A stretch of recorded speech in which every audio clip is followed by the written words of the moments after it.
Good morning and welcome to PP Americas 2025. ProInversión is proud to have received the trust of BID to participate in this event. Lima, Peru is celebrating. This is a very important event for the country. In the year 2023, in July, I was in Panama, where we presented this proposal for this event to take place in Peru. During that time, we presented a portfolio of 52 projects. All of them were very interesting with the promise of what we were going to do.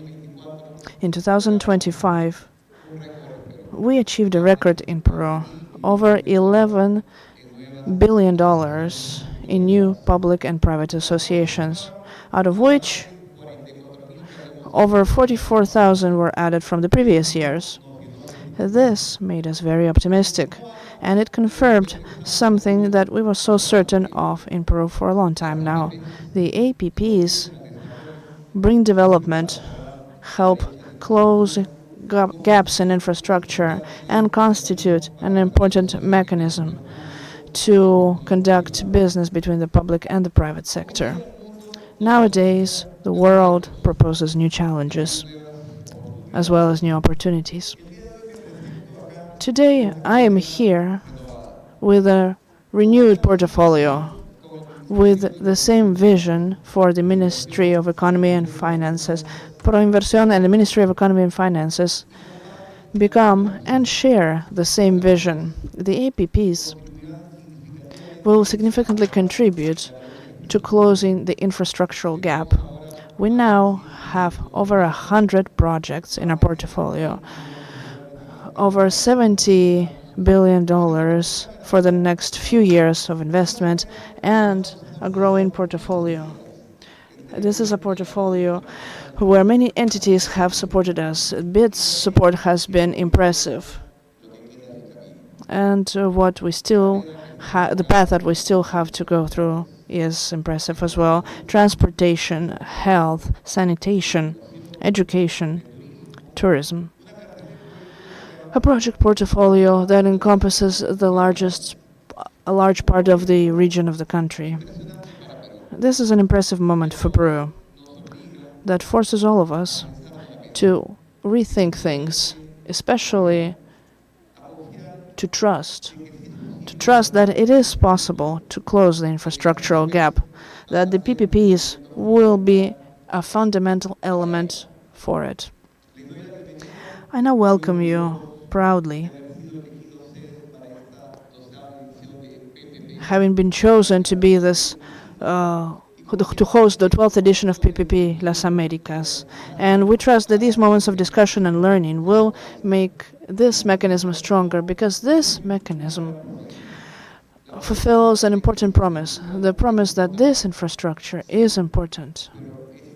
But it is important also for this infrastructure to work. The PPPs offer infrastructure, and they offer sustainable infrastructure, and Peru trusts in it. Thank you so much.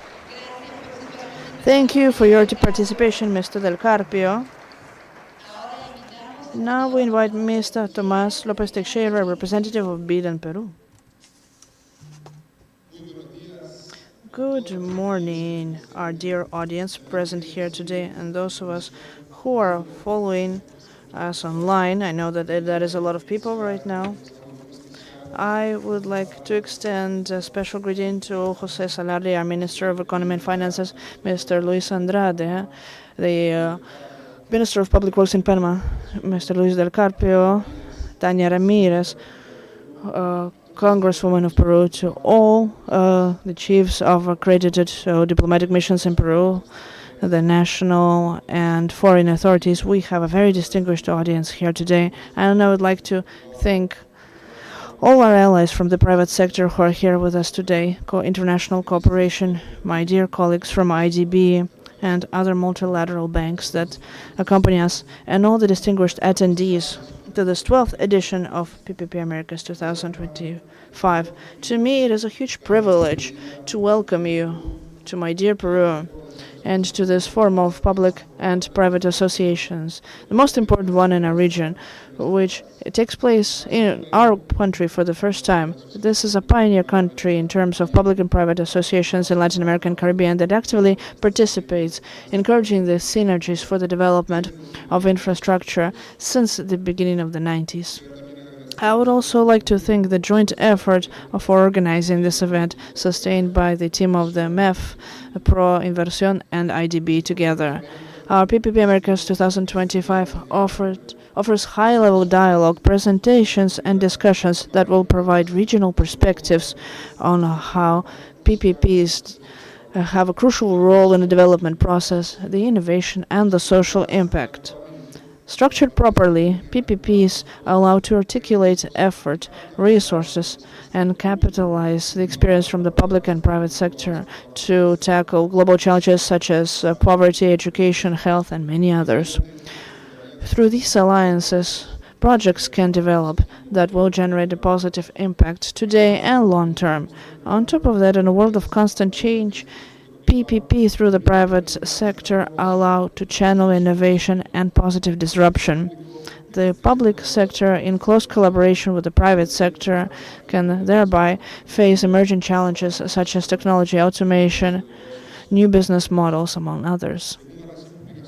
Based on the recent publication of Infroscopy, a very interesting tool that was developed by IDB together with Economist Impact that measures the capacity of the countries to develop PPPs, Peru has consolidated itself as one of the main countries in the region and is now part of the top 5, the countries with the highest score under this tool in the region. Infroscopio highlights the solid system for PPPs with a regulatory framework that is well established, a support system for the institutional support, and some of the most solid project management in Latin America and the Caribbean. Peru already has an important path that it has traversed with PPP projects that reach over 10 billion in the transportation sector, 1.4 million in renewable energies, in waste residue management. However, we know that the needs are still great,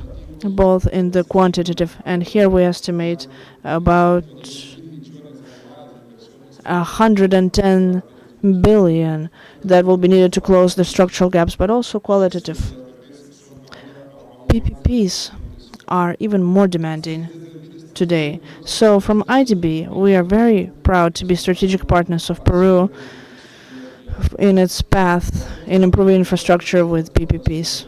We support both from the institutional, regulatory, and infrastructural planning network, as well as in specific intervention for specific PPP projects. From the institutional point of view, we work from the diagnosis and development of the public policy of PPPs in the country, as well as regulation, institutional framework, and all the phases from planning and programming to its creation and contractual execution. We also apply this approach in the 25 countries where the IDB group participates, which translates into specific action that facilitates the participation of the private sector in public infrastructure.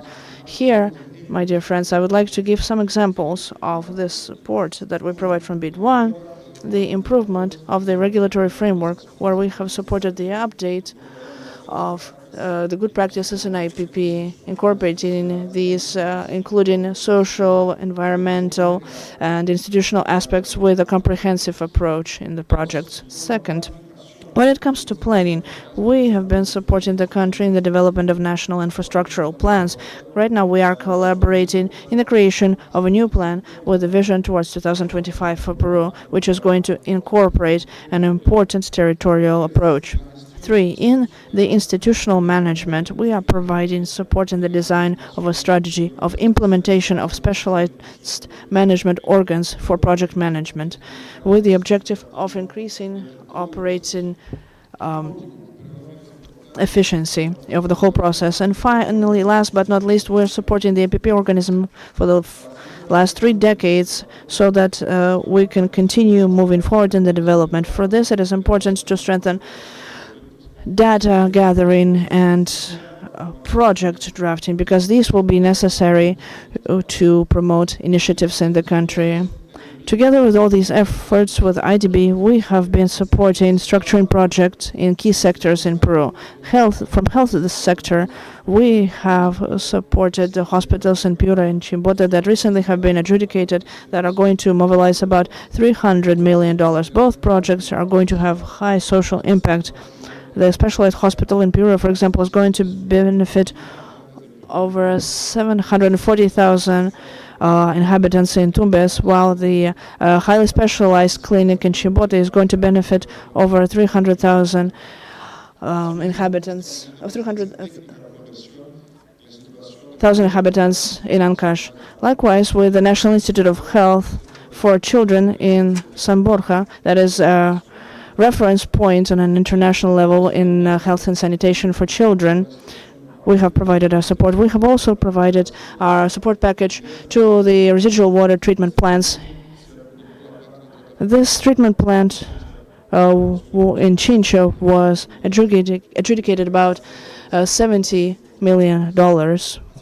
So our work continues with new projects in the sector, such as the Petares and Cajamarca, Trujillo, Cañete, that are going to mobilize about $550 million in investment. Also, to continue with the investment in public and private associations, it is important to strengthen the resolution of contractual controversies. The analysis of dispute mechanism is crucial to strengthen legal safety and guarantee the completion of this project. This is why from IDB we are committed to provide value beyond financing by offering technical counseling of the highest level that ensures that the PPP contracts follow the best international practices and maximize their benefits for the Peruvian population. So I would like to finish my presentation by offering our most sincere recognition to the Ministry of Economy and Finances and ProInversión for their wonderful work, as well as to all our strategic allies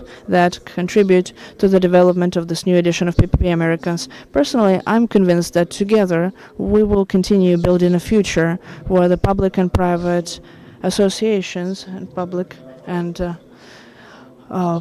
private alliances will be an important pillar for both Peru and our entire region. Let's go PPPs, let's go Peru. Thank you so much and welcome.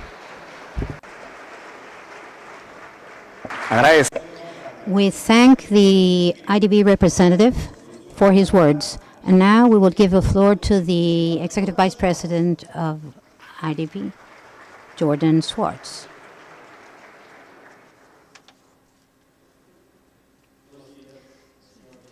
Good morning, Minister of Economy, Jose Salardi, national and international authorities, investors, and private sector partners, ministers of different countries of the region, ladies and gentlemen. It is an honor for me to inaugurate this conference. It is always a pleasure to return to Lima, not only because of Pisco, but also because of the hospitality of the inhabitants of this city. This is a new edition of PPP Americas, the yearly encounter that reflects the commitment of the region to face together the challenges in infrastructure matters. What is the common denominator that brings us together? The conviction that PPPs offer certain and trusted solutions to close the infrastructure gaps, the gaps with regard to access to quality services, the different capabilities and the different roles of the private and public sector complement each other, and our economies require both sides working together to tackle the gaps. At the IDB, we believe that it is not possible to improve the people's livelihood without expanding their access to quality services, without increasing their or decreasing their safety and the relationship with the surroundings. We need to incorporate new technologies to the productive system and innovative approaches, and most of all, a strengthened private sector. The social development and economic growth find in productivity its best partner, and investment in infrastructure a necessary strategic partner. At present, the region faces an infrastructure deficit of over 2 billion, $2 trillion, equivalent to 3% of its GDP. What does this mean? What does this mean for the people of the region? It means that 17 million people in the region still do not have access to electricity, that more than 160 million lack access to drinking water in their homes, and 335 million have a poor sanitation system. There is a sense of urgency that should be present in all our initiatives. It is also clear that the public sector lacks the capacity to tackle the problem alone. The private sector is fundamental for a sustainable growth. For this reason, at the IDB, now more than ever, we are placing the private sector at the core of our new institutional strategy. In the case of ambitious projects, it is well known that in the end of the day, the investment will be paid by consumers and taxpayers. The fiscal costs associated will only be sustainable if the investments generate greater economic productivity. That is, if they produce a sufficient surplus of producers and consumers to repay the cost of new investments.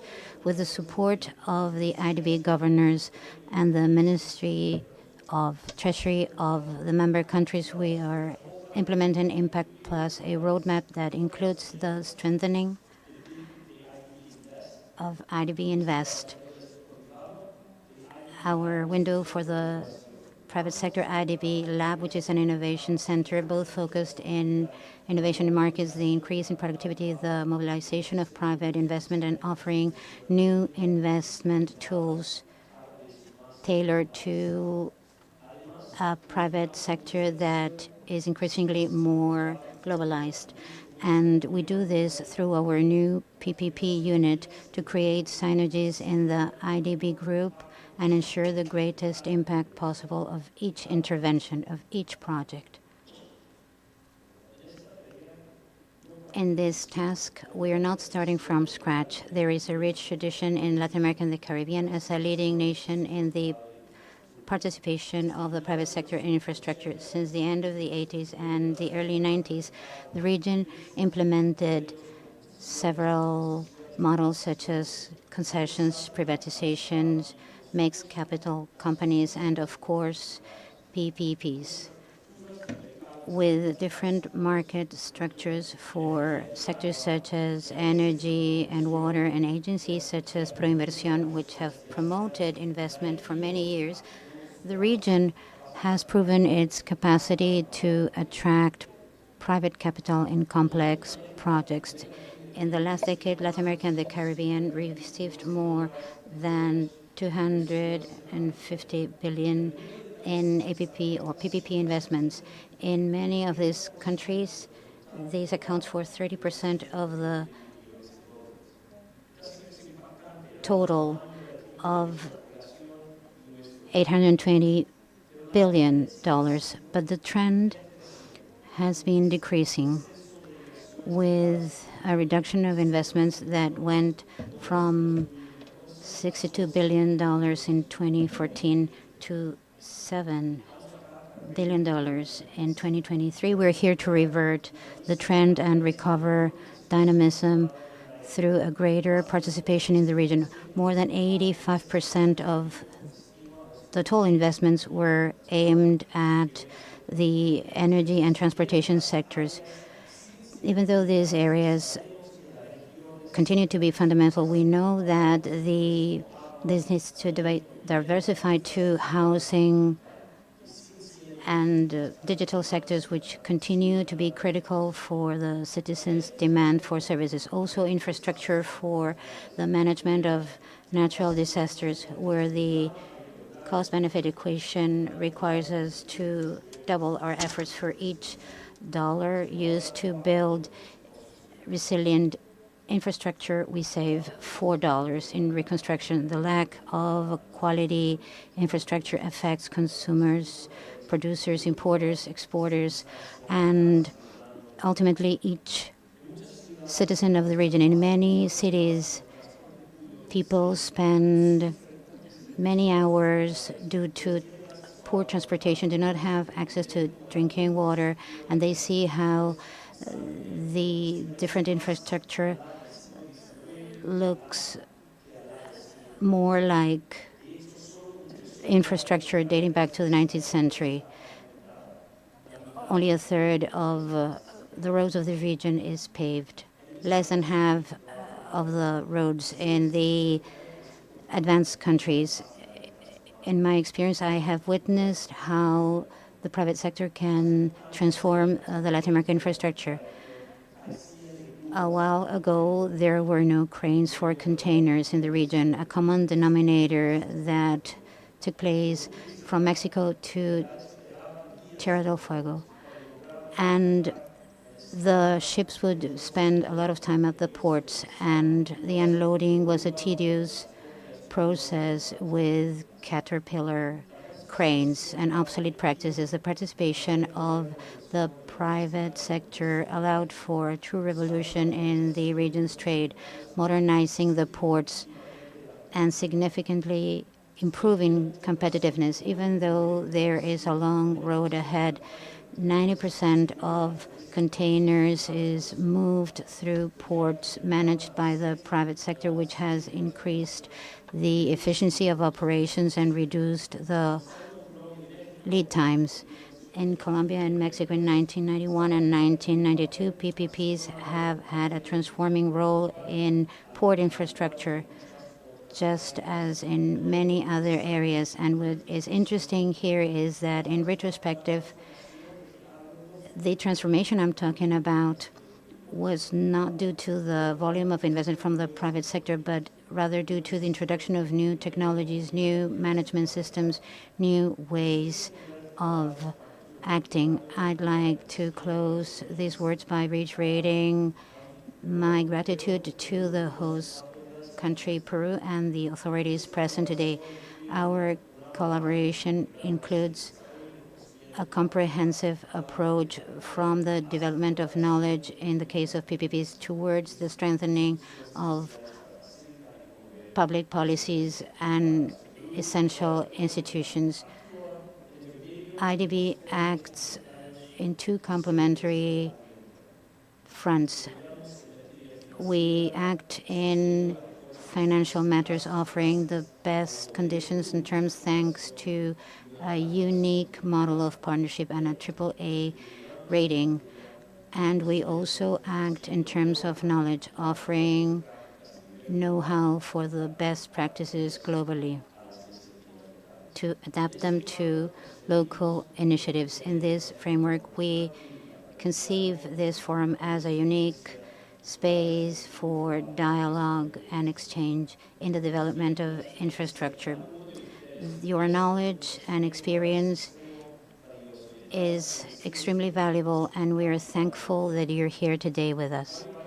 Mario Vargas Llosa said that imagination has the extraordinary capacity to transform what is impossible into possible, to create worlds, and to transform reality.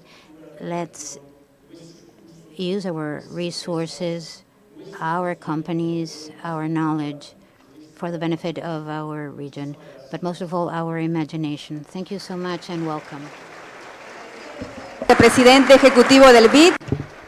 We thank the Executive President of IDB for his words, and to conclude with the opening of the 12th edition of PPP Americas 2025, we now invite Minister of Economy and Finances, Mr. José Salardi Rodríguez.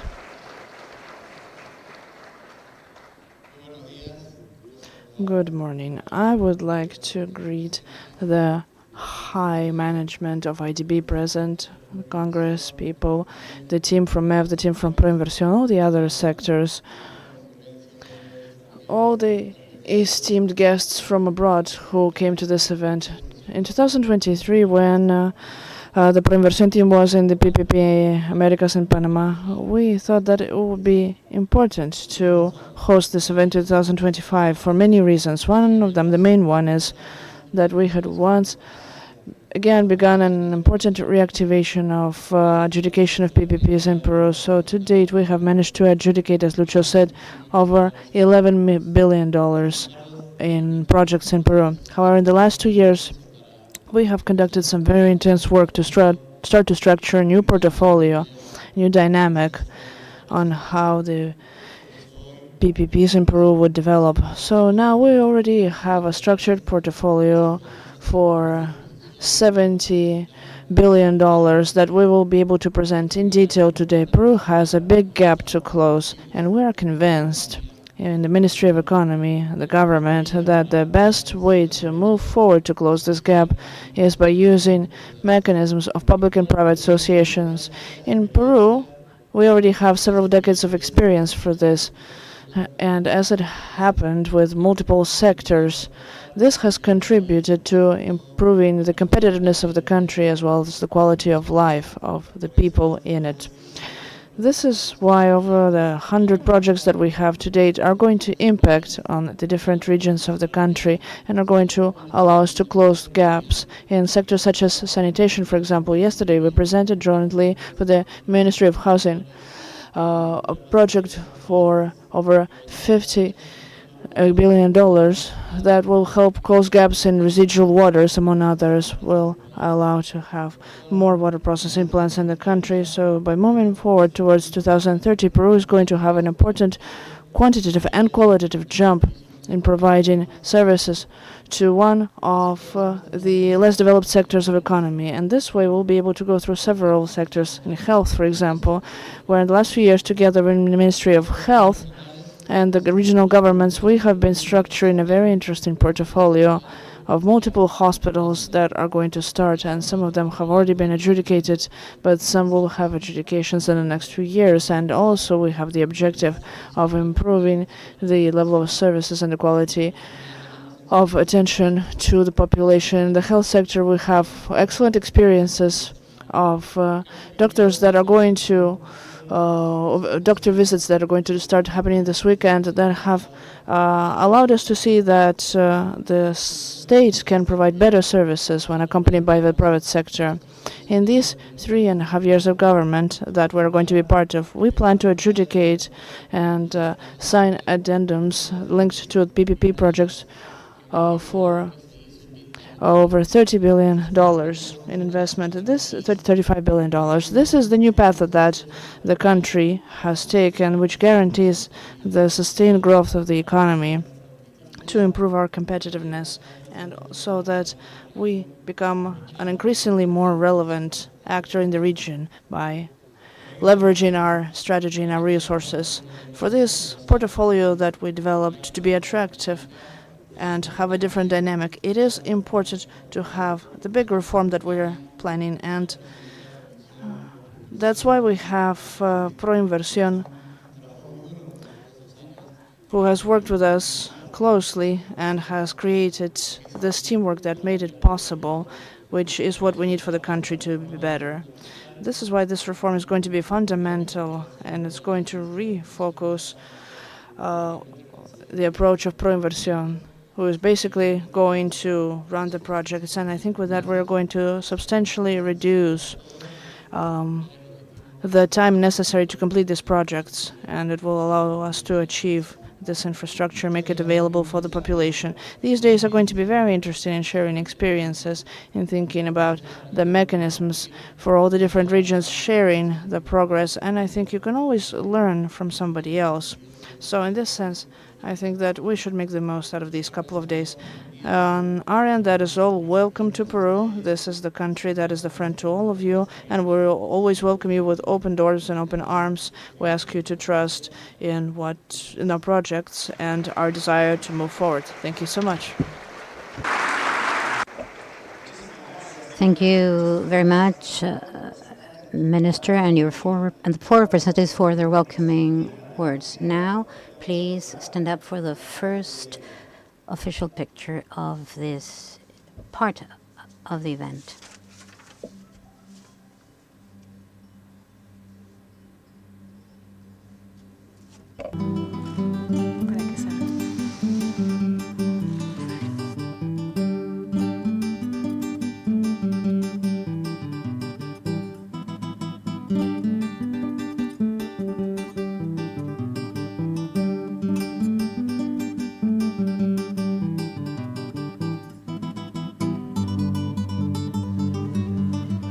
Bien, muchísimas gracias.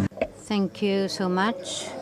Please, a round of applause. This is the end of the official inauguration of PPP Americas 2025.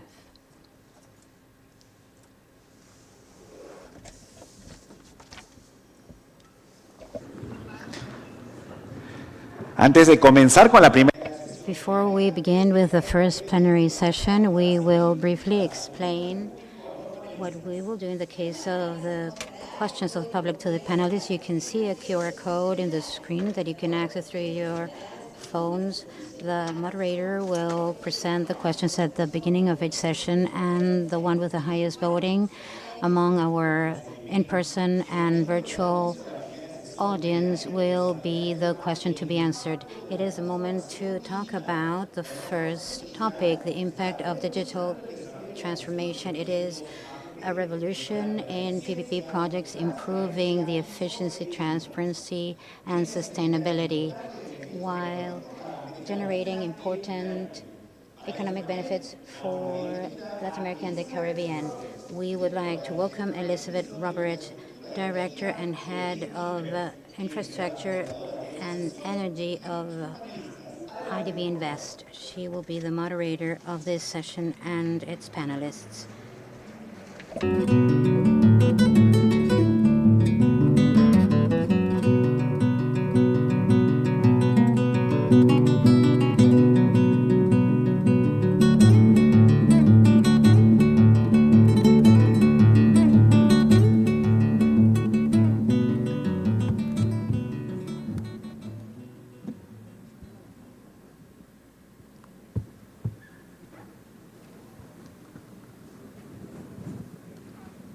Buenos días a todos.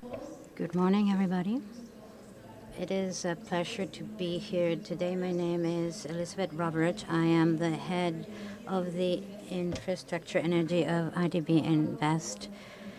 We work with large companies and large infrastructure projects in the case of energy and infrastructure for Latin America and the Caribbean. It is an honor for me to be here with you and welcome you to this plenary session where we will explore a key topic for the future of PPPs, digital transformation.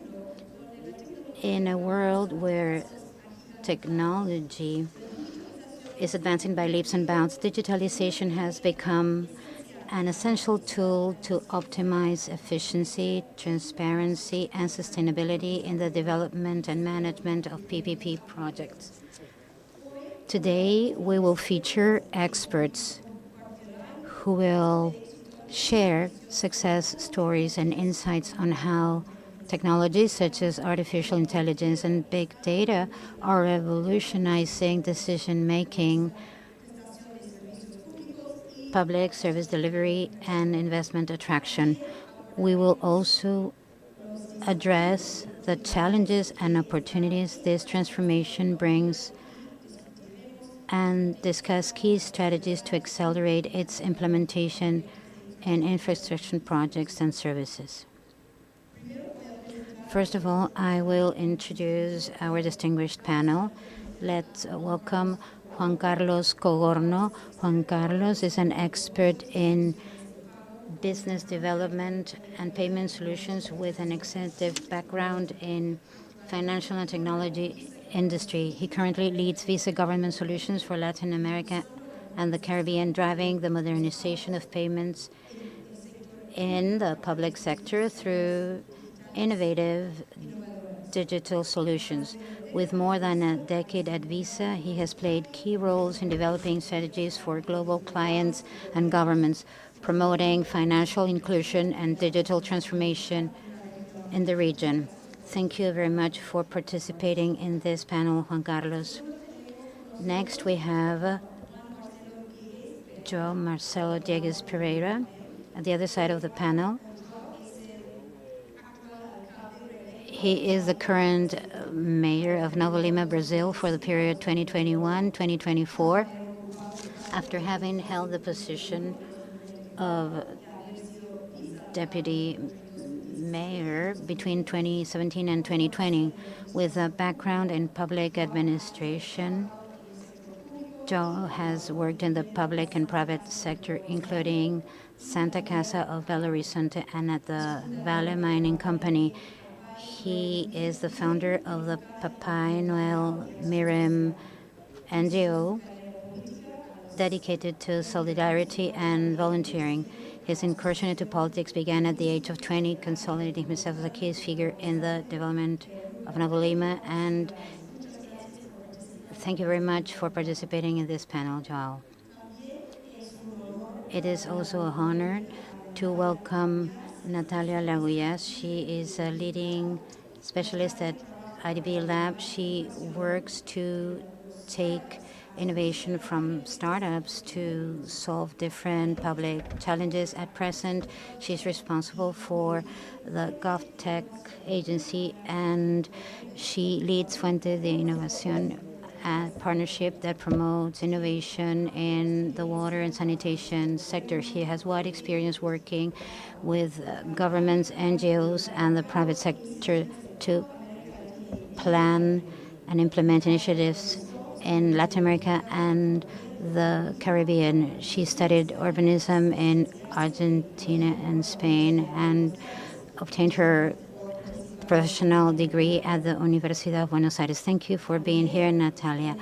Also, we would like to introduce Teresa Maria Gomez. She's a CEO of Internet para Todos Peru, with a solid experience in the telecommunication sector. She has led strategies for financing strategies to boost connectivity in rural areas and underserved communities. Her experience includes financial management of digital infrastructure projects, structuring sustainable investment models, and promoting strategic alliances to expand Internet access. Under her leadership, Internet para Todos Peru has strengthened its inclusive business model, contributing to the reduction of the digital divide in the region. Thank you for being here, Teresa Maria. Finally, we have with us Jonathan Hadwell, current ambassador of the European Union to Peru. He graduated from the University of London School of Slavonic and East European Studies and has had a distinguished career in the European Union, focusing on international relations, politics, and economics.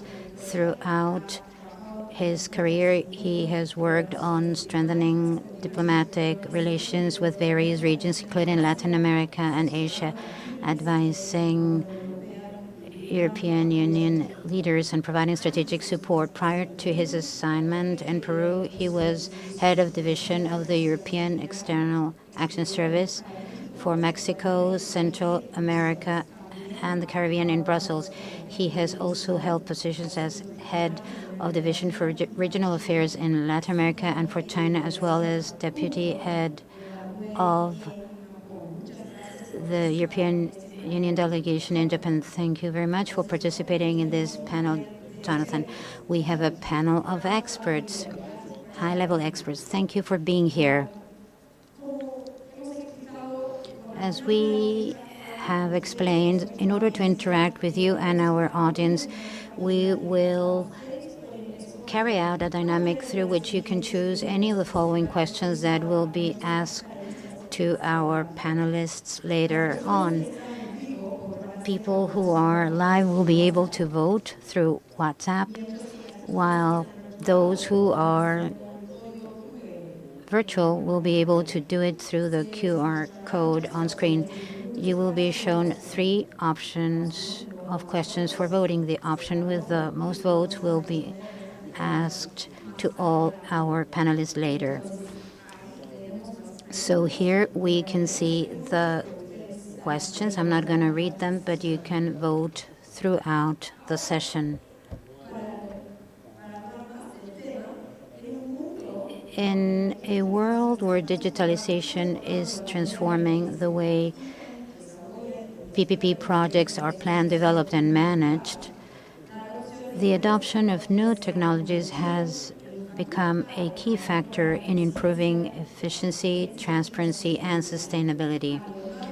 Throughout this conversation, we will explore the challenges that still persist in the digitalization of PPPs and the opportunities can accelerate their implementation in infrastructure and services projects. Now we will begin the Q&A session with the panelists. Let's begin with you, Juan Carlos. From your experience leading government solutions at Visa for Latin America and the Caribbean, you have seen firsthand how digitalization transforms the delivery of public services and the management of infrastructure projects.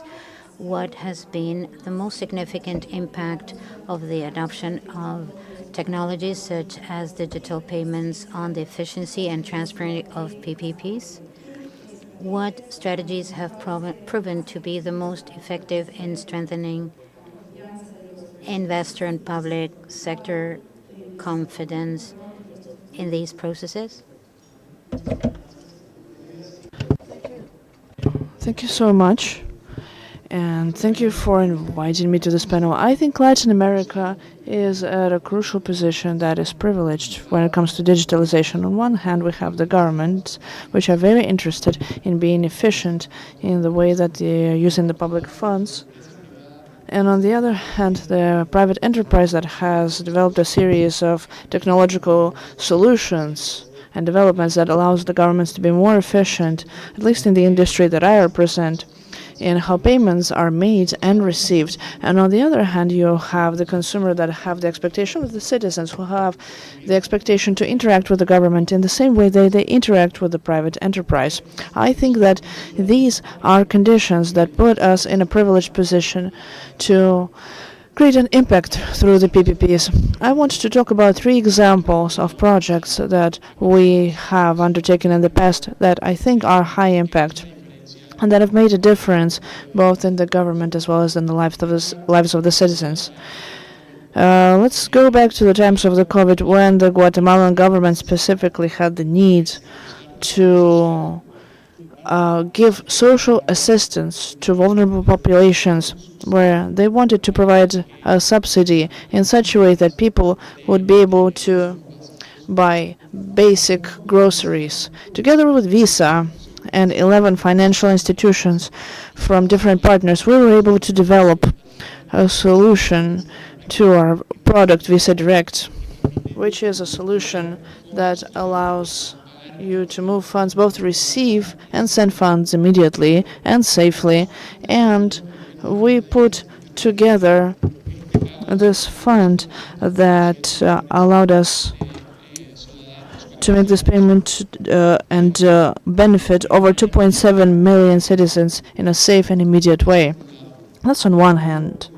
An example that is a bit more local in Peru, we worked with bus associations and we managed to digitize the way in which over 1,000 buses in Lima and Callao receive their payments. That is, the citizens no longer have to pay public transportation in cash. They now have the option of paid using a payment credential of any brand. This reduced the dependency on cash and the cost that handling cash brings with it, as well as safety. This is an important segment because a part of this segment that uses public transportation has had very little exposure or that has not had any financial instruments in their hands. And when you give them a credential that allows them to pay for transportation, you initiate them in the financial world, and this supports a strategy of financial inclusion. And if we want to give another example of small and medium enterprise, where 99% of the companies that exist in Latin America are small and medium enterprise. In Brazil, together with our partners, we have developed a solution that allows banks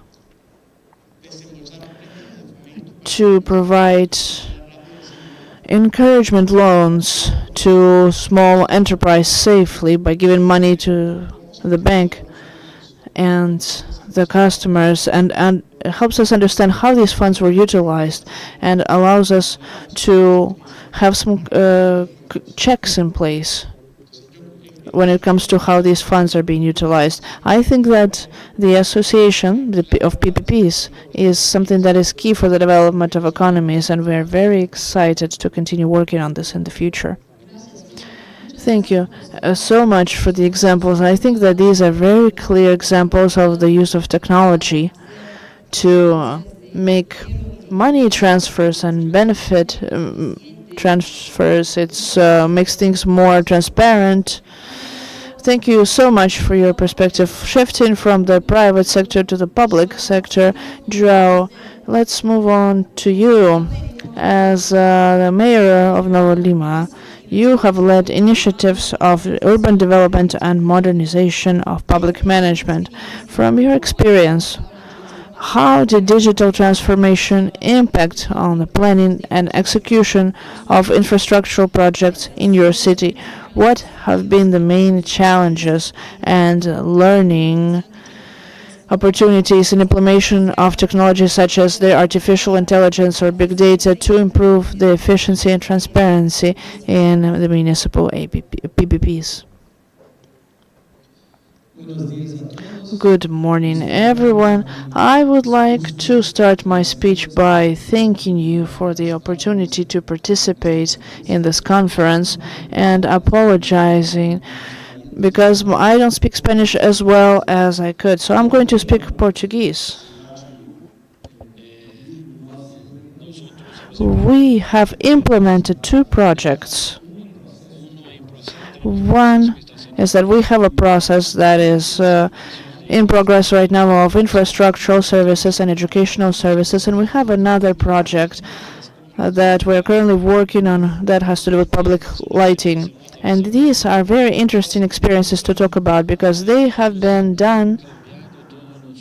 We have changed all the lampposts, and we have changed all the all technology in the lamps for LED lamps, but the benefit is not only connected to LED.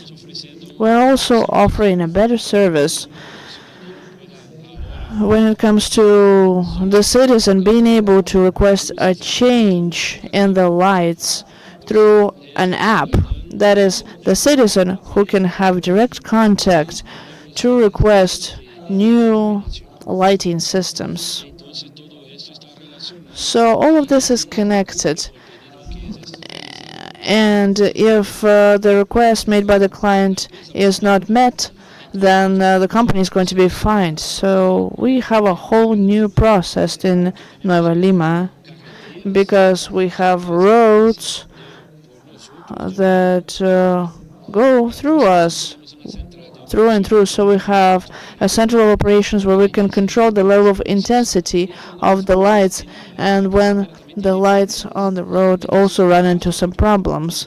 This is all controlled by an artificial intelligence, and this helps us conducting very important maintenance work. This is all very important because we have had a decrease to change the lights. We used to take 7 to 10 days to change the lights on the roads, but now we do this quicker, and this way the citizens are safer.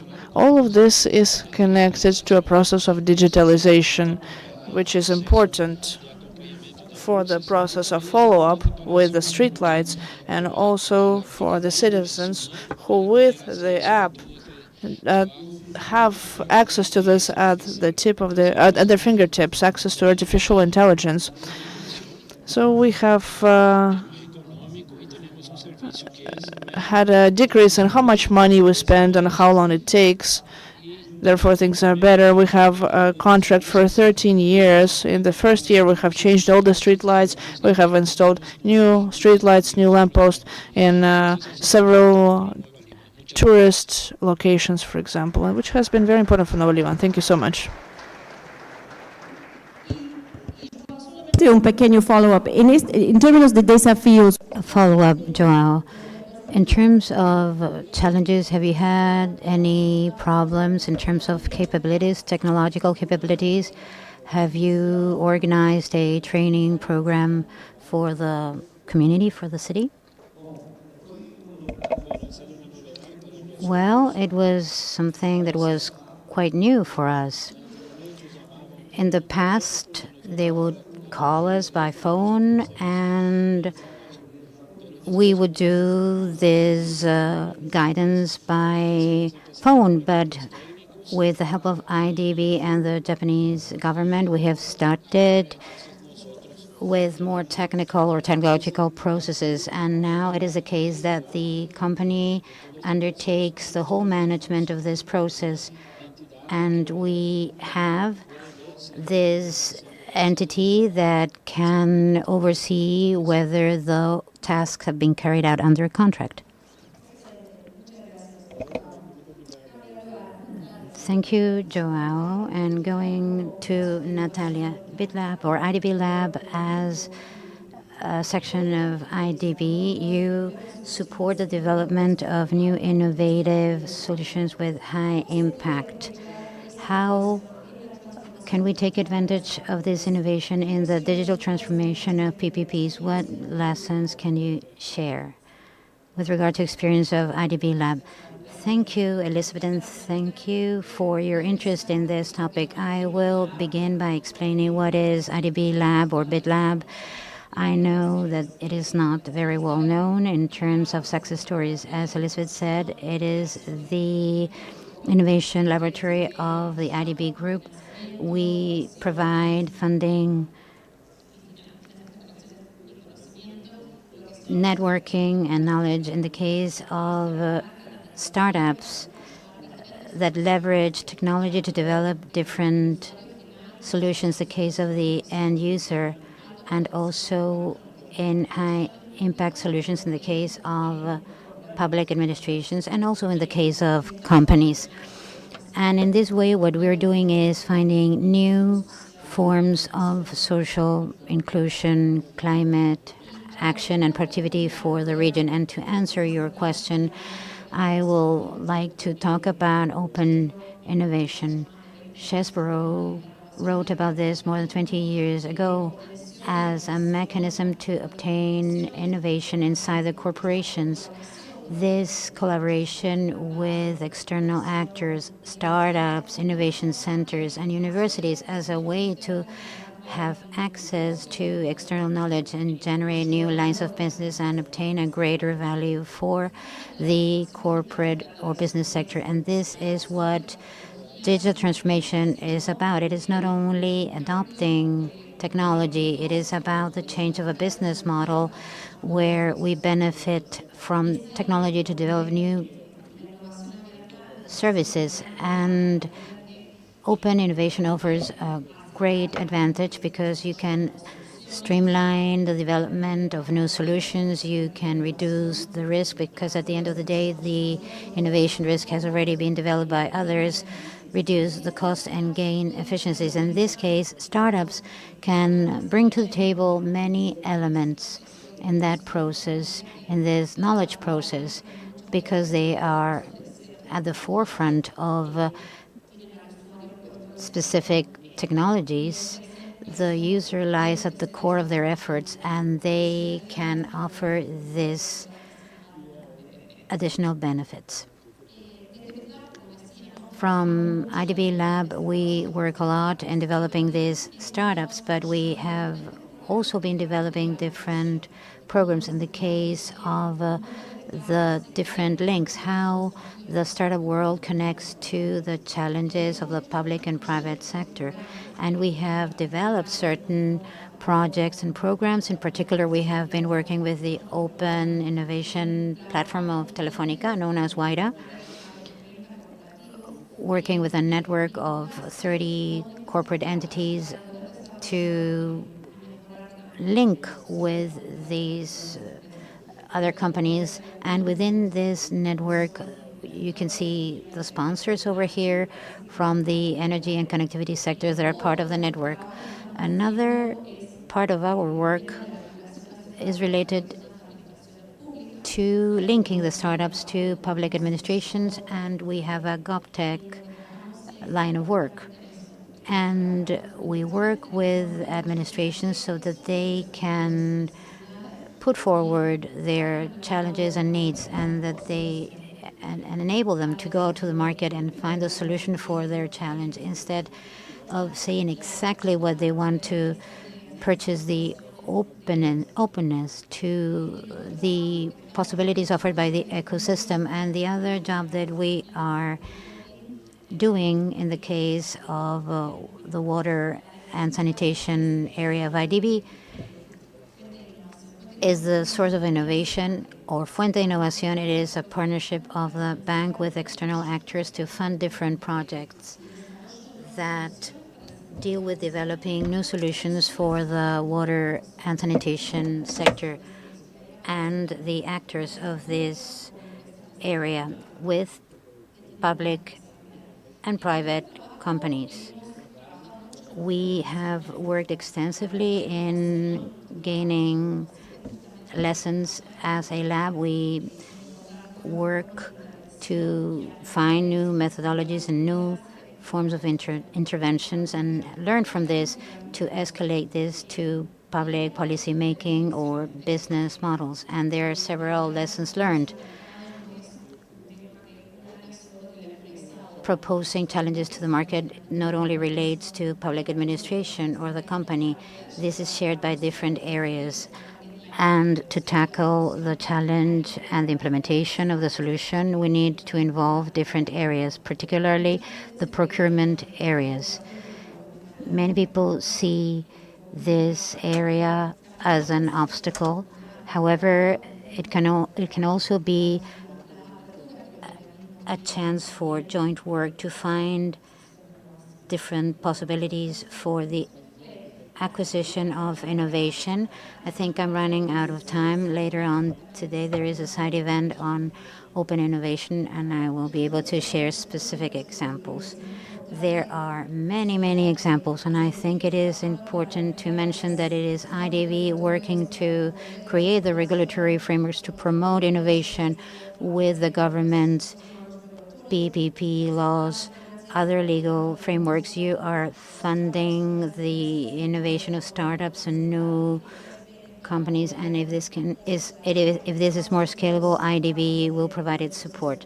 And we are in this process. Teresa Maria.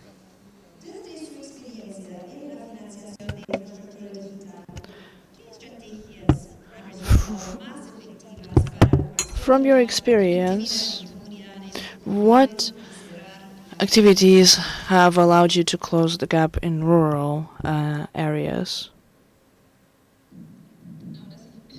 Okay, it looks like you can hear me now. Perfect. Thank you so much for your invitation. For me, it is always a great opportunity to talk to you about what is being done when it comes to the internet here in Peru. And if I need to give you a context on what is Internet for All, Internet para Todos, is a company that was created in 2019 with an objective and important challenge, which was to bring connectivity to the rural areas here in Peru in a sustainable way, where there were over 6 million people who had no access to internet or had a very low quality connectivity, and where these areas are effectively neglected by mobile operators because they had not found an efficient way to be able to provide service to them in the area. We know that Peru has very complex geography. On top of that, the populational density in these towns is very low. The basic resources on top of that are often basically non-existent. This is why when Internet para Todos was created, we came out with the need and a way to work which we adopted as a company culture, where we had to innovate and we effectively had to use all the digitalization and digital transformation in every action that we take. And this is how, to date, we have achieved and we have made progress in our objective of connecting these populations.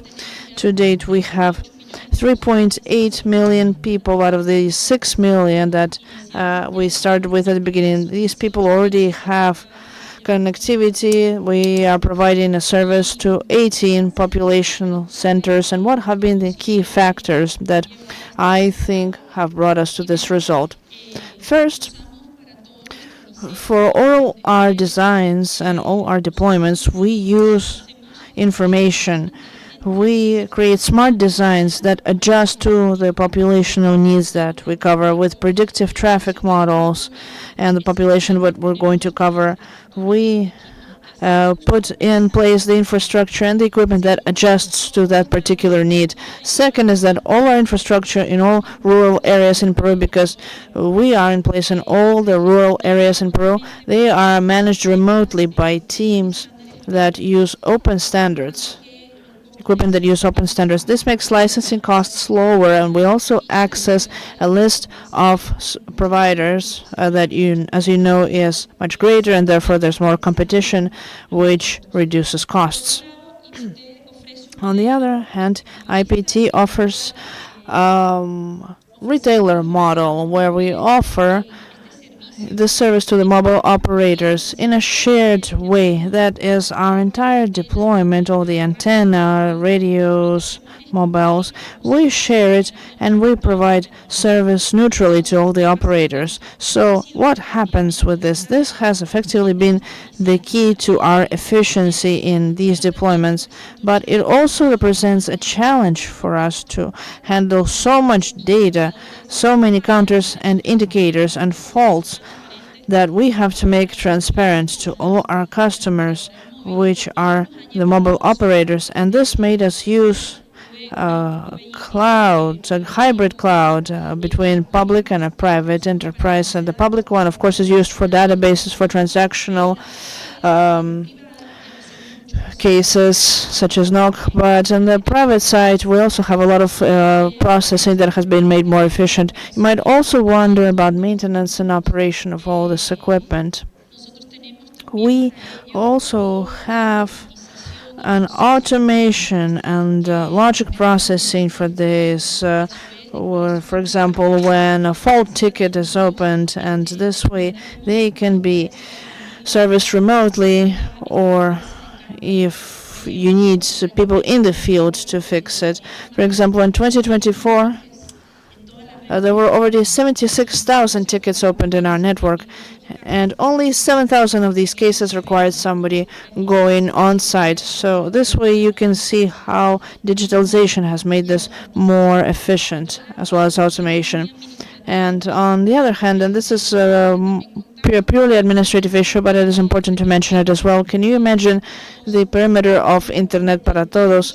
We have over 388,000 mobile sites in rural areas. This is important logistics-wise, and when it comes to paying, for example, something as simple as paying for electricity in Peru, there are over 21 electric operators or electric distributors that create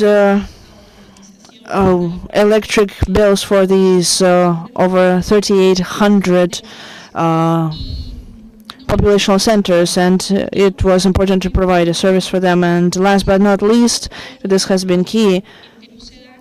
In Peru, we have a regulatory framework that is flexible and it promotes investment. This allowed us, Internet para Todos, to complement the infrastructure deployed on top of the state infrastructure. We have used a lot of infrastructure. For example, 25% of the stations of Internet para Todos that work in these rural areas leverage the state infrastructure, and all this experience that we have in the rural areas has also allowed us to knock on the doors of municipalities to try and understand what are their needs and how we can help them, because we know that this articulation and these alliances with the public sector allow us to create new work models and effectively multiply the effect that we want to achieve in Peru and continue moving forward with this large number of people that we want to benefit and to whom we want to provide the same opportunities as the ones that we have. Thank you so much. Jonathan, thank you for your patience. Considering the relationship that has been strengthening between the European Union and Latin American countries, what joint initiatives are being implemented or planned to support digital transformation in the region, especially in sectors such as education, economy, and public administration? Thank you, Elizabeth. Good morning, everybody. To our distinguished participants, thank you, IDB, for inviting me in my capacity as representative of the European Union here in Peru. I'd like to start with a preliminary comment. The European Union does not directly participate in the design of PPPs. However, it is an important partner for the region. Under its Global Gateway strategy to promote joint efforts, in the case of the European Union, the European member countries, the development banks, and the private sector to deliver quality infrastructure that is also sustainable from an environmental and social perspective. We also support the region in the habilitating frameworks for economy. In this context, digitalization is key. We have several initiatives, several joint initiatives that are known as the digital partnership between Europe, Latin America, and the Caribbean. This was launched in the Brussels summit in June 2023, and it has 4 pillars: regulatory dialogue, connectivity, innovation, and satellite services. I will briefly describe some examples of what we're doing under this partnership. First of all, we have a training center. In the case of cybersecurity, located in Santo Domingo in Dominican Republic.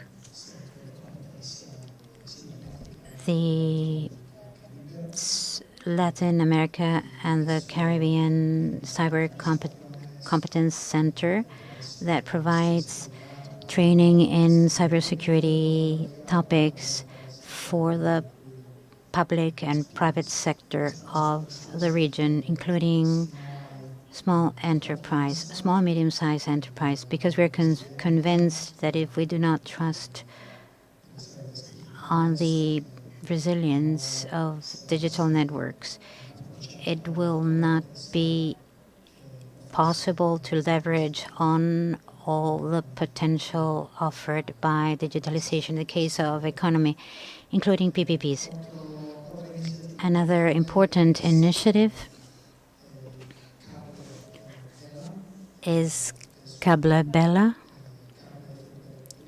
or Bella Cable, which is a high-speed optic fiber cable that connects Europe with Latin America. It was inaugurated in 2021, and we are now preparing the second stage where we want to connect Peru and Central America.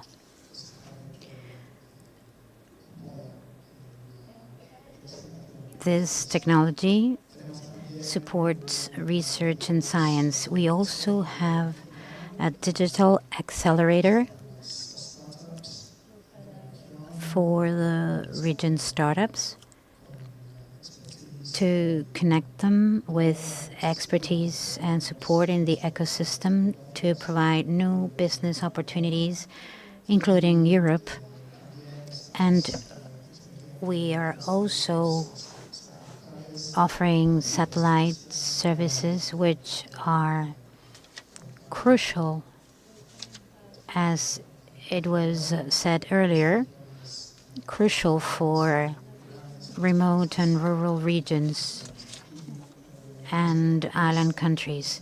These are some of the examples, and I'd like to reiterate that the European Union is an important strategic partner for the region, and we continue to be committed to support digital transformation. Thank you. And I believe it should be highlighted that there are many companies in Europe that are participating in PPPs in the region. We are supporting through NL very important companies that come to the region to participate in these processes with a very active role in the region. Now we'd like to know which question was most voted in the poll. Wow.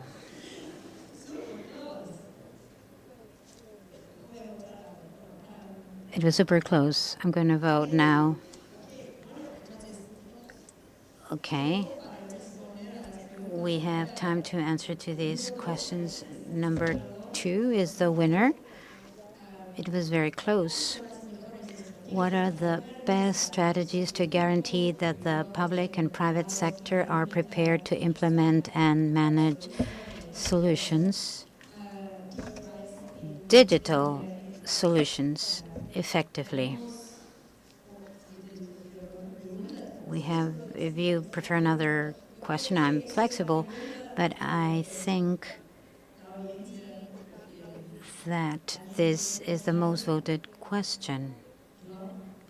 Joao, would you like to comment on this? I would like to start by sharing with you an example about dependent verification. For me, this is a very important role to guarantee the balance between the public and private sectors due to the independence. And in the case of the PPPs, and it is important to meet the established goals and provide guidance in this case. And this is something like a sponge between the two sectors, and this guarantees the success of this contract. In the case of the PPPs that we have in Nova Lima, the independent verifier has been crucial for the implementation of the project and its successful outcome. Very good example. Thank you, Joao. Any other comments from the panel?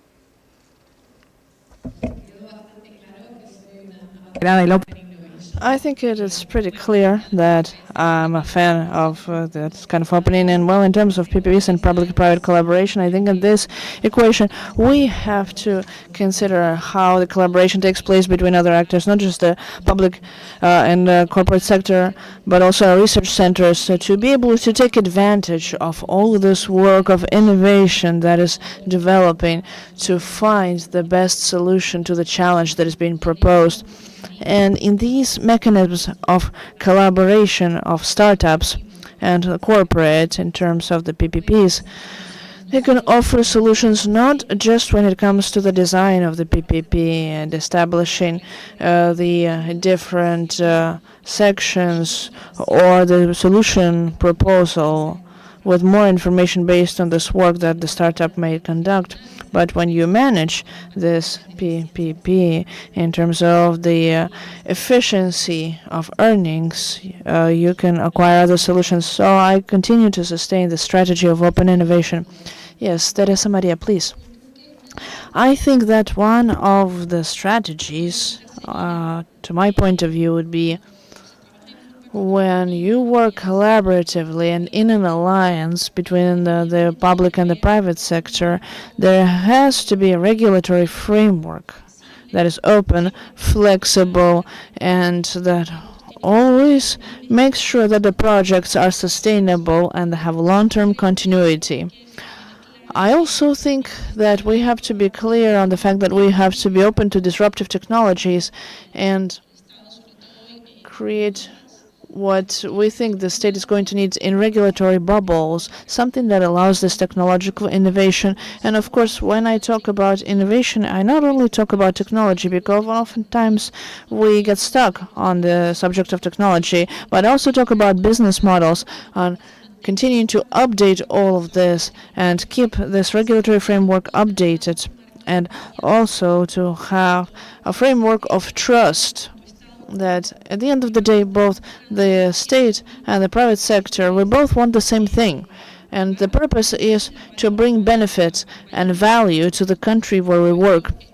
And of course, this is always empowered by and made stronger by when the resources are pooled and shared. This accelerates everything that we try to achieve. Very well, thank you. Would another panelist like to comment? I think that from the IDB, we have resources to support the design of a PPP that is going to include the most modern technology, and also from IDB Invest or BID Invest to support the investment in these technologies, and we have funds that we could channel to support this type of investment to improve and make these projects more sustainable. This is something that we clearly want to do. I think that we have very little time left, but just to close this out, thank you so much for the examples. I think that for me, this is what is the reason why we're here in this forum. It is to share examples of things that work in some countries, of how they have worked, how we have overcome these challenges in each case. This is why we're here. And for me, there is a tremendous benefit in doing this. However, to close this out, to guarantee that digitalization has a real impact, a scalable impact in the region, it is essential to encourage collaboration between the public and the private sector, invest in digital talent, and design strategies that facilitate the implementation of innovative solutions on all these levels of management of infrastructure and public services. Thank you so much to all our dear panelists and all of you. Thank you for participating. We would like to thank the panelists for sharing your vision and experience. We now invite you to take the stage for a protocol photo.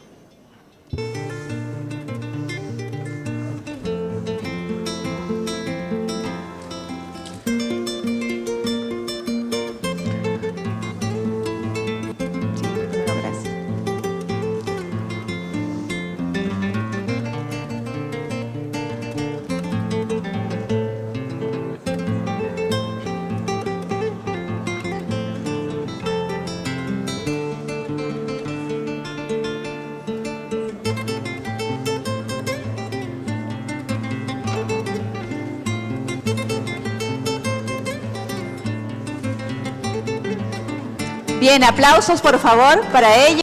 A round of applause for our panelists, please. Thank you so much for your participation.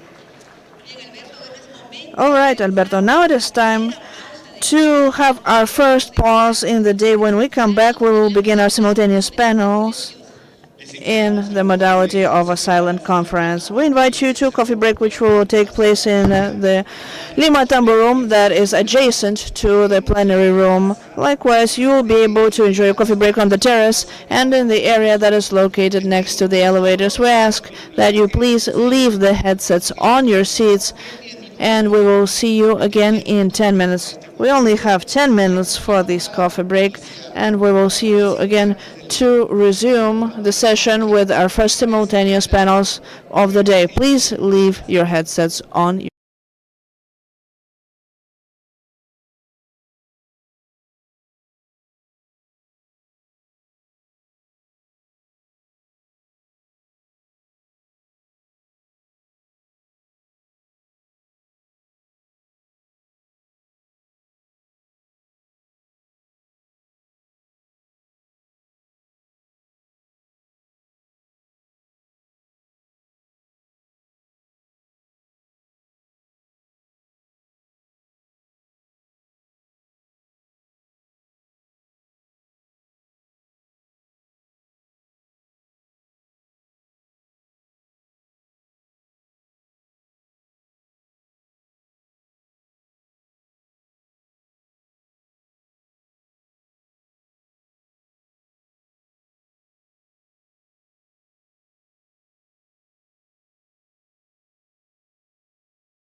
si nos indican. Y Good afternoon. Welcome again, back again. Before beginning with this section, we remind you that the panels are silent conferences and you need to use your headsets. Please pay attention to the available channels according to your language of preference. As you can see here, each channel is identified by a specific color. Use the on button to select the channel. If you have or require any assistance, you can ask for help to our support personnel. Thank you, Emil. We would like to greet those that have joined us from different parts of the world: Dominican Republic, Panama, Belize, and other countries of South America and Europe that are following the live streaming of this forum. Without further ado, we will begin with the simultaneous panels. To present this panel, Strengthening Education, Optimizing, we have a person from Bait Invest, and for the panel Optimizing Environmental Management Strategies to Structure and Manage Parks and Forests. On the right-hand side, we will have Carolina Lembo, Senior Specialist in IDB PPPs. Please go ahead.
¿Comenzamos?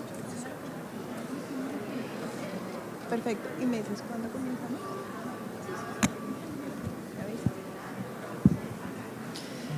Muy buenos días a todos. Good morning, everybody. Welcome to this panel. Before we begin, I'd like to remind you that you can select your preferred language according to the color that you see on screen.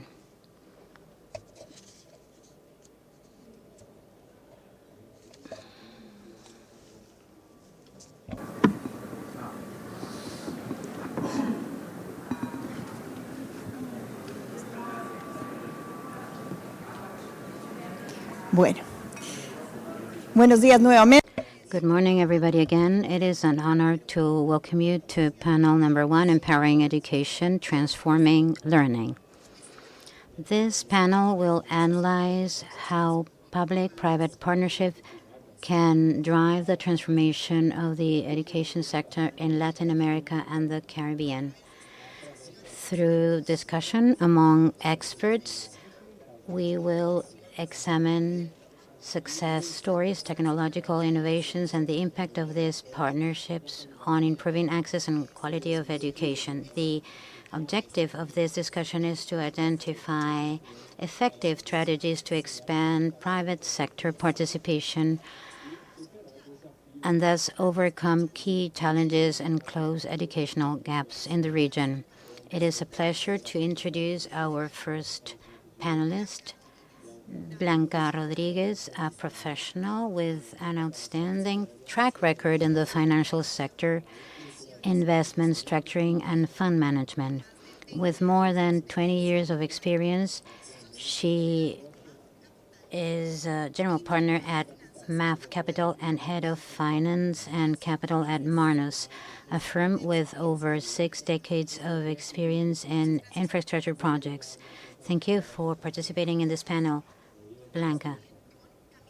We also have Camilo Carrillo, an expert in public-private partnerships and infrastructure with a solid track record in the development and financing of projects in Latin America. He is currently an associate partner at Ernst & Young, where he leads strategies for the structuring and management of PPPs in various sectors. His academic background includes a PhD from Maastricht University. Thank you so much for participating in this panel, Camilo. We also welcome Rafael Benini, Secretary of the Investment Partnership Program of the State of Sao Paulo, Brazil, with extensive experience in infrastructure planning and structuring. An economist from the University of Sao Paulo, he was Director of Economic Control at ARTESP and Director of Planning at the Logistics Planning Company. He has led key concessions and contributed to the 2035 logistic plan driving transportation in Brazil. Thank you for being here, Rafael. We also welcome Catherine Sandoval.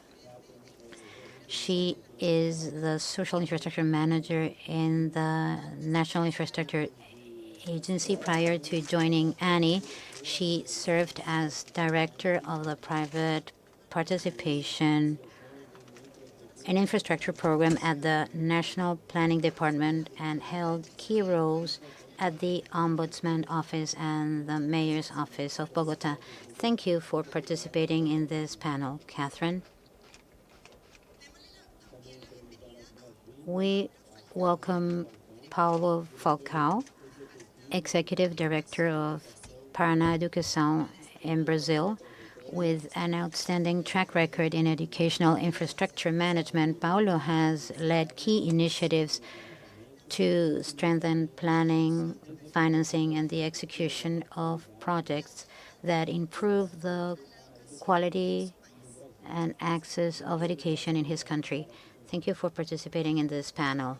And once again in this panel, in order to interact with our wonderful in-person and virtual audience, we will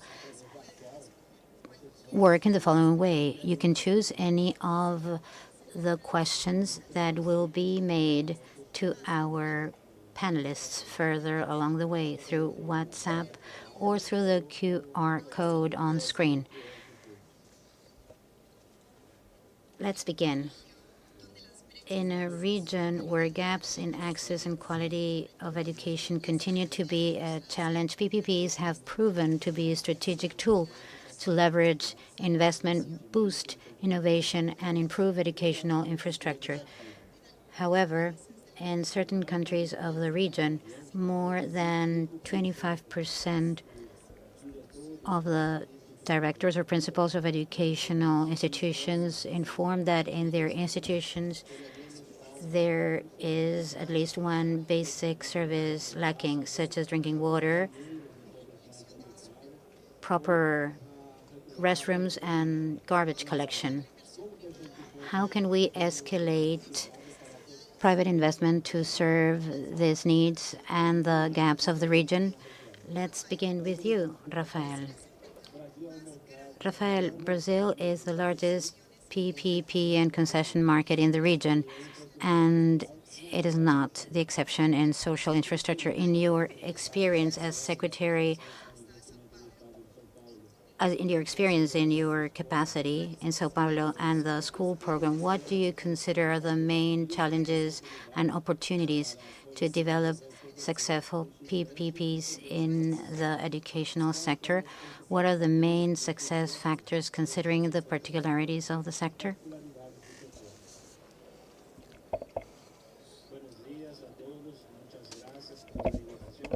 Good morning, everybody. Thank you for the invitation. I believe that the main challenge is that we can have a private investment to give a better life to people. We're talking about more than 5,000 schools in Sao Paulo,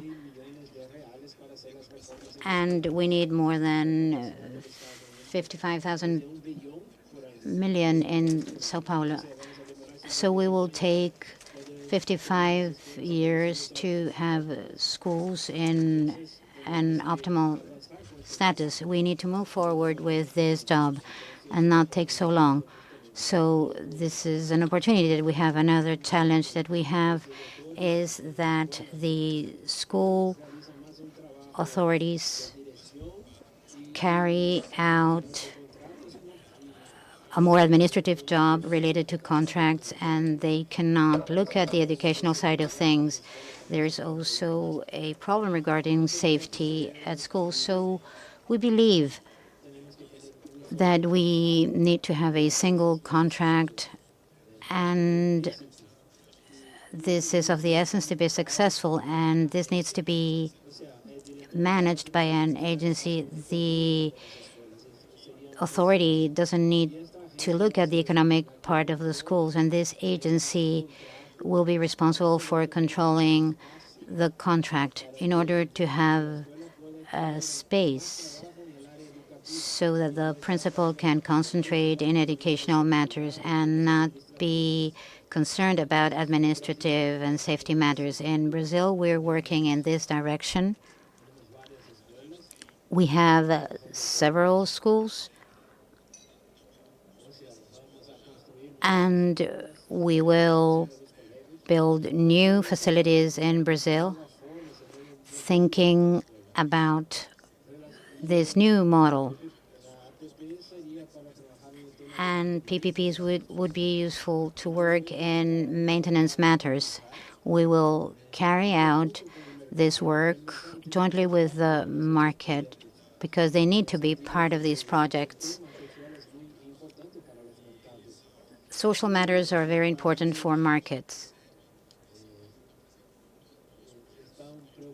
And markets are concerned about our projects. So we have a large investment from a large bank in Brazil that is thinking about this social side of things related to schools with a lower cost. So we will have a capital that will help us to make all the necessary investments.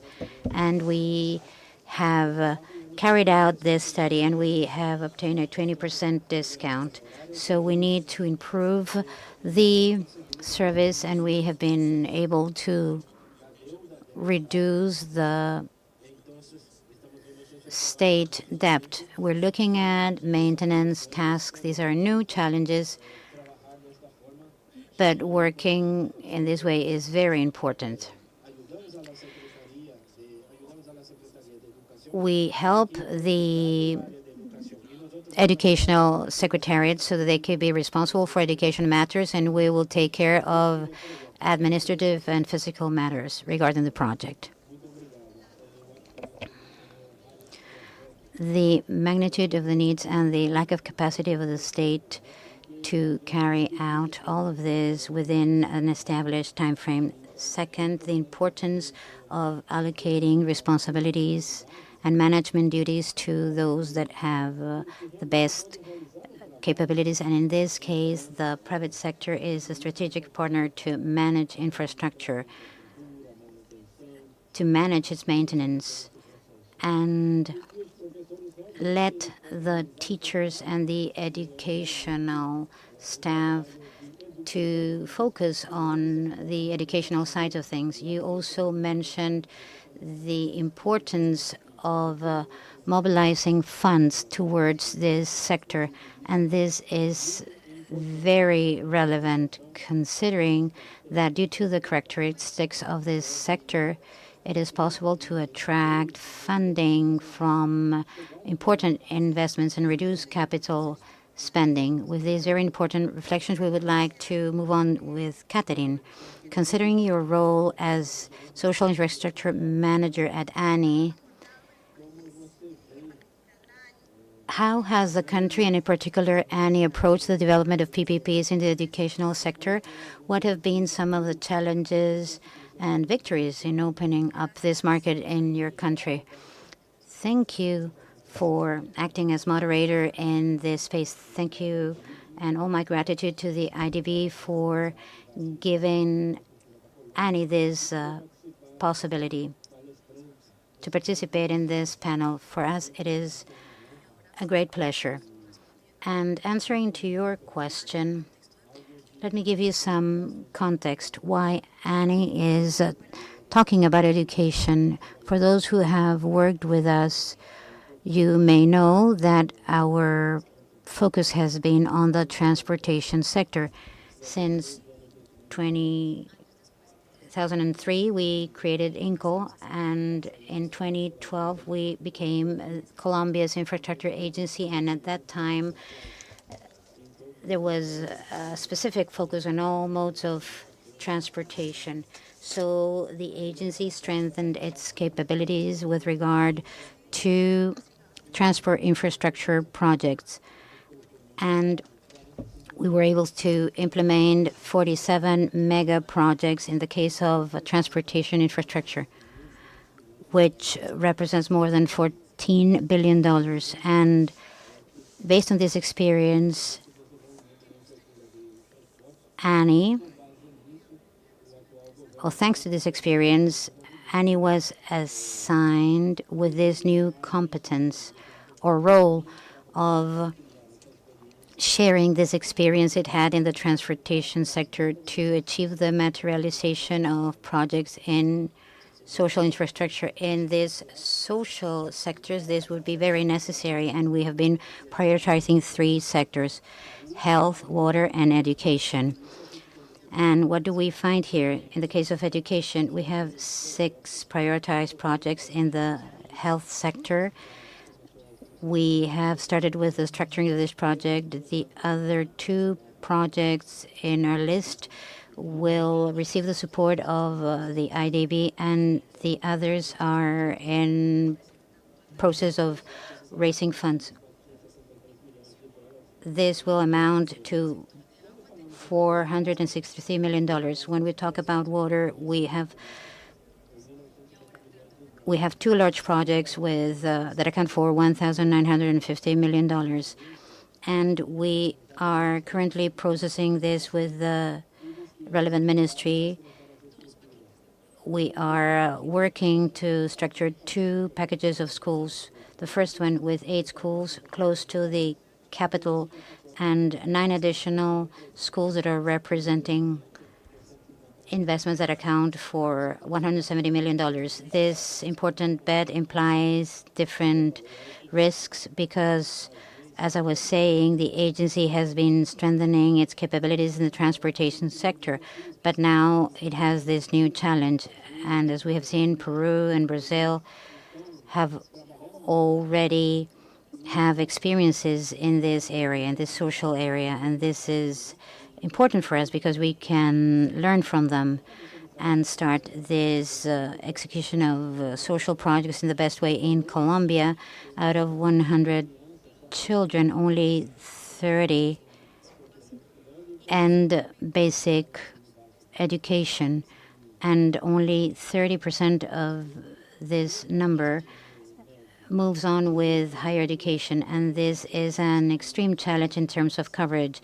We have also seen that in the country, a large part of the problems not only relate to building infrastructure, but also in terms of equipment for this infrastructure, in terms of maintenance, and in the design of optimum plans that allow to define programs where children feel well. And based on a recent study from 2022 by Pakistan, it is also necessary to have these campaigns to build citizenship culture with the parents. Sometimes there is infrastructure, but it is not important for the parents to register their children in said schools. So this package is aimed to PPPs. PPPs not only for infrastructure, but also with a social approach that allows to implement projects efficiently.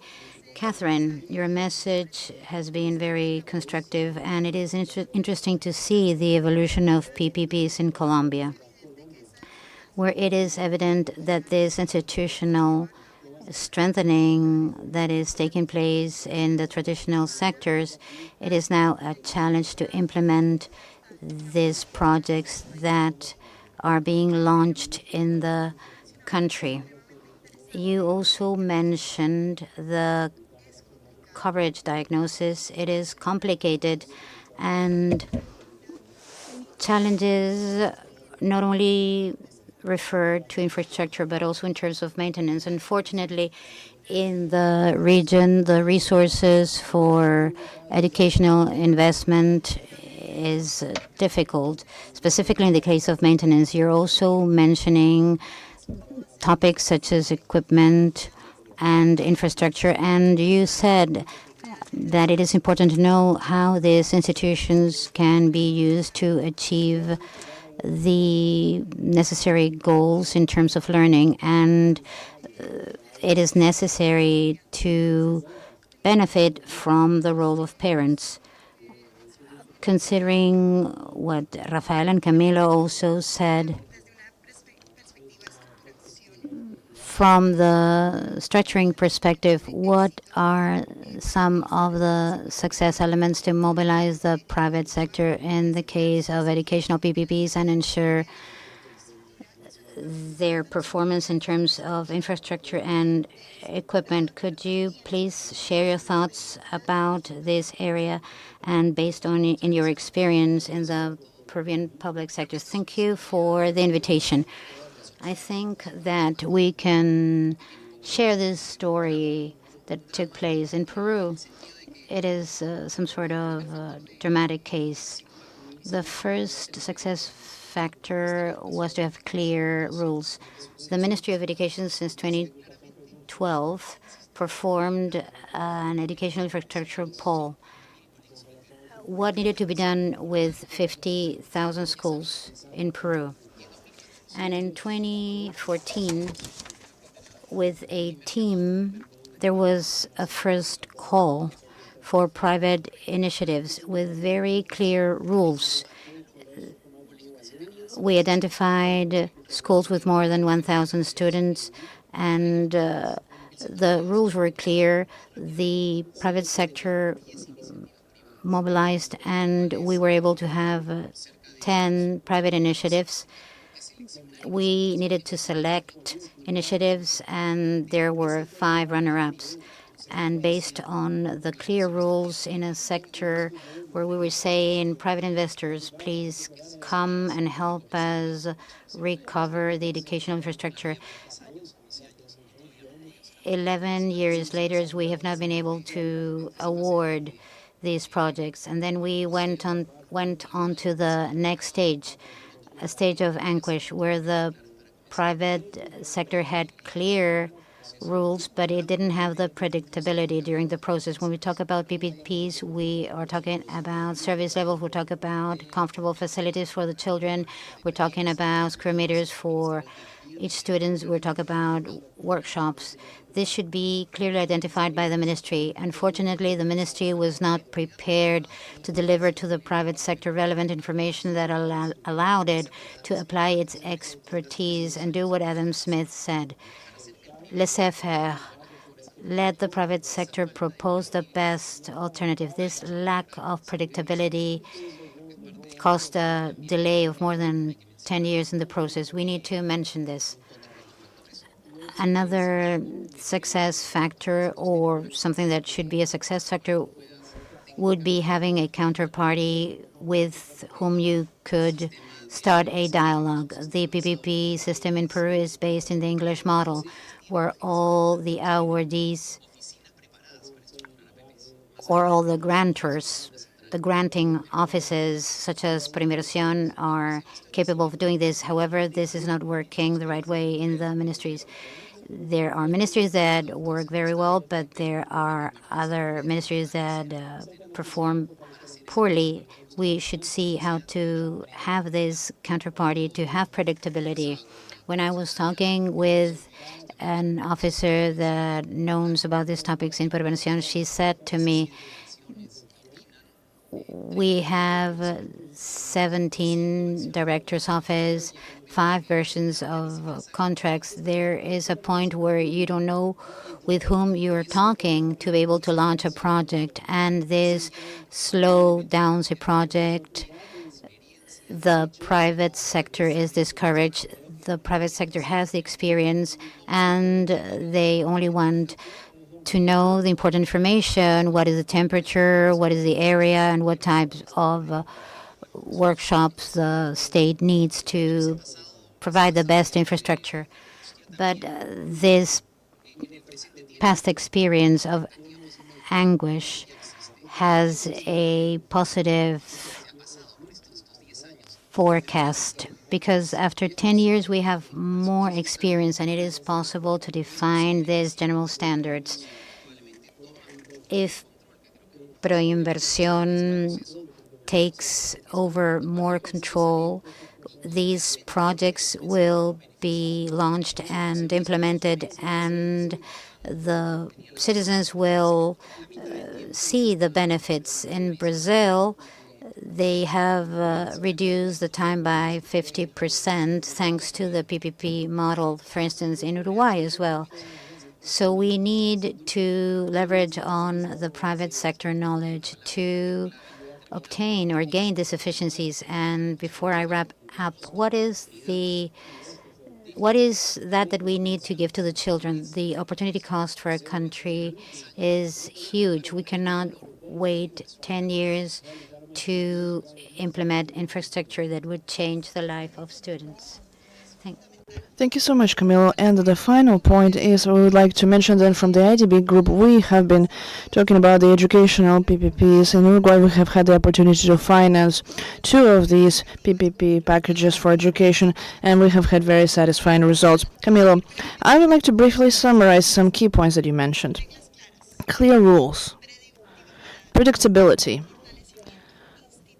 institutional strengthening to identify and structure projects, efficiency in governance that is associated to the PPPs and standards. We are now going to go to Paulo. Paulo, based on your experience in infrastructural management and education in Brazil and on your leadership in implementation of innovative models of investment, what compliments can you add to what our panelists have said regarding the success factors based on your experience, and what lessons learned for education can you share? Well, good morning once again. It is very nice to be able to share a panel with all of you. The state of Paraná is a very large state.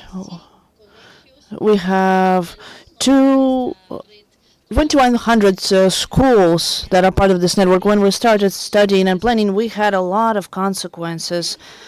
We have a large government, so the speed that the education requires to be able to extend its network.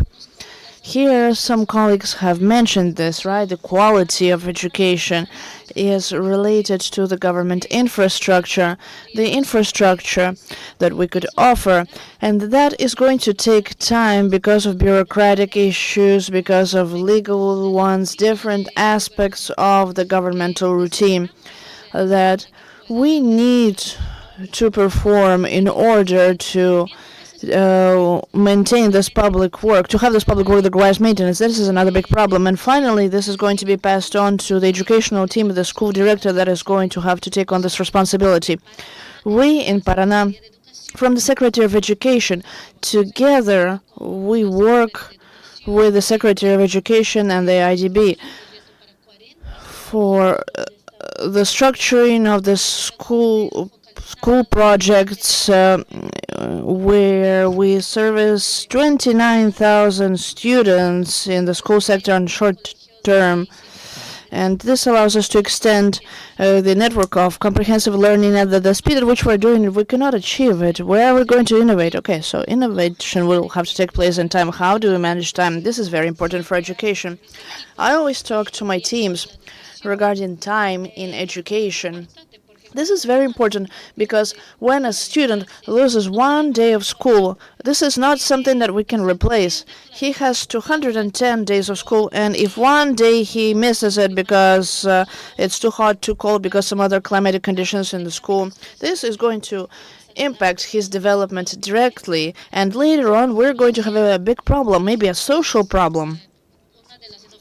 One of the innovations that we have, that we're bringing to these institutions, is that we can serve this community, this region. Our department has gone through a very important demographic condition. Many places in Brazil and in the world have experienced this, cities that have grown. And so we don't have the possibility of building a school and taking a long time. So PPP looks at infrastructure with the idea of bringing dignified conditions and proper infrastructure, safety and transparency, security, so that the private enterprise can understand the seriousness of this project. It's not something that is just going to be built. It's a condition. We have over 2,100 public buildings so that the government can manage these buildings. Can you imagine? This is a big daily undertaking. So we can't bring 40 other schools to the government. We have to find in the structures, we have to think with clarity on the agreements so that these schools can, in fact, be used in their communities. And all the conditions that we have observed, sustainable schools,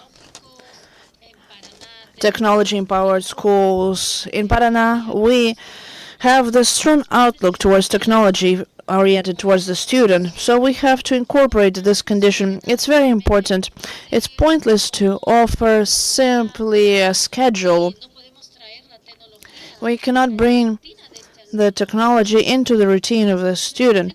So the project structure is very important, where we are going to work as a multidisciplinary team and bring this learning inwards into our department. We went through multiple factors, and there are secretaries and educational departments that don't know about this. We have to manage time. I think that the most important thing is to make sure that for us to reach success is to manage time, because education has a specific term which might run out, and that would directly impact the lives of the students and the communities. You mentioned and you echoed some of the enabling conditions that were mentioned by our other panelists.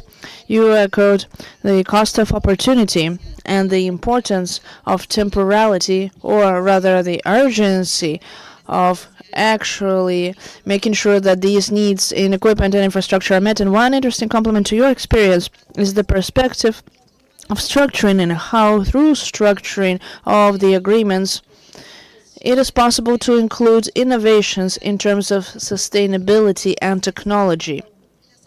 So the PPPs are in fact an instrument to meet the need of this urgency, but also to incorporate elements of technology and sustainability, which are increasingly more critical in the development of infrastructure, and which, on top of that, are enabling and facilitating elements to achieve learning results.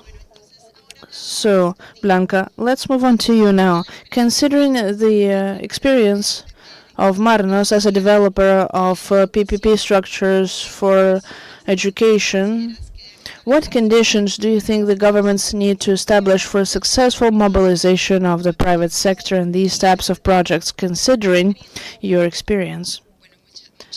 Well, thank you so much, Paula. I would also like to thank IDB for this invitation. This is truly an honor to be present here with you, share some of the experiences that we have had from Marnos. Just as you've mentioned, with over 7 decades of experience in the creation, structuring, and financing, construction, operation of these projects and infrastructure and real estate, we are extremely proud of having been adjudicated the first PPP for education in Peru. It has been a very interesting journey. This was a private initiative. There are 3 high-performance schools in Pasco, Cusco, and Huancavelica. And we are going to affect approximately 1,000 students. There's about 300 plus students in each school, and we have visited these locations. We have met the communities, and the impact that this is going to have in these schools in the region is impressive. So I think that we should encourage these kinds of projects that benefit our region.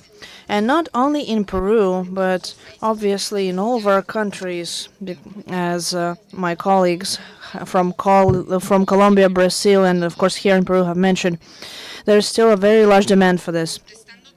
Now, to answer your question regarding the conditions, I think many of them have already been discussed, from the very clear rules to be able to have the trust of investing, of having the counterparts and the institutions that allow us to undertake a process with continuity and ease to achieve these projects as quickly as possible. I would like to focus a little bit on certain virtues and best practices we have found here in Peru, because we have hospital PPPs. In Mexico, we have the first road or highway PPP in Guatemala. We have participated in several projects of this nature, but we can find several strengths in Peru that I would like to focus on for best practices. One, without a doubt, is ProInversión. We think that ProInversión generates a continuity of these infrastructural projects, which, as you know, take a long time. They are projects for 20, 30 years, so there must be a continuity. There has to be a countrywide plan. There has to be an infrastructural plan that is very long-term. So, to have an institution such as this one, and there are others, of course, in the region, but in our case, ProInversión has been instrumental to provide this continuity, to support us when we have had questions.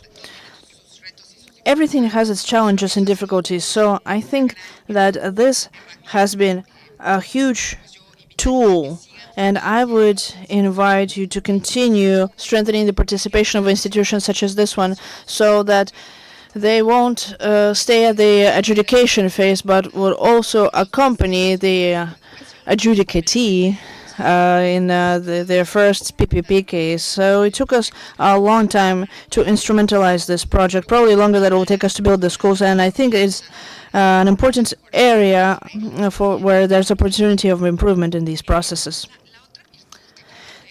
The other virtue which I feel has been very important has been the support of the Bank of Development, in this case COFIDE. I think having these institutions behind these projects, these very important projects, it's been very important because they provide some steadiness to the financing. Of course, institutions such as the IDB, we have been talking with you and other institutions, of course, and I think that they give strength to the entire structuring, as people were saying. I think, though, that the combination between certainty, continuity, open communication between the grantor and the developer, the adjudicator and the person receiving the adjudication is fundamental. And I think that the support of the International Bank of Development is fundamental. And as it has been said already, the amounts and the needs are not minimal. So we are going to need as much support as possible, and obviously a level of agility, because these projects cannot wait any longer. As you have said, the cost of opportunity is immense. Thank you, Blanca, and thank you for this emphasis on the importance of clear rules and continuity. You also highlighted the importance of a governance, an institution that ensures the long-term continuity of these initiatives, which by their nature, their identification, their prioritization, their structuring, the bidding process, and their management take a long time. And you also mentioned something fundamental that we would say is the essence of the planning in the countries, is to have this long-term vision. And by having this long-term vision in infrastructure, the country has an easier time identifying these projects of strategic value, where they can evaluate the participation of the private investment and generate a project portfolio that can be planned and executed in a timely manner. You also talked about the importance of institutional strengthening, not only to get to the bidding process for the projects, which is basically the beginning of the projects, but also of the execution of the projects, and the importance of follow-up in the private sector, and the robustness of the institutional capacities to manage contracts. And finally, last but not least, you have talked about the relevance of multilateral agreements, not only to support institutional strengthening, as was done by IDB and other project structuring, but also by the financing of these projects, such as done with Bid Invest, through financial and non-financial skills in terms of corporate management, environmental issues, mobilization of investment resources. So with these important additions, and as we have said before, we will now look at the results of the poll to see which question was the most voted of all by all of you. So let's wait for the questions to reappear on the screens, and then in a moment we will see the results of the poll. Okay, so we have a clear winner. Contrary to our previous plenary, there is no room for doubt. The question that we are going to ask our panelists, and we ask you, because of time constraints, to be very brief with your responses, is what innovations can strengthen PPPs in education? In the discussion in the previous conversation, we already had a bit of a taste based on the answers of some panelists, and we invite each one of you to add to this topic in just a couple of minutes. Who would like to volunteer to share some of your thoughts on the matter? If you want, I can go first. I think that there is a very big opportunity to innovate from the financial aspect. For a long time, there was a sort of a financial modality of financing from the APPs, and I think that there can be a huge opportunity in the financial sense, how supported by the multilaterals, the Bank of Development, supported by private investment, of course. But I think that is where there would be a huge opportunity for innovation. Excellent, thank you. Catherine. Honestly, Paula, I don't know if this is innovative, but I think it is fundamental. And that is part of the lessons of diligence in infrastructure in Colombia, and that's what we have identified. And that is to have a focus on the social aspect. When we think about infrastructure, oftentimes we go to the purely pragmatic, but we forget that behind that there is a service that needs to be rendered, and that there are children, there are families. And in this sense, I think that to think on restructuring with a focus on the social, with a service towards the social from the planning stage, could guarantee that these structures that we build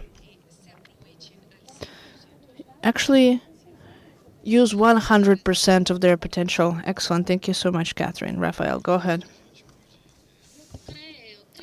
I think that something that we could innovate is the construction method. We are talking about remodeling schools, for example. There are schools that are over 80 years old, and so we need to restructure them, make them more modern, or make sure that they withstand the heat. But we can't stop teaching classes in these schools. We have to use the summer break, which is fairly short time. So we talk to the private sector. We try to make them understand the remodeling strategies, many of which are new, and that would reduce the impact on the students while providing this benefit. I think that, as everybody said, time education is something very important. When we're talking about remodeling, construction has its innovation, things that did not exist before. But now, in remodeling the construction method, it is very important, very interesting in decreasing the impact on the students. Well, on top of what Rafael said, I think, how can we adapt PPP projects to the curriculum of the school? Sometimes I say, we are thinking about the future. There's a 25-year contract. What is education going to look like in 10 years? This infrastructure, will it be appropriate for the next 10 years? Now that we're sitting here as managers, it's difficult, but we have to be assertive. Innovation is talking to the teams, the multi-sectorial teams, to make sure that we provide proper physical plan and infrastructure that goes in accordance to the needs of the school, rather than not contributing anything to the student or the school. The innovation would be part of the package. I think there are two types of innovation. There's an innovation regulation, public regulation. I actually mentioned this a moment ago. It took us 5 years to approve a study on, let's say, educational profile, a pre-fertility study. And the only purpose of the study is whether or not it's worth building a school. There's not a lot of science. You just have to revolutionize in how can we make this element much more agile, how we can give education to these kids. And in this sense, the other innovative part is what my colleagues were mentioning. How can we incorporate digital technologies, digital structuring, digital training, as is done now in Santa Catarina in Brazil, how they incorporate what they're doing in Spain? How can we incorporate artificial intelligence to detect issues early on in, for example, in learning and develop a personalized approach? How can we allow the state to propose what the state knows how to do? Because maybe the state hasn't thought of it, but if we allow the private sector to pitch these ideas to the state, then maybe the state will realize that there's a lot more benefit to extract here. So I think that this is element to allow the private expertise to propose this to the state and sign open contracts for 25 years that allows clauses where the private sector can add new technology, the state can assess them, approve them, and pay for them if they actually generate a benefit. Thank you, Camilo. We have heard some very clear ideas here, starting with innovation and financing, the focus on the social. Why do we build and why do we maintain this infrastructure?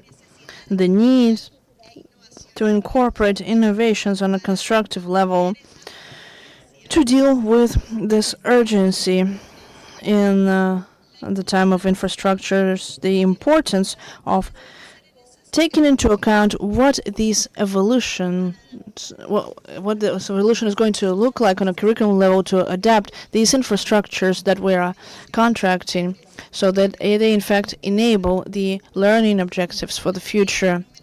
And last but not least, regulations on a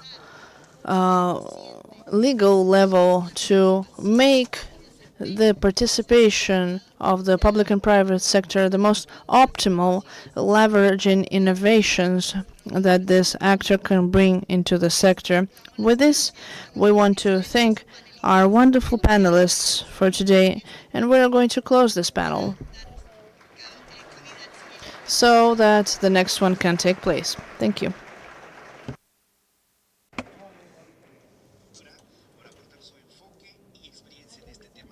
Thank you for sharing your knowledge and experience. Please stand up for the official picture for this very interesting panel.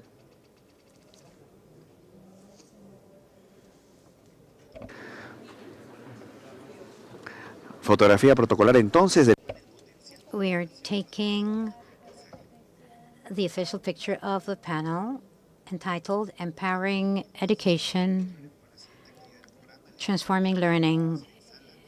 We ask you to remain in the room while the simultaneous panel is over so that we can resume the joint agenda.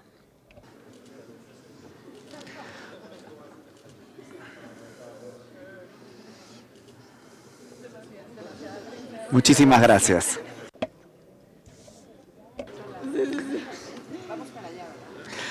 En unos minutos más continuaremos. In a few more minutes, we will continue with the next activity.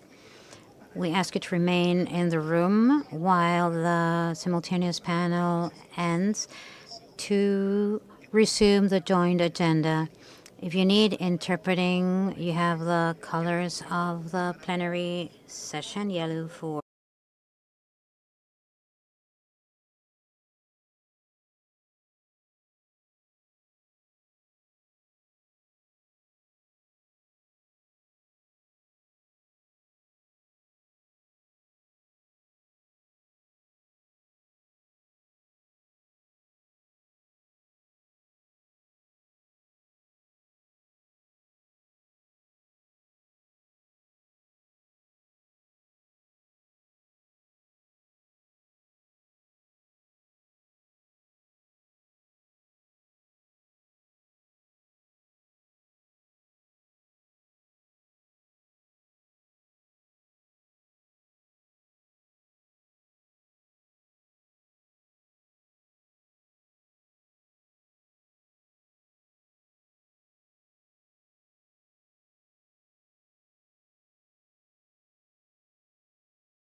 Para los que necesitan interpretación, For those of you who require interpretation, it is time to remind you of the colors for the plenary: red for Spanish, blue for English, and yellow for Portuguese. If you require assistance, you can request this assistance from our support team. We are going to continue today's agenda. We will now begin the second plenary session called Closing Gaps, Leveraging Resources. In this plenary, we are going to explore the key strategies to mobilize financing and attract private sector towards public and private associations here in PPP. The idea is to see how these initiatives can help close gaps in infrastructure and public services that are of the essence. We ask you to pay attention, stay in your seats, put your phones on vibrate or silence them. This way we can ensure that this activity remains smooth. Again, please put your phones on vibrate or silence, and this way the next panel can unfold smoothly. For this, we invite to the stage Mr. Gaston Astesiano, who's president of Ventanilla Única for a PPP IBD. Welcome.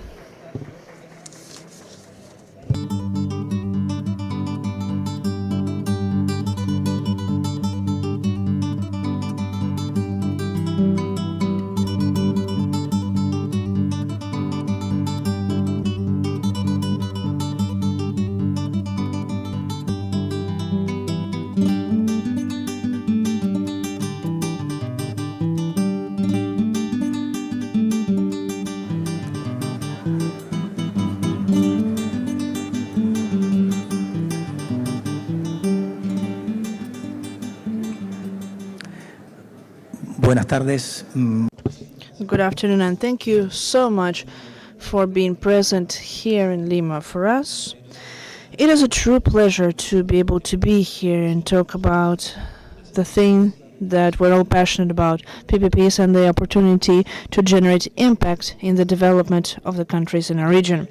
Today's panel is a panel that seeks to propose the big question that we all face in infrastructure in Latin America and the Caribbean.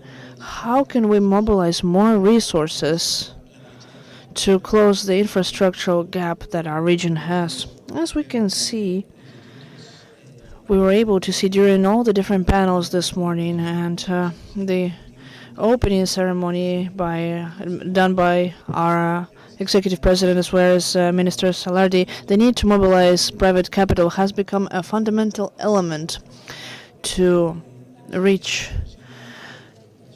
the closing of the gap for the needs and the maintenance of infrastructure in Latin America and the Caribbean. For this, we will use different mechanisms of risk mitigation. We will also go in depth on the fundamental role that both the private sector, the multilateral organisms, the global funds, and the bilateral financing agencies can play without neglecting the fiscal aspects of these projects. We now have 2 long decades of private participation in the infrastructure in a country. We have gone through a very positive, incrementally positive path.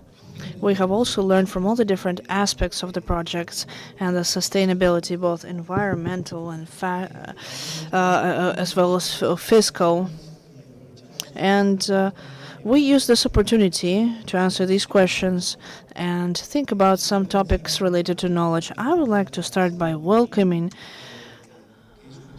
Mr. Seung Hong Lee, who is the director and of the Export-Import Bank of Korea, and who provides the support to the private sector in Asia. He is part of the Export-Import Bank of Korea, as well as the financing and development project, where he leads initiatives to promote different development initiatives in the private and public sector on a global level, with more than 19 years of experience and with key roles as Chief of Strategy and Senior Officer of Loans in transportation, water and power sectors in countries such as Panama, Colombia, and Peru.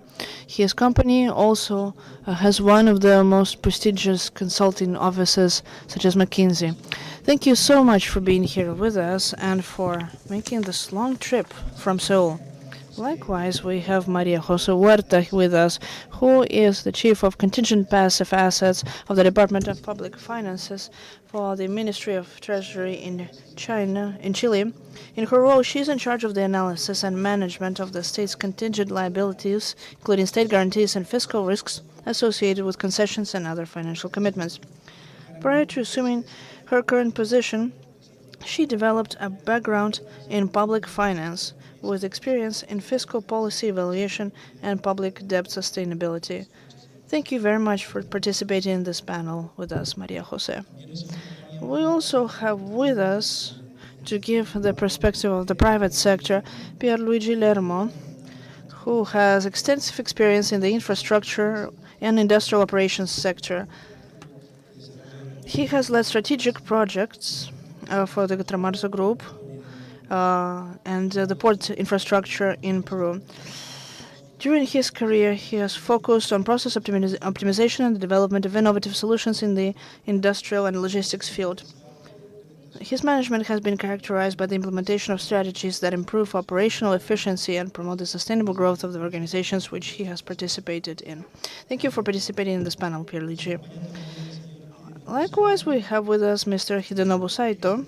He is the Chief Operating Officer of Sohitz Corporation of America, with an outstanding track record in the corporate and international trade sector. He has led key initiatives for the strategic expansion and operational optimization of the company in the Americas. His experience includes managing investments, developing new business opportunities, and implementing strategies to strengthen Sojit's presence in diverse markets. Under his leadership, the company has consolidated its position in key sectors such as energy, automotive, and natural resources. Thank you for participating, Mr. Hidenobu. Finally, we have a strategic partner from our team, João Reis Sabino. He is a senior infrastructure finance specialist at the Global Infrastructure Facility with a solid experience in the infrastructure sector. He has worked in the development and financing of the transport and energy projects in regions such as Africa, Latin America, and Eastern Europe. Prior to joining the Global Infrastructure Facility in 2019, he was part of IFC's investment team, where he specialized in the real estate sector and subsequently in the corporate transaction advisory team in Brazil. He has supported governments in structuring infrastructure projects in transport, energy, and social infrastructure. His track record reflects a comprehensive approach in the structuring and financing of strategic projects for sustainable development. Today, in this talk, in order to be able to interact with all of you, as well as our virtual audience, we would like to conduct a dynamic activity where you will be able to select some of the questions that will appear on your devices. For those of you who are in this room, you will get these questions via WhatsApp, while people who are virtual will be able to do it through the QR code that appears on the screen. You will be shown 3 options of questions for your vote. The option with the most votes will be asked to all our panelists later. We invite you to vote on the options that appear on your cell phone or on the screen by following the QR code. I would like to move forward with our panel and give a brief introduction in the sense that, as it was mentioned, within a context of the need for infrastructure and moving financing to attract public and private investment, this has become a priority for the largest portion of the countries in our region.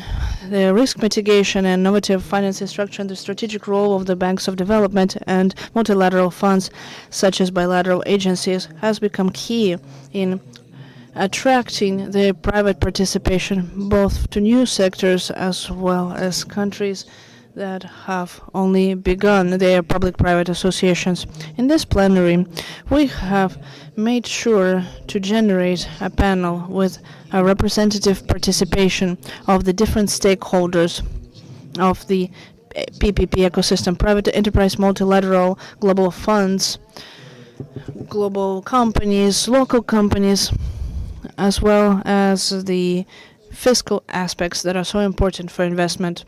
Through this discussion, we will explore opportunities and challenges for the mobilization of private capital, the development of resilient infrastructures. And having said this, I would like to start with Mr. So-Hung.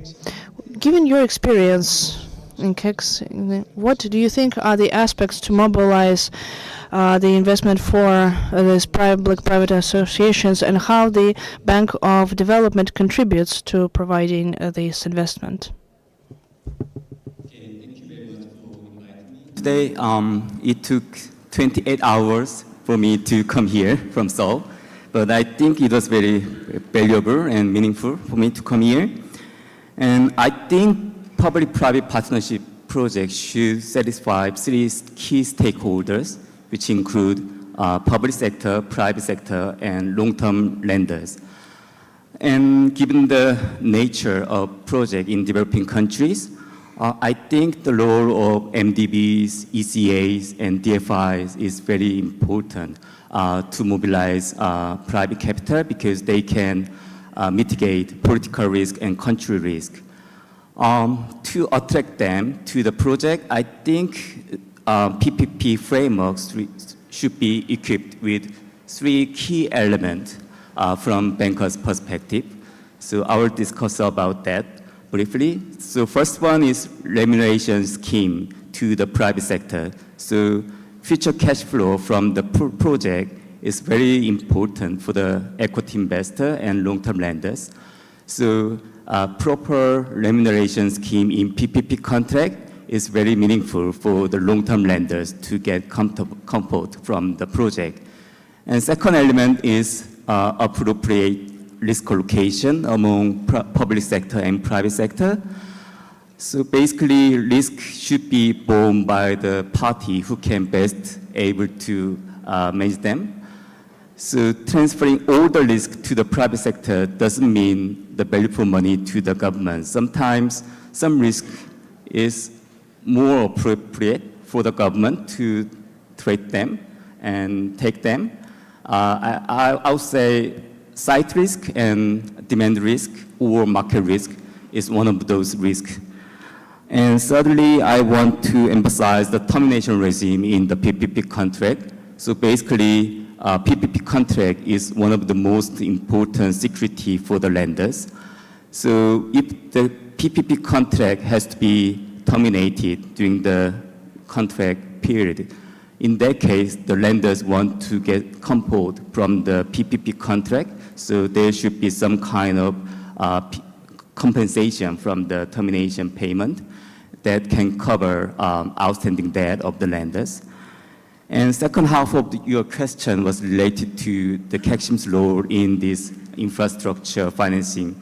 So over the 50 years, KEXIM have financed infrastructure projects in many countries, including Latin America and Caribbean region.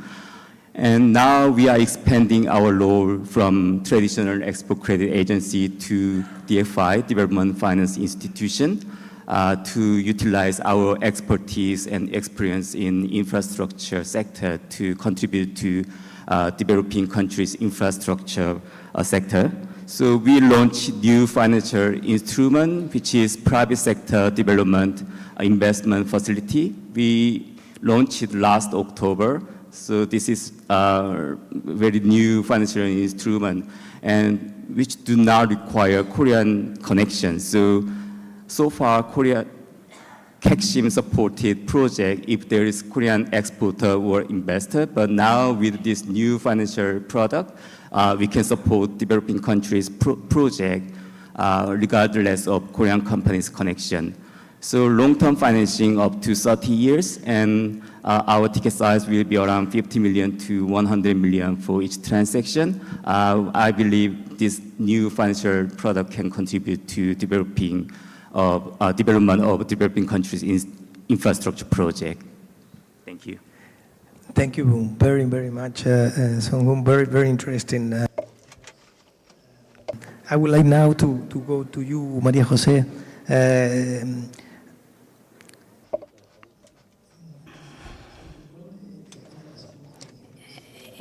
Maria Jose, in your capacity, how do you consider that the fiscal risk management could be improved to leverage private investment in PPP projects, ensuring the efficiency of resources? Good afternoon. I'd like to start by telling you what happens at the Ministry of Treasury. Our fiscal accountability law obliges us to plan our budgets for 4 years. So any kind of deviation or spending pressure has an impact on us to comply with our fiscal goals. So it is very important to manage this. We know that these are long-term projects, and as in Chile we already have more than 80 projects for more than 20 years, some of them. We understand that the mitigation of these fiscal effects have to be analyzed from a contractual point of view beyond the risk distribution, because this is already included in the contracts. All PPP experts know that this scheme is a distribution of risk between both parties, with relevant remuneration in the case of private sectors. So based on our experience, what we need to do now is mitigate the risks that could be there for the private sector and for the tax authority. We have worked with our friends from the Ministry of Public Works to strengthen the concession agreements.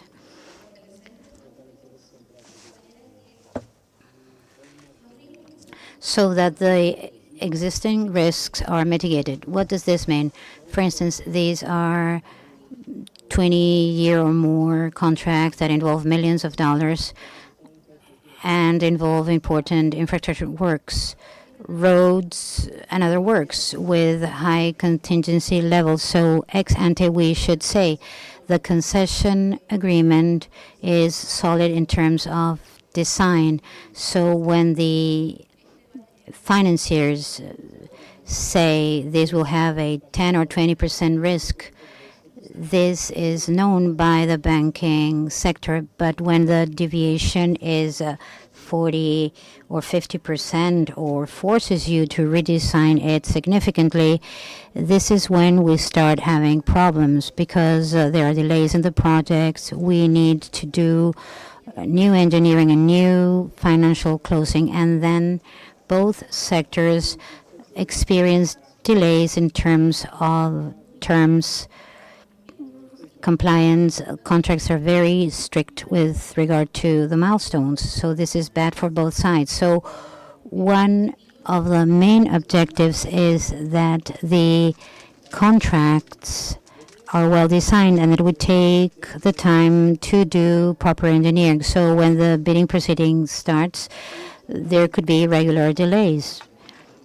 I heard that there were 10-year delays in the case of schools. I believe that this could be solved by taking the right time to do the right engineering. We're talking about 10 to 20 or 30-year projects, so all contracts should include a mechanism or fund for investments that everybody knows about. And here the banking sector can be of help. And I would like to ask this to IDB. How can we structure a contract to know that there will be a 20% modification? For instance, the case of roads with the new communities, we're forced to change these terms. So we all need to know that we are going to reach that kind of modification or amendment, and we should not experience obstacles in the case of funding. And also we have had many problems in the delays of intersectoral permits. I don't know if you've heard the news. There is a term regarding the permits, the permitology, and we need the support of several sectors. I'm running out of time, but I'd also like to mention that it is not possible for us to have a contract regarding a project that has not been executed for 10 years because there is no financial closing. We should understand that the parties to the agreement should prove that they have financial capacity, a prior letter or a maximum term for the financial closing, so that if there is some kind of contract termination, we're all aware and with the least possible cost. I like so much what I do with Juan Manuel, the concession director. We have long discussions, but we all want the same thing, better infrastructure for the people, and that the infrastructure is not an obstacle, that it blends with the city. We have this good neighbor program in place. What we need is that everything has a fiscal streamlining that does not move us away from the structure, and that is why Chile is so appealing for the investors. Thank you so much, Maria Jose. We will now go on to Pierluigi Lermo. Based on your experience in the optimization of processes, what do you consider the main gaps in infrastructure and logistics that limit the sustainable growth in the region, and which key strategies should be implemented to close these gaps? Thank you, Gaston. I think that we all know that infrastructure gaps in our region result from or are the causes of poverty and lack of good situations in the population. There is a large gap concentrated in transport, 45%, water and sanitation, 20%, and energy, 20%. And 80 to 85% would be the infrastructure gap. Peru is not much different. In the energy sector, we're comfortable. In the case of transportation, water and sanitation, we have a disadvantage.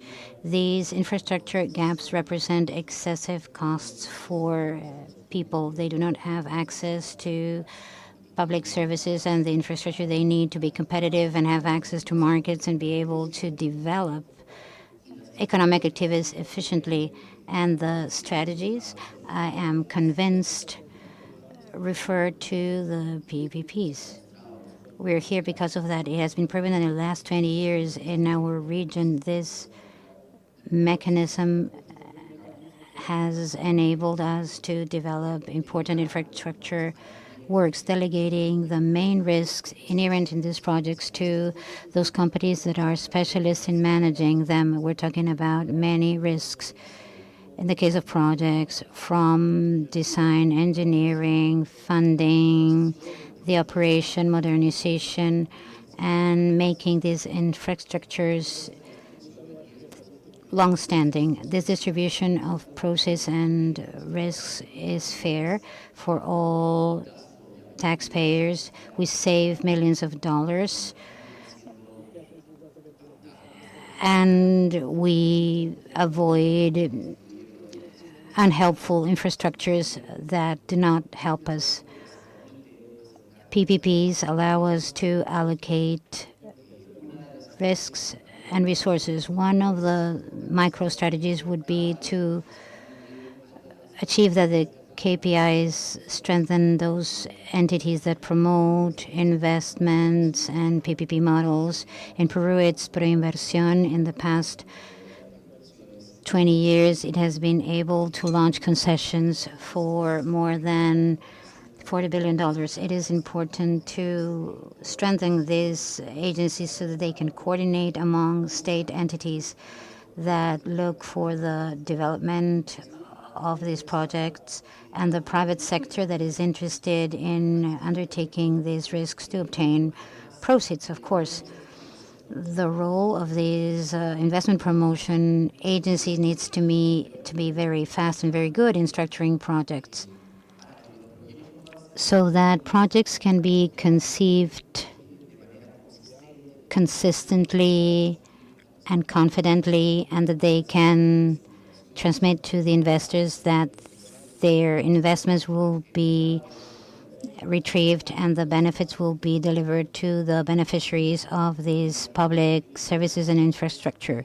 I would say that the promotion of PPPs should be strengthened, and it should be a model that should be expanded to other sectors, not only energy and transport that are very capital intensive, but also to other sectors that have a strong impact in poverty eradication. I'm talking about health, water, and education. Thank you. Thank you, Pierre Ligi. De novo. From Sohit Corporation perspective, how can global companies collaborate with the governments and local actors to mobilize resources and investments to drive sustainable development, closing gaps in strategic sectors such as energy and natural resources? Hello, everyone. Firstly, thank you very much for inviting me to this, event. So this corporation is one of the major trade and investment firms in Japan. PPP is one of the most strategic subjects for us globally. For LATAM, we chose Peru as our, the first country to work for the healthcare sector in a PPP framework, thanks to our local partner, and then 6 million people insured. Come back to the questions. Of course, one of the most challenges we face today is how to ensure sustainable development, especially in strategic sectors. Global companies play a critical role in this effort, but we cannot act alone. Collaboration with government and local actors is essential to mobilize resources, align incentives, and then close infrastructure and investment gaps. Of course, PPP is one of the most powerful tools to drive investment in a sustainable development. By working with government, companies can co-finance projects in strategic areas. Here, one of the most important things is that the appropriate risk-sharing arrangement, which make it easier to attract private capital that would otherwise be hesitant to invest in emerging or undeserved markets. Second, investing in local capacity building and knowledge transfer is crucial for sustainable development, take root and last. Global companies often have advanced technologies and a system that is shared responsibly, can empower local actors. This means creating training programs or supporting local entrepreneurships and building sustainable supply chain that includes small and medium enterprises.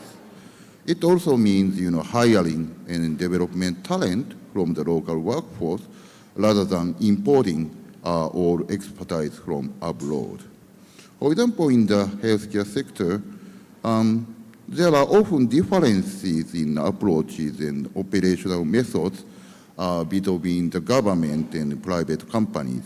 And it comes to the delivering, medical services. Recognizing these differences, leveraging the expertise and specialized knowledge of private enterprises can help enhance overall quality of care. As a global company, we aim to contribute to further improving the healthcare standards in the country by collaborating with local companies and introducing proven healthcare solutions that are available in the other countries. Finally, the global companies should actively engage in policy dialogue and co-create enabling environment with the governments, which means closely working with policymakers and other stakeholders to shape regulations, standards, and so on. So as a global company, we would like to contribute for these areas. In conclusion, global companies have a responsibility and a strategic interest in supporting sustainable development towards, healthier planet together. Thank you very much. Thank you very much, de nuevo, for so insightful remarks.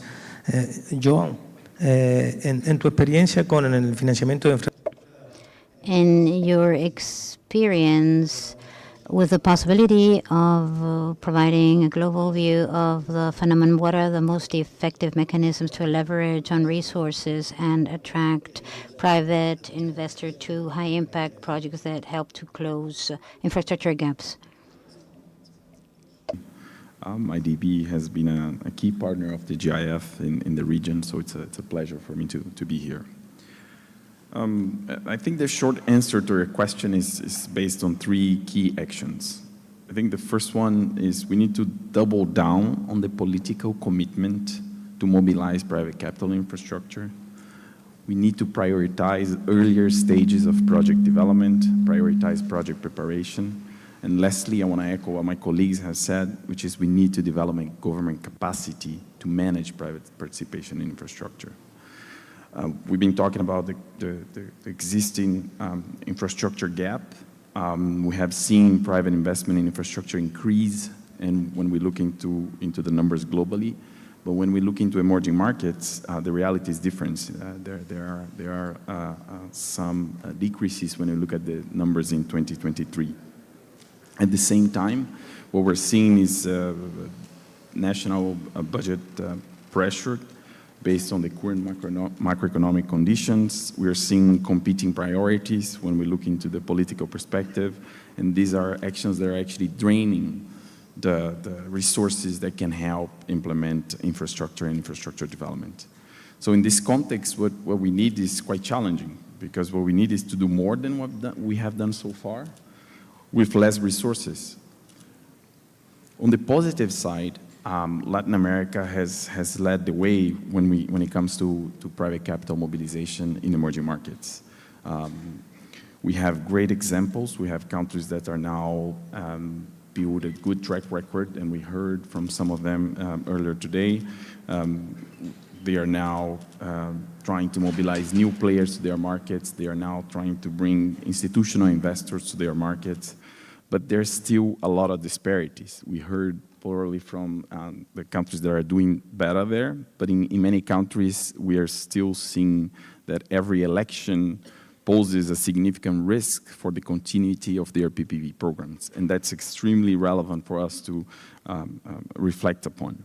The countries that have led the way, there's no debate anymore if do PPPs or not do PPPs. The debate there is, what are the sectors that should be prioritized? What are the sectors in which we want to have PPPs? What are the structures that we prefer?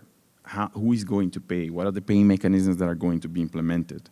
How can we use scarce public resources to maximize private financing? These are the discussions, but the discussion is not about having private sector involvement. This is a given. And the idea is to bring private sector not only to address the efficiencies that we've heard that are needed, but also to increase the pace in which we're going to close the infrastructure gap. In these countries, they have prioritized planning, they have focused on project preparation, they have developed institutions that are capable to structure projects, and they have moved from structuring one single project at a time to structuring a program of transactions. And this is critical to speed up the time in which we deliver projects. We have supported projects that have had programs with more than 10 projects within a single engagement. This increases the possibility and the probability of winning bidders to win projects as they bid to it, and then increases, of course, the possibility of them entering the infrastructure markets, entering new markets. And this creates a virtual cycle. We're seeing more projects reaching successful closure. We're seeing projects well managed, because it's very important to emphasize the projects that you have bidded out and how you manage them. That's the way private sector will see your country and decide to invest in it. So building that track record is extremely very relevant, and that helps the government in building their capacity. In our experience, what we have seen is that projects that are well structured, they do reach financial closure, and that's how the GIF was created. We were created within this assumption, which has been proven valid. Even in developing economies, we have seen competition for financing when projects are well structured. To date, we have supported more than $20 billion in investments in partnership with MDBs. But we are not seeing yet the commitment to private sector participation in the long-term spread throughout economies, and the attention to the earlier stages of project development, the structure and preparation stages. These are the elements that will unlock more projects coming to market and more private sector participation. Of course, MDBs play a critical role, because they help on the learning by doing process, by working side to side with governments as they develop their capacities. And the experiences that we had in partnership with IDB, we have structured projects that go from first projects that then became program of transactions to doing the first PPP in the country, where now we have to continue structuring and supporting the PPP agenda. I think we need to do more. We need to do more in a programmatic basis and consolidate PPP across the region if you want to close the infrastructure gap. Thank you, Mr. Thank you very much, Joao. Ahora podemos pasar a ver la... Now let's go with the questions selected by the audience. Let's see where it is. With 49%, the winning question is, what innovative risk mitigation mechanisms have been the most effective to generate trust among investors and accelerate the financial closing of transactions? Who would like to comment? Maybe I can begin with a brief response, and in the meantime you can think. We have very little time. We are the only thing standing between the audience and lunch, so we have to be very efficient. I think that this is the perfect segue to the wonderful presentation made by Joao, in the sense that the multilaterals and the global funds, and in some cases the financial instruments that Mr. Hung mentioned, can play a very important role for the need of the mobilization in our region. As it was mentioned in several previous opportunities, our region already has a very positive experience, and the projects that we're now facing are projects that require some sort of public participation to be viable. So mechanisms of contribution, of public contribution, for availability or any kind of risk mitigation via guarantees to make these payments available for contracts, for long period contracts, as Maria Jose was commenting, can be the best mechanisms to mobilize. Perhaps we could comment on the fact that our team is working on environmental asset in Brazil and a reforestation park with this mechanism of guarantee, mitigating certain risks that successfully allowed us to attract the private sector through a bidding a couple of weeks ago. I think that this is an experience that can be replicated and made more sophisticated by performing PPP projects. Who would like to continue? Joe?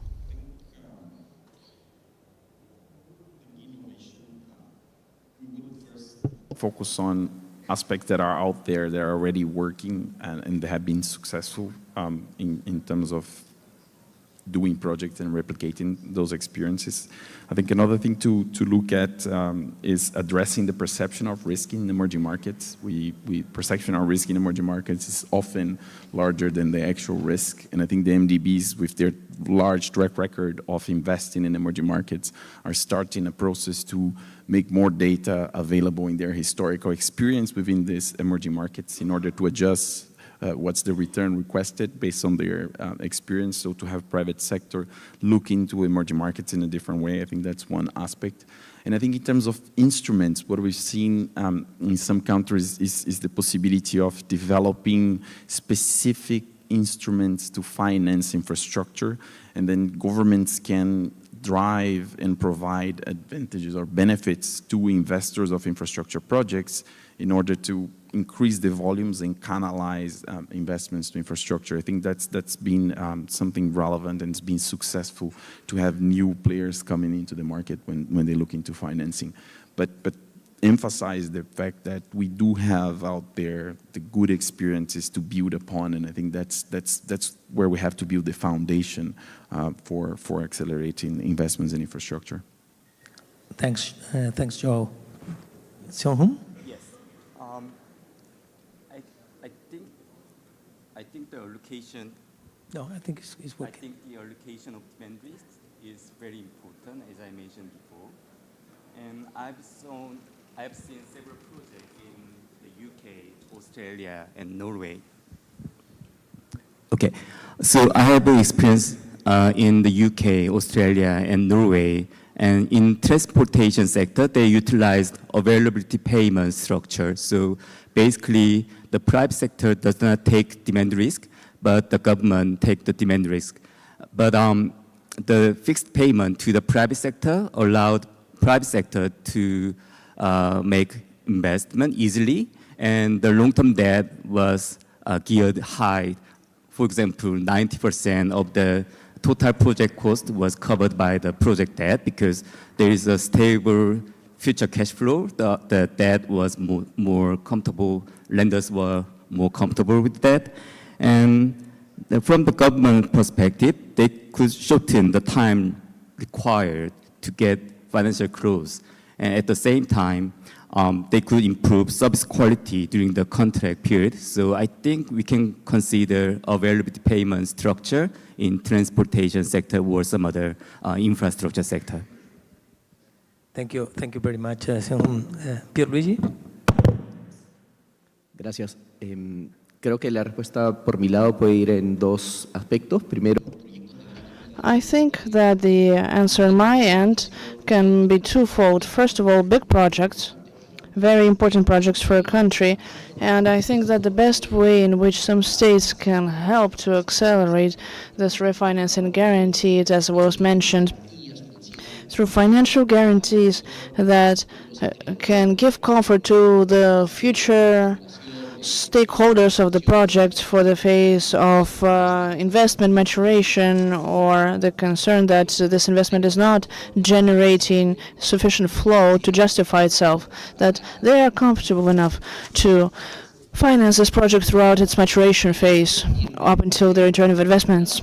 And on the other hand, we see that these PPP contracts are very long-term, 30 up to 50 years, and it is virtually impossible to plan what the demand and the need for public services is going to look like throughout this whole time. I think that these contracts need to be flexible enough so that they can be executed with voluntary investment at the discretion of the infrastructure operators, so that they can fulfill the new needs and demands of the market, and that these new investments can also be validated by the guarantees of these projects so they can be financed. Thank you so much. Maria Jose? Risk mitigation, and I am trying to make this concept, the self-containment of contracts, to have sufficient flexibility so that in this term of maybe 20, 30 years, they have the flexibility to adapt to new realities. We have a lot of experience in the minimum guaranteed income, which is demand mitigation. And this is something that is established and is the basis but it also allows you to mitigate what is called the variable term for the grant, which allows us, when met with excessive demand, to extend the contract so that all this negative effect can be absorbed, and therefore we do not have to renegotiate modifications all the time. I think that a good experience in those cases that are possible, if possible, it should be a variable term. And the other thing is, in terms of risk mitigation, I'm going to talk a little bit about Sanadora, which is where IDB helped us with the economic model of Sanadora. This is the first one that we launched from a portfolio. This is located in the north of Chile. IDB supported us, and this is the innovation and risk mitigation all in one. I think it is important to have the experience and for example, in the case of building one of the first air trolleys that are being built for us, is that an operator with a certain percentage of participation must provide support in the operation of something that is innovative, as such as, for example, the air trolley. And so the contract needs to have needs to be as flexible as possible, but also we need support in the experiences. And I think I mentioned this. My boss asked us about this very important support that we had for. Compartir estas experiencias y establecer. And so it's important to establish this experience, and it has helped us a lot in terms of innovation, to go outside of our contracts, which we truly enjoy, right? Highways, but we have to look a little bit beyond, and we have to thank the opinion of the experts in these subjects. Thank you so much, Maria Jose.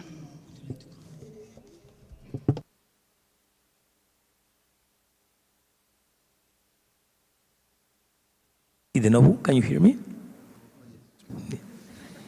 Yeah, actually, I don't have a specific right answer No problem. for the innovative solution. However, we have global experience in the PPP areas, and we're aware that each region, each country have the different PPP frameworks. And then, like Mr. Lee said, typically the private company don't like to take, the demand risks, which is not foreseeable as a private company, and where I think that the government is rather good at for, taking a risk. Generally speaking, with the private project areas, there are lots of, the techniques already developed. For example, in the US, when you invite, private bond companies, very, innovative, the financial schemes there. So how that, the key issue, I think, is that, the private investor don't like uncertainties. And certain, floor, the economics would like to be secured. And then, I think government would better to encourage private company to pursue the, upside, and where, maybe the government and the private company can collaborate, like a risk profit share mechanism, for example. And, so first thing, to compare the pros cons of the each different PPP framework, and second, to instinct, private companies, motivation to make project better, sharing the same targets. Thank you very much. De nuevo, muchísimas gracias a todos por. Thank you so much, Inovo. Thank you so much, everyone, for the participation. I think that some very interesting points were mentioned in this conversation during the panel, especially. I think we have a pretty good summary of over 2 decades of PPPs in Latin America, as Maria Jose mentioned, with important innovations, such as the variable term and the present value of all income as a very intelligent mechanism, not just to mitigate the risk of demand as was explained already, but also I think to align certain incentives to determine the payment for termination, because the private sector is a very competitive environment, because if you don't perceive income quickly, then the discussion turns very difficult. And as Luigi and Hidenobu mentioned, this is a key point for banking to calculate what the termination payment is going to look like. The region has been at the lead in the participation of the private enterprise, over 37% in the development of social infrastructure in our region, and I think that this shows what Joao pointed out, is that the perception of risk sometimes is greater than the risk itself. And I think that both multilaterals as well as bilateral agencies have great potential of knowledge in the market and being able to bring these risks to determine that one of the first guarantees from the Bank, for example, of Development was the Paramal Highway in Ilsa that allowed to have the first highway in Peru that was made via payment per availability scheme. It was a big success. So again, to wrap up, I would like to thank all our panelists for their wonderful participation, the audience for your attention, and we can all now go to lunch. Thank you so much. Thank you so much for sharing your vision and experience.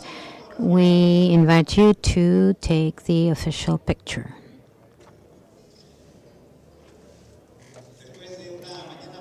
After a very productive morning in this first part of this forum, it is a time to take a break. Please enjoy the lunch at the Lima Tambo room next to the plenary session, at the terrace next to the Lima Tambo room, and in the registration area close to the elevators. These are the three areas where lunch will be served. Alberto, yes, of course, and we would like to thank our virtual audience. Thank you for joining us today. It's a good time to have lunch and take a break.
We are ready to resume this meeting.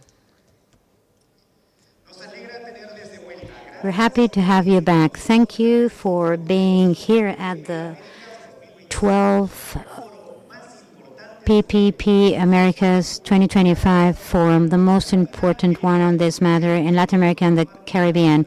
It is time to continue with today's agenda to present the panel Financial Innovation for APP Equity, Mobilization and Blended Finance. Here on the left-hand side, we have Joseph Enriquez, his Director of Resource Mobilization of IDB Invest.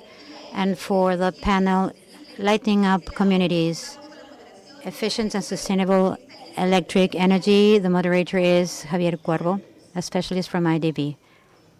Welcome.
And welcome to this interesting PPP Americas 2025 panel.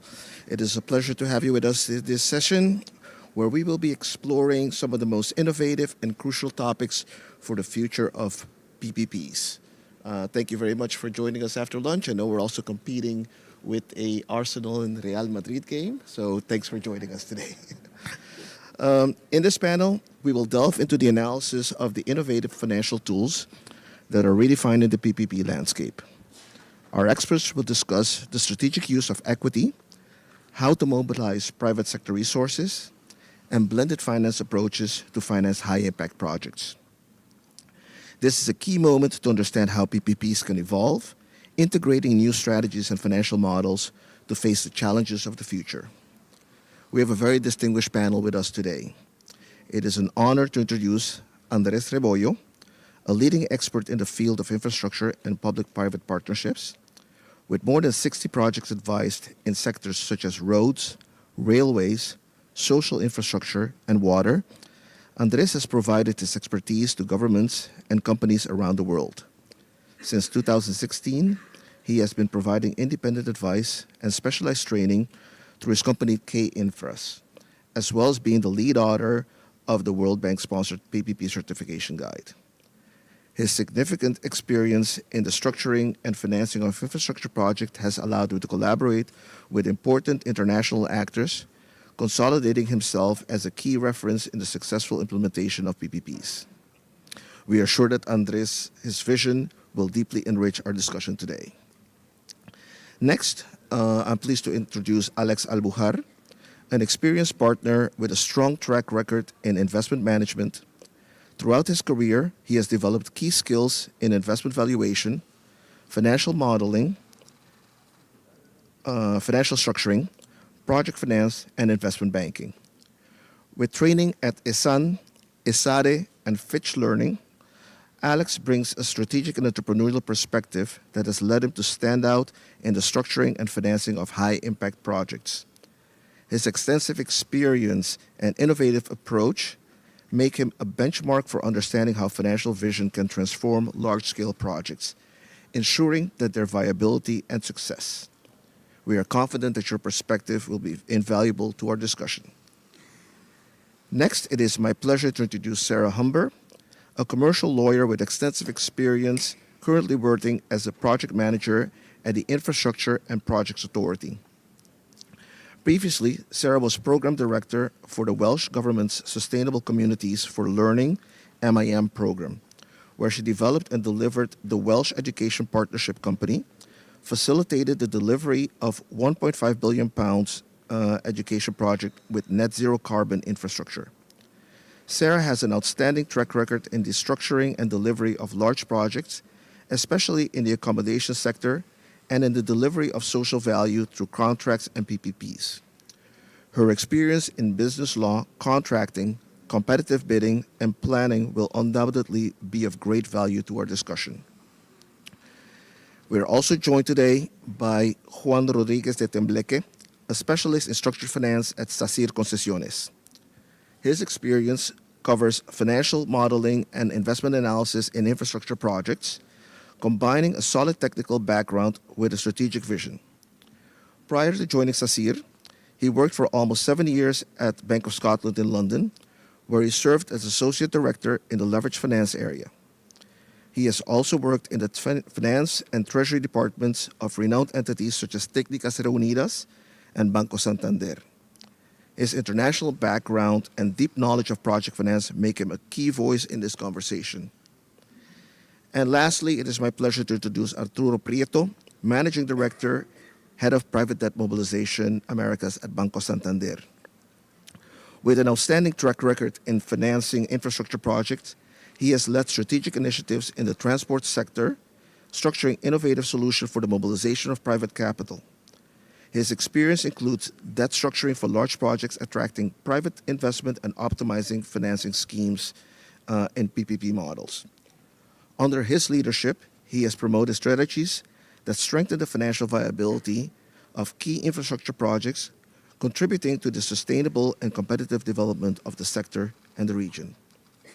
I want to thank all of you for joining us today on this panel.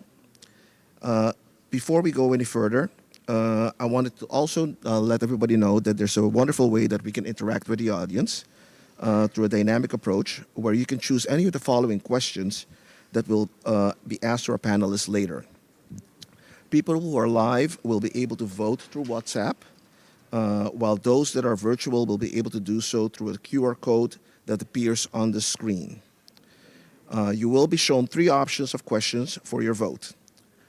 The option with the most votes will be asked to all of our participants at the end of later on in this panel.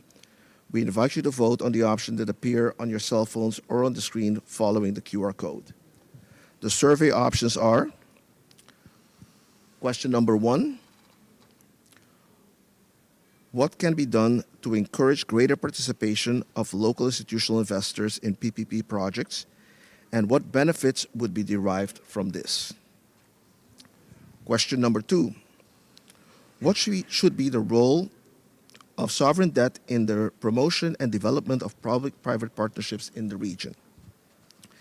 And question number 3, what are the main challenges that Latin America faces in mobilizing resources for infrastructure compared to more developed markets such as the United States and Europe? Now, as I mentioned earlier, in this panel, we will be exploring the innovative financial tools that are transforming public-private partnerships landscape. We will focus on the strategic use of equity, private sector's resource mobilization, and blended finance approaches to finance high-impact projects. Through the perspectives of our experts, we will discuss the trending financial models for structuring viable and sustainable projects. Without a doubt, a key session to understand how PPPs can generate long-term value for all those involved. With that said, let's kick off our Q&A session with the panelists. And I'll start with Alex. Alex, thank you very much for joining us. From your experience structuring and evaluating investments in infrastructure projects, how do you see the current state of PPPs in Peru? I'm especially interested in your perspective on the impact of exchange rate on the structuring and financing of these projects. Gracias, Joseph. Muy buenas tardes. Thank you, Joseph, and good afternoon, everyone. Well, when it comes to the evolution of the PPP projects in Peru, we are very close to turning 30 since the first legal regulation came in force in 1996.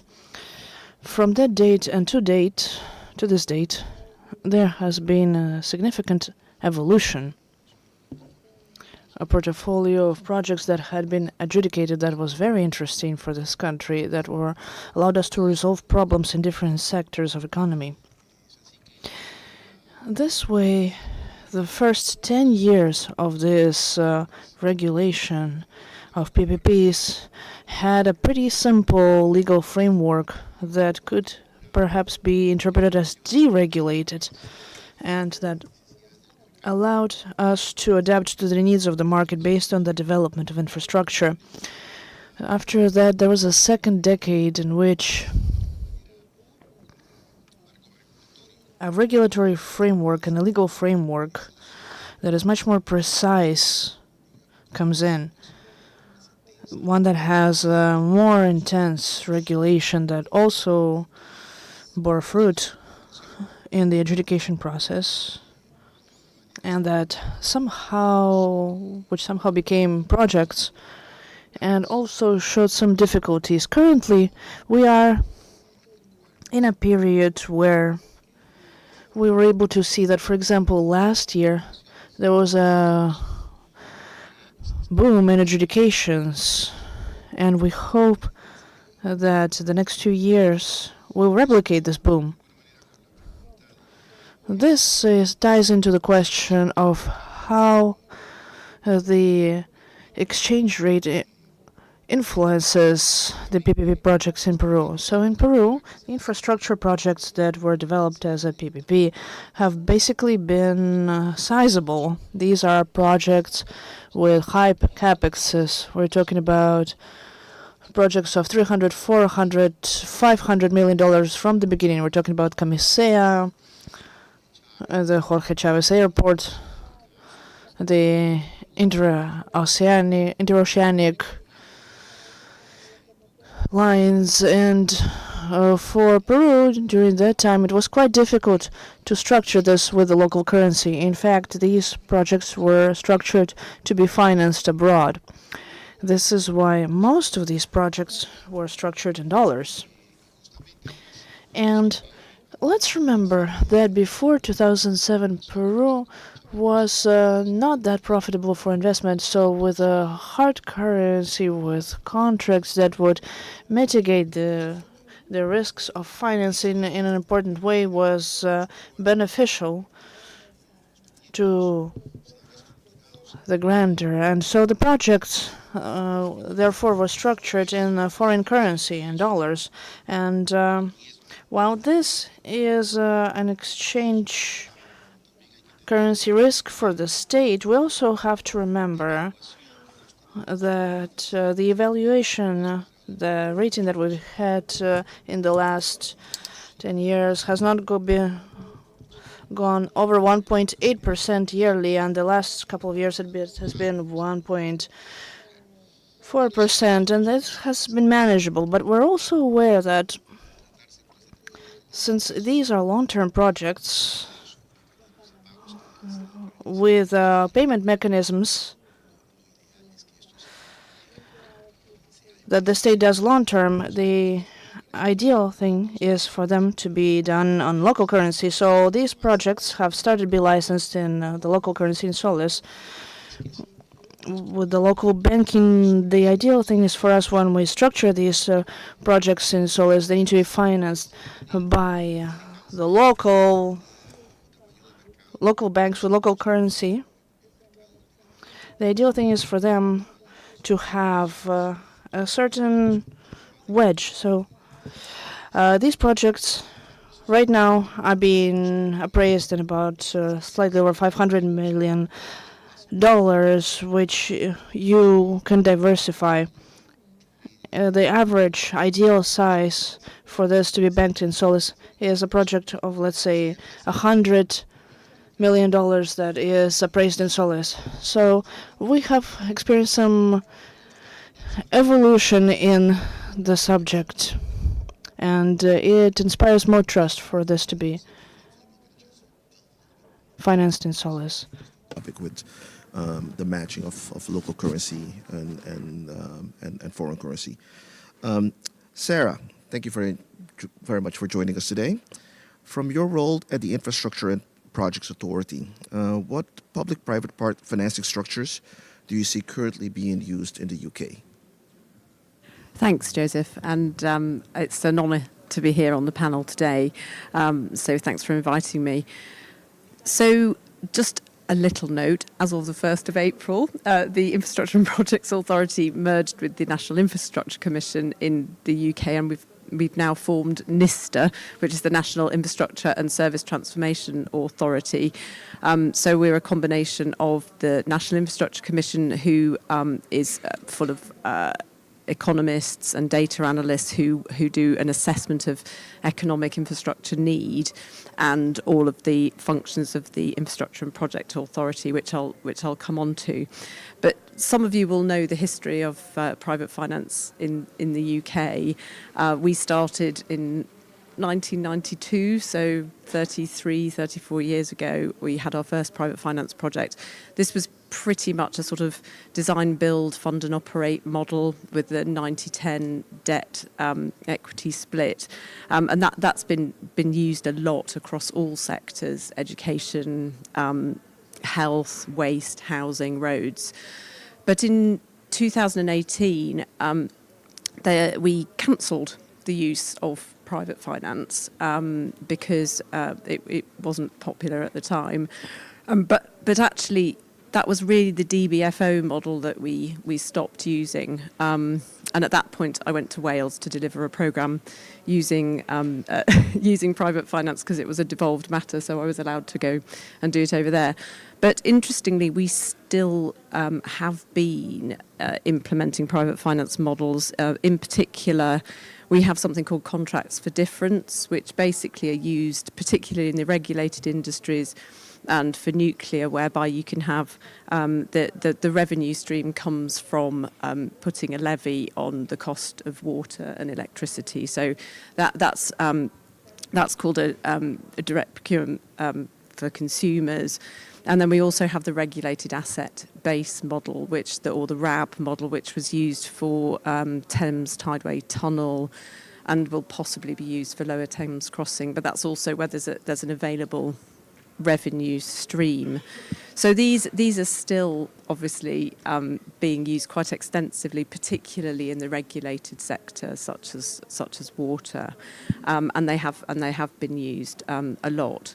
So what are we doing now? Well, from the Infrastructure and Projects Authority and now NISTA, we still obviously have a lot of operational private finance contracts, and we have a private finance centre of excellence where we have lots of guidance and advice on expiry and handback in particular, because of the length of time we've been doing private finance, a lot of these contracts are actually coming to an end. So we have a huge amount of experience from cradle to grave in these contracts, and we are learning a lot from the very early contracts in terms of as they come to expiry, whether or not people have actually fulfilled. We've contract managed them properly to start with, and whether or not the obligations of the contract have been fulfilled. So we've worked very hard on producing some really comprehensive guidance on how best to handle handback and expiry.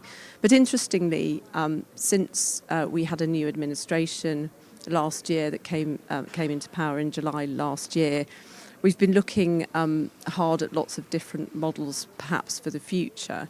And part of that, we are writing a 10-year national infrastructure strategy, which will be published in June. And there are some questions as to whether or not we will be including private finance in terms of providing additionality. That's still under discussion, but this government's very, very keen on driving growth and productivity and all the potential models that fall from having additional contractual structures available to us. So it's very much driven. I'm personally advising on the social infrastructure side of the 10-year national infrastructure strategy, and this is all about how we look at infrastructure as a system and how we look at our interventions, our investment interventions, in relation to the outcomes for citizens as a whole and the impact those investments have. And so we're looking at it in a holistic systems engineering way. But there is a place for private finance, absolutely, definitely. So let's watch this space. I know that this panel, we only have 50 minutes to go through all of this. It's a lot of material to cover. But I would love, even offline, to get into what are some of the lessons learned, since you've had a chance to go take a full cycle from cradle to grave on these projects. What are some of the lessons learned that can be applied in this new cycle of projects? Andres, pleasure to have you with us today. Pleasure. Based on your extensive experience, what are trends you're seeing in PPP structures in Europe? And specifically, what do you think are the main differences or even learning opportunities when compared to the structures that are being used in Latin America? Okay. Well, first of all, thank you for inviting me to be in this panel, to IDB and yourself. I think that sorry, I prefer to speak in Spanish. Yo creo que I think that we are talking about a challenge in the region, which we could say is sustained by the issue of the difficulty of obtaining long-term finance in many countries, ours included. And on the other hand, something that is universal is the issue of capturing, obtaining resources to invest in equity in greenfield projects, in projects that are in the phase of construction. These two big challenges, deep down, even though the challenge is smaller in the European Union and in other developed countries, I'm thinking about Canada, Australia, UK itself, but at the end of the day, it's similar. That is, in the case of debt, we have never stopped looking since a while back, access to institutional investors in order to achieve greater terms. I insist on the European Union, this problem is lesser. You can get investments for 20, 22 years in a single stretch, but the problem is get to, let's say, 25, 30 years with refinancing schemes. And everybody's trying to do that. Of course, banking is not infinite, and in this sense, we need to work with schemes where there's a final exit for the institutional investor. So we have a similar problem, and perhaps we can draw some conclusions, which is something I'm going to try to do now. And with the equity, the same thing happens. That is, the developer who assumes the risk has to create capital, and it needs assistance in this equity model, which are more typical in Australia, Canada, the UK, where, let's say, this investment is less accustomed to participating in these type of schemes. Now, I would like to mention a difference between Latin America and Europe.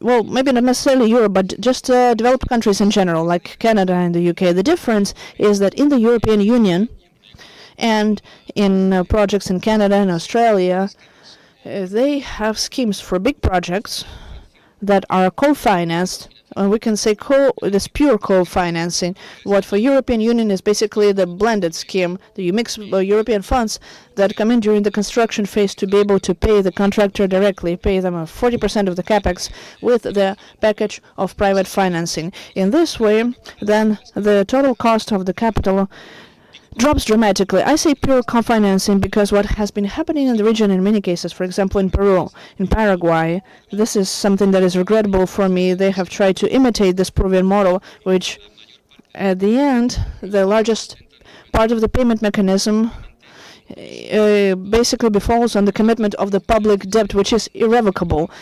And the private enterprise, it turns into a financing agent to place this public debt. So what you have to do in this case, you have to organize the mission from the government itself and inject this money during the construction phase, because with that we can calculate more or less that we are saving about 20% of the capex value. Having said that, what can we observe in the European Union? Well, several things.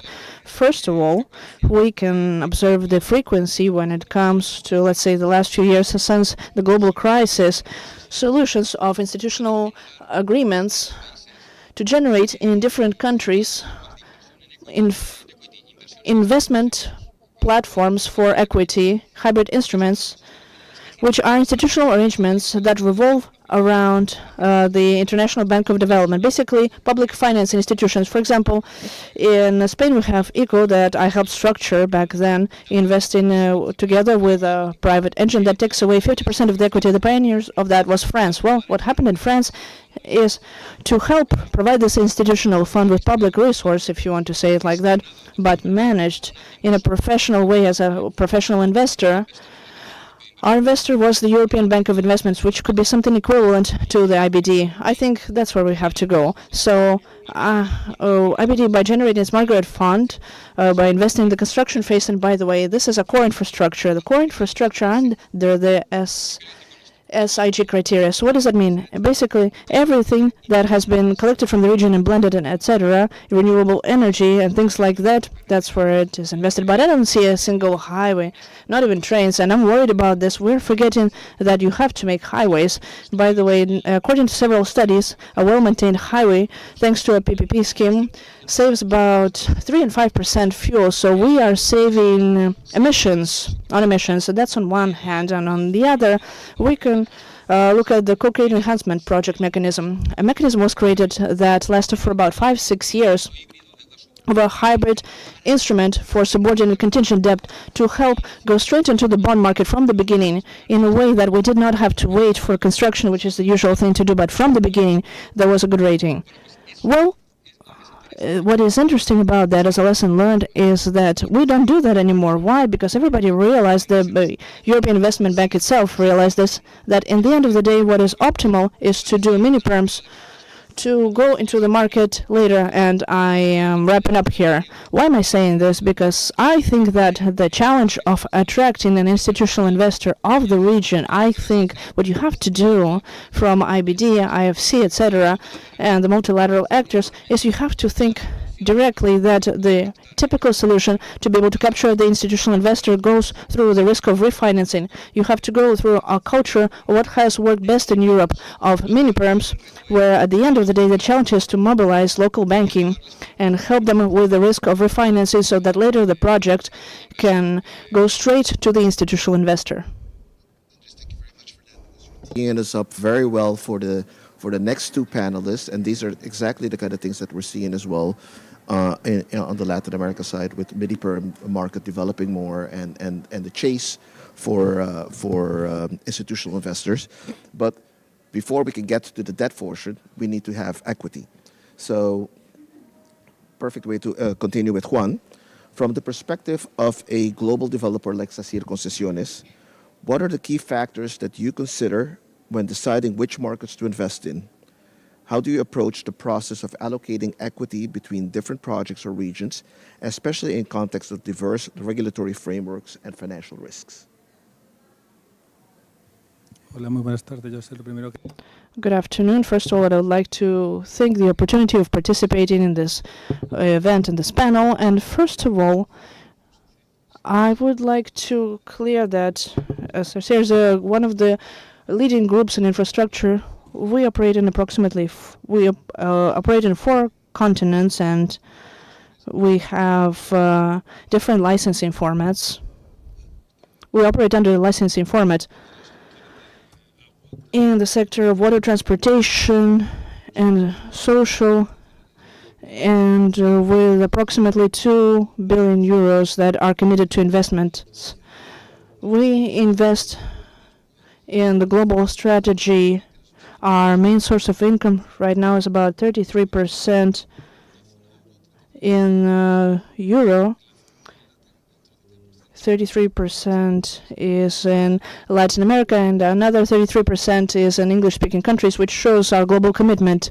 So we probably can divide this between countries where we already have presence, which are Peru, Paraguay, Chile, Colombia, Uruguay, Brazil, where we already know the legal framework and also all the contractual clauses for all the agreements. So in these countries, basically we can decide if our project fits the legal framework. When it comes to new countries, the first thing that we look for is to see what would be the long-term strategy of the government in the PPP sector. That is, make sure that is not opportunistic, that is something that can be developed in a country. This is why in Colombia we came in with a very strong program during 4G. In Uruguay and in Chile, the first PPP that was in the 90s, and Brazil 3 or 4 years ago, because they're very mature markets. And we know that there's continuity from the government. The second thing that we look for is basically what every investor looks for, is that the country has stability that is connected to institutionality. That is, we want to find a place, we want to be in a country where a change of government does not mean a change of rules. So new government, if they have new needs, if they have new priorities, this ends up affecting the licensing projects. Because licensing projects, they have an average life of about 15 to 30 years, so we bet on long term. The third point that I think is very important is the credit rating of the country. Every country that we come into has to have a good investment rating. This does not mean that if they don't have the best rating that we're not going to go in, but it just makes things more complicated. Most of the institutional investors that we work with that finance us, many of them have a series of limitations in their statutes or in their mechanics. So the fact that a country is not investment grade does not necessarily discourage them. It depends a lot on the local market. And at the end of the day, the market has its depth, and it can be very difficult to finance in the local coin. It does not mean that we will not come in. For example, the first project in that we did in Paraguay was a highway, and in Paraguay was not investment grade, but it was one of the most successful projects. And thanks to IDB's help, we were able to complete this project. But this is an exception to the rule. When it comes to projects, basically we examine the currency. To enter new countries, we need to make sure that part of the income is denominated in dollars. It is very difficult to come in as an investor into a country in Latin America where there's no local market depth for financing if we do not have most of our income in dollars to finance the investment. So basically everything that has to do with maintenance and operation can be done locally, but investment would have to be denominated in US dollars. And finally, we think almost 90% of our portfolio comes from income of availability with medium mitigated demand risk. So Safir Group is trying to invest in traffic projects that are relicensing for highways where there's already a certain level of traffic guaranteed, and this way we can trust these projects. A new project with a high risk is something that would be worth considering. Some of the challenges that you raise are things that we see in the everyday. For instance, the lack of appetite by institutional investors in countries that are below investment grade because of the regulatory capital that's imposed on them in their home countries. So these are the kind of things that we're going to have to figure out a way how to bridge those gaps, which is a segue to Arturo. From your position leading the mobilization of private debt at Santander, what are trends that you're currently observing in the financing of PPP projects in the region? Thank you, Joseph, and thank you for having me. Voy a cambiar a español también, ya que estamos en Perú. I'm going to switch to Spanish because we are in Peru. And I want to start by saying a disclaimer as a proper banker. And I would say that we would all like to see more projects, more PPPs being closed in the region, to have a reference, to have a clear line of financing solutions that apply in the region. But the reality is that Latin America is a market where we don't have a lot of continuity as maybe in some other countries in the region or the European Union or United States or Canada. There's a certain rhythm of closing of financing of projects with similar characteristics, and therefore we see this trend. Latin America is a very fragmented market when it comes to its offer or the capital market solutions. And what is the infrastructure offer in each one of the countries? In the Chilean market, for example, it has characteristics that are different to the Peruvian market. The Peruvian market has an investment infrastructure that is very interesting, and it can attract banking investors and institutional investors. The Peruvian market is very different to the Colombian market. A few years ago, they promoted a framework to develop their highways, and at that point it was very novel for the country and the region. So each country has its own characteristics, its own infrastructure offer, and that dictates the type of investor and lender that you can find in these countries, and therefore different financing solutions.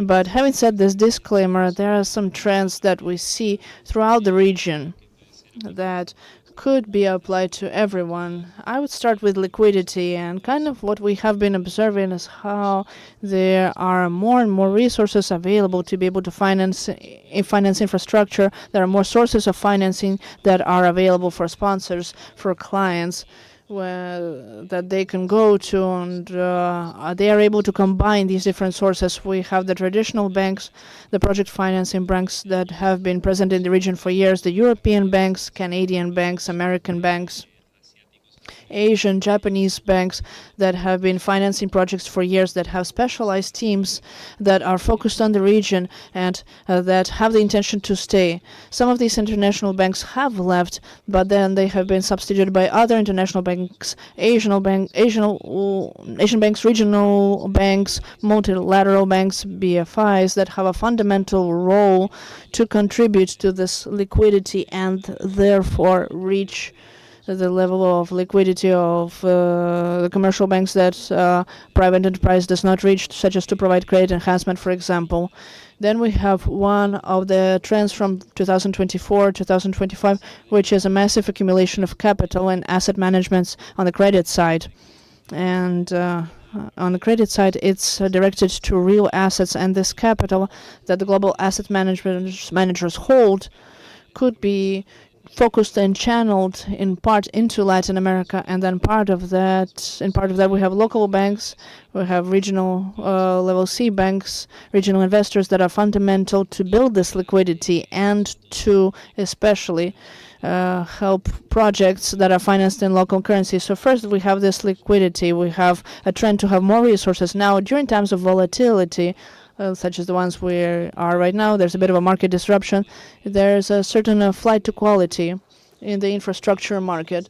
But given this liquidity that exists in the market, a well-structured project with a good sponsor and a good structure behind it is going to find attention in the market and is going to find providers to finance it. When it comes to trends in structures and terms and conditions, I agree what has been said before.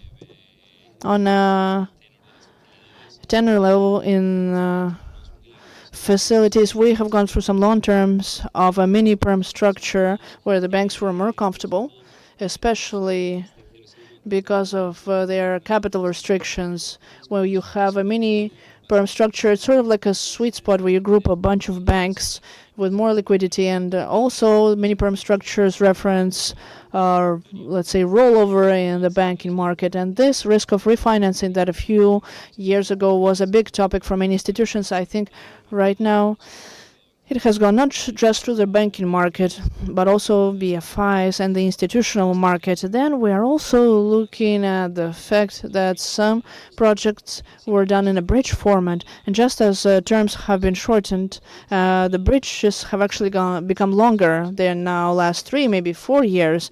This are the sponsors, the clients are also pushing to have this option when it comes to the how and when to tap the capital markets. I think it's that. Then, from my point of view, beyond unionization here in Santander, for example, we really focus on trying to create an asset that is liquid in nature, to make a loan as liquid as possible, to have more options to attract other types of partners to this operation, to attract other type of lenders. We focus a lot on transferability clauses, and we also often include some elements that are oftentimes very specific. For example, functionality bonds. We try to include a loan and put restrictions on the prepayment on call, and that makes it more attractive for the banking world and for the institutional world. I think, to conclude, we've also seen hybrid solutions in some more complex projects, or projects of a greater level of investment, where you combine banking liquidity for the project itself from day one. Banking liquidity is there to cover certain elements of the project in the construction phase, but you also combine institutional liquidity in parallel with the institutional process. Liquidity that comes from BFIs. We have worked on projects in Colombia where we had a banking process in dollars, an institutional process in dollars, and a banking process in Colombian pesos, an institutional process in Colombian pesos. And so the local BFIs and international BFIs were combined. So projects of greater level of investment that are more complex, you will have to combine liquidity pools to be more competitive. The takeaway here is that, the market always finds a way to balance itself.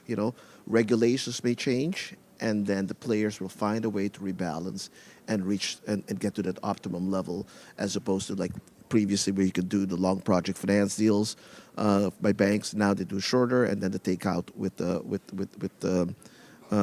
institutional investors. And for me particularly, I think one of the most fascinating aspects in the market to keep an eye on is the development of private credit. So that new pocket of money that institutional investors, previously they wanted everything liquid, but now they're getting comfortable with, getting into a more illiquid space. We're at the point right now where we're going to see, what the three questions that you, the audience, have selected for us to answer. So if you can give us a view as to, wow, okay.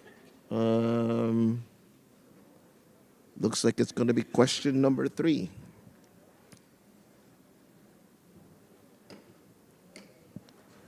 ¿Cuáles son los principales? What are the main challenges Latin America faces in mobilizing resources compared to more developed markets? Who wants to take just jump ball first?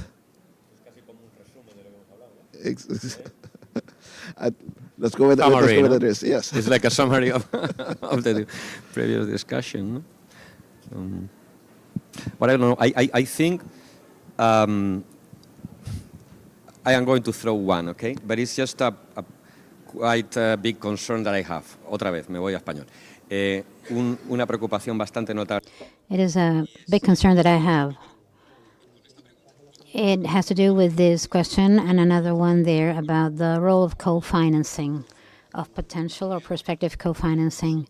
I believe that for large projects, we need to look at the trend over recent years in the world, and what is the trend to find co-finance projects with direct public financing during the construction, inject money to lower the weighted average cost of capital. Why isn't this being done in LATAM? Because Paraguay, for instance, in certain highways, basically 90% of the capex is funded against an irrevocable fixed payment, like a public debt, like the Peruvian cases.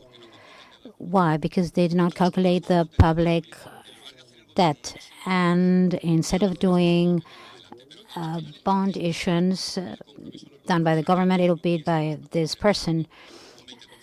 And we have a surcharge of 10%. For large companies, we need to institutionalize the concept of co-financing and take advantage. In the case of core funding, we need resilience bonds, like in the case of Barbados, with 120 billion, or green bonds for road infrastructure. This requires multilateral institutions and public sponsors to be together, structuring those issuances so that this public liquidity exists and can be injected during the construction, accepting that this part needs to go to public debt. That is the value for money of the project. Otherwise, this is being destroyed. And finally, what do we require to plan well? We need to insist on something that has nothing to do with this forum. Part of the problem is solved by insisting that countries need to have publicized that give visibility to investors and debt financiers or funders so that they can know what is going to happen in the next 3 or 4 years.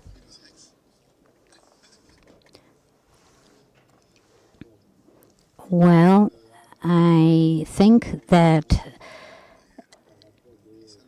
we should consider an important topic to mobilize resources for a PPP project. I do not agree 100% with your position, but I respect it.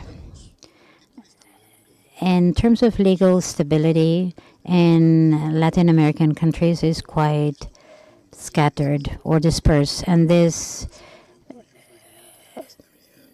does not allow us to comply with the principle of cash flow. And the best way to convince investors and the banking system to mobilize resources, to allocate them to long-term infrastructure projects, especially in the case of important capex levels. How do we stabilize this cash flow? In Peru, we opted for the co-financing mechanism. We have 30 years with this experience. Co-financing guarantees the investor a fixed flow or resources of revenues in hard currency, which transfers the financing risk to the concessionaire. And in this way, the finance market is developed. At the beginning, there were external markets that transfer the capitals to Peru, and the state pays a spread. There is a cost for that funding that increases the cost with regard to a public debt, but we should also see that the concessionaire will have better quality work. Unfortunately, in Peru, public works have not necessarily have good results, and it is financed with sovereign debt. Arturo? I come back to the fragmentation of the Latin market in terms of the capital markets. I think if you compare to the EU or to the US, same currency, type of same credit profile in terms of the different countries, it's easier for investors to analyze and to get comfortable to that. While for Latin America, sometimes there is that perception of still of country risk, and we get this a lot from investors. You know, you present a transaction to a US investor for example, transmission line in one country, and that country risk perception with the return that it gets sometimes it doesn't match that well. No, so that's something that we get in terms of the investor telling us why and how I'm going to deploy time to analyze a new regulatory framework to get comfortable with the dynamics of the country, collateral, and so. When that specific project pays SOFR plus 225 basis points, when the same transmission line in my home country pays SOFR plus 175 or 200 basis points. So that premium that sometimes they see in Latin America compared to the country risk perception, sometimes it's not enough. So, but that's also on our side to do some convincing, right, Joseph? Yes. And to bring them in. No, I mean, you touched on something that's near and dear to my heart, which is the perception of risk versus the reality of risk. And I think it's a whole different topic, but, you know, we've had the multilaterals have been collecting data for the past 30 years that does show that the perception of risk in emerging markets versus the reality of that is very, very different. So I know that we are up in our time, so I want to thank the panel very much for all the contribution you made. I mean, we've heard it from the full cycle here of, the things that the governments need to do in terms of preparation of the projects. Hearing from Sarah of having, gone through the full cycle of the original and having to be able to do an analysis after these projects have completed, and the new financing modes that we need to look at as regulations change. Again, thank you very much to our panelists, and stay tuned for the next session, which is going to be a presentation on the Peruvian PPP pipeline. Thank you very much, everyone.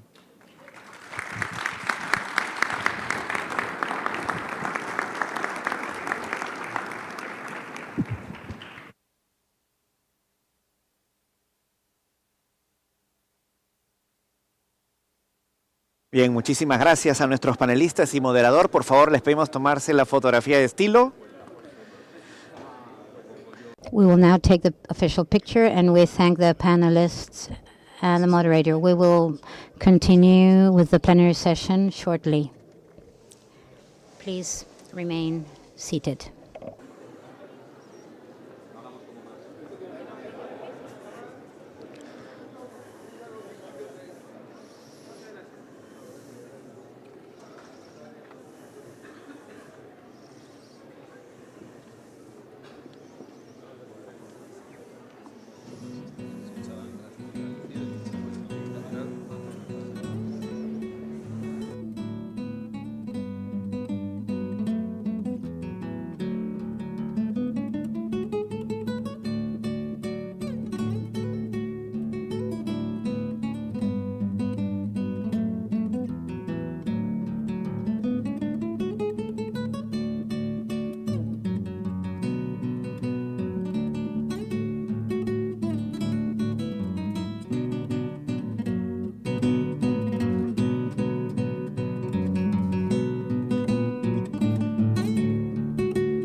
Muy bien, después de estos dos.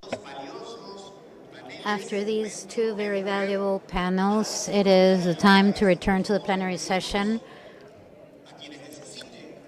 Those who need the interpreting service, please use your headsets and go back to the plenary session colors: red for Spanish, blue for English, and yellow for Portuguese. Please take a seat. We will begin shortly with the next panel. We would like to make this announcement. We have found an international vaccine certificate from a participant from El Salvador. The owner of this certificate can approach the left-hand side of the room so that we can hand this document back to him or her. Please be seated. We will continue with today's agenda. We would like to remind you to mute your cell phones so that we can have this session smoothly.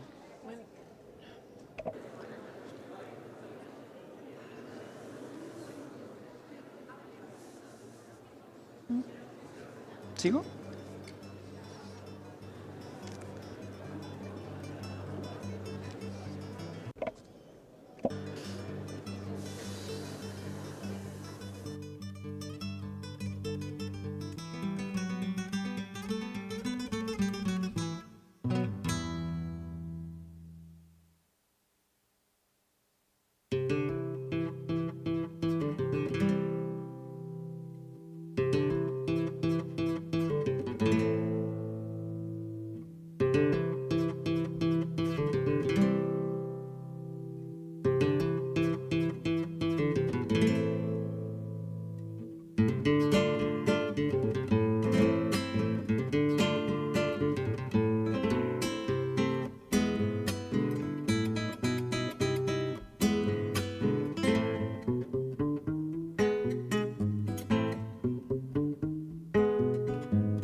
Por favor. Please, to our participants, please be seated and mute your cell phone so that we can ensure the smooth running of this activity. We will move on with the agenda. So please be seated. Jamil. Moving on with today's agenda, we will begin with the third plenary session entitled Presentation of the Peruvian PPP Project Portfolio. This plenary session will offer a strategic overview of investment opportunities in Peru through its portfolio of PPP projects. In addition to this, we will present initiatives in different key sectors, highlighting the opportunities required to generate impact on the country's economic and social development. We would like to invite Mr. Tomás López Teixeira, representative of IDB in Peru, and the panelists. Please go ahead.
Buenas tardes. Good afternoon. We will wait for a few minutes for some participants.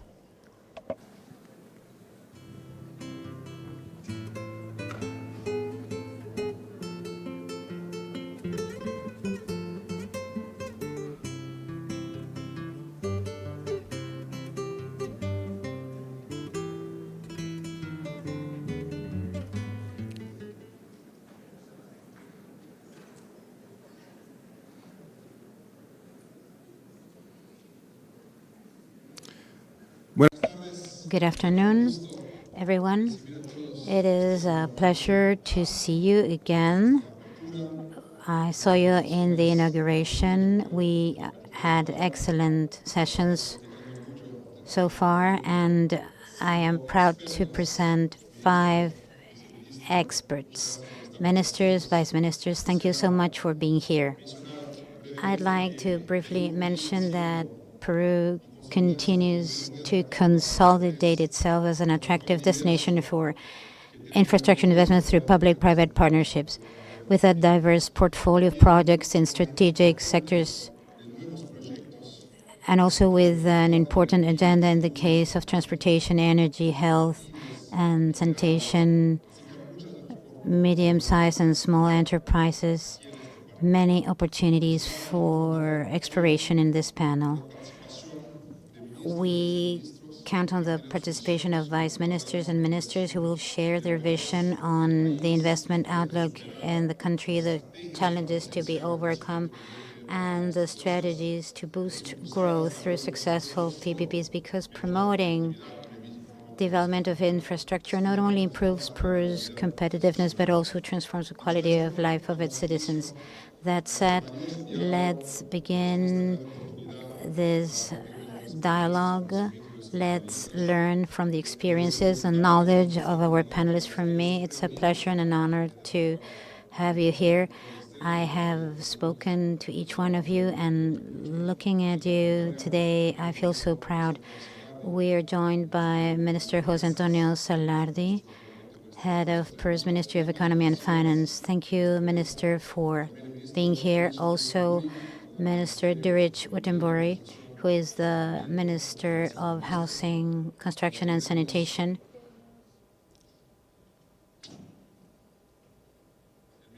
We are also joined by Minister Raúl Pérez Reyes from the Ministry of Transport and Communications. Thank you, Minister. Also, the Minister of Energy and Mines, Jorge Luis Montero Cornejo. Thank you so much, Minister. And finally, the Vice Minister of SMPs and Industries from the Ministry of Production. Thank you for being here. I'd like to start, first of all, with certain questions. I'd like to mention that the goal of interacting with this audience, we will have a dynamic where all of the participants in person and virtually can choose some of the questions that we will share with you, and we will select the question to be made to our participants or panelists at the end of the panel. You can vote by WhatsApp, the ones in person, and those that are virtually present can use the QR code on screen. So the participants that are here can open their video cameras and select what will be the most voted question. The most voted question will be asked to our panelists further on, and we invite you to vote considering the options that you can see in your screen through the QR code. The questions are there on screen. You also have questions on your screens. And in the second part of this panel, we will see which was the most voted question. I'd like to mention that PPPs represent a key tool to boost infrastructure and strategic services. Identifying these opportunities for investment is very important, and guaranteeing its impact in the long term requires a comprehensive approach that involves the public and private sector. In this plenary session, we will look at priority sectors and financing mechanisms to capture or attract investments. Through the experience of our panelists, we will look at ways to establish these PPPs to boost competitiveness.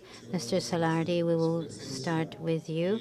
First, I'd like to thank you for being here and your previous experience as Executive Director of ProInversión. What are the strategies that you see and that are important to strengthen the PPP agenda in Peru to attract more private investment in key sectors for social and economic development? I know there is a lot there.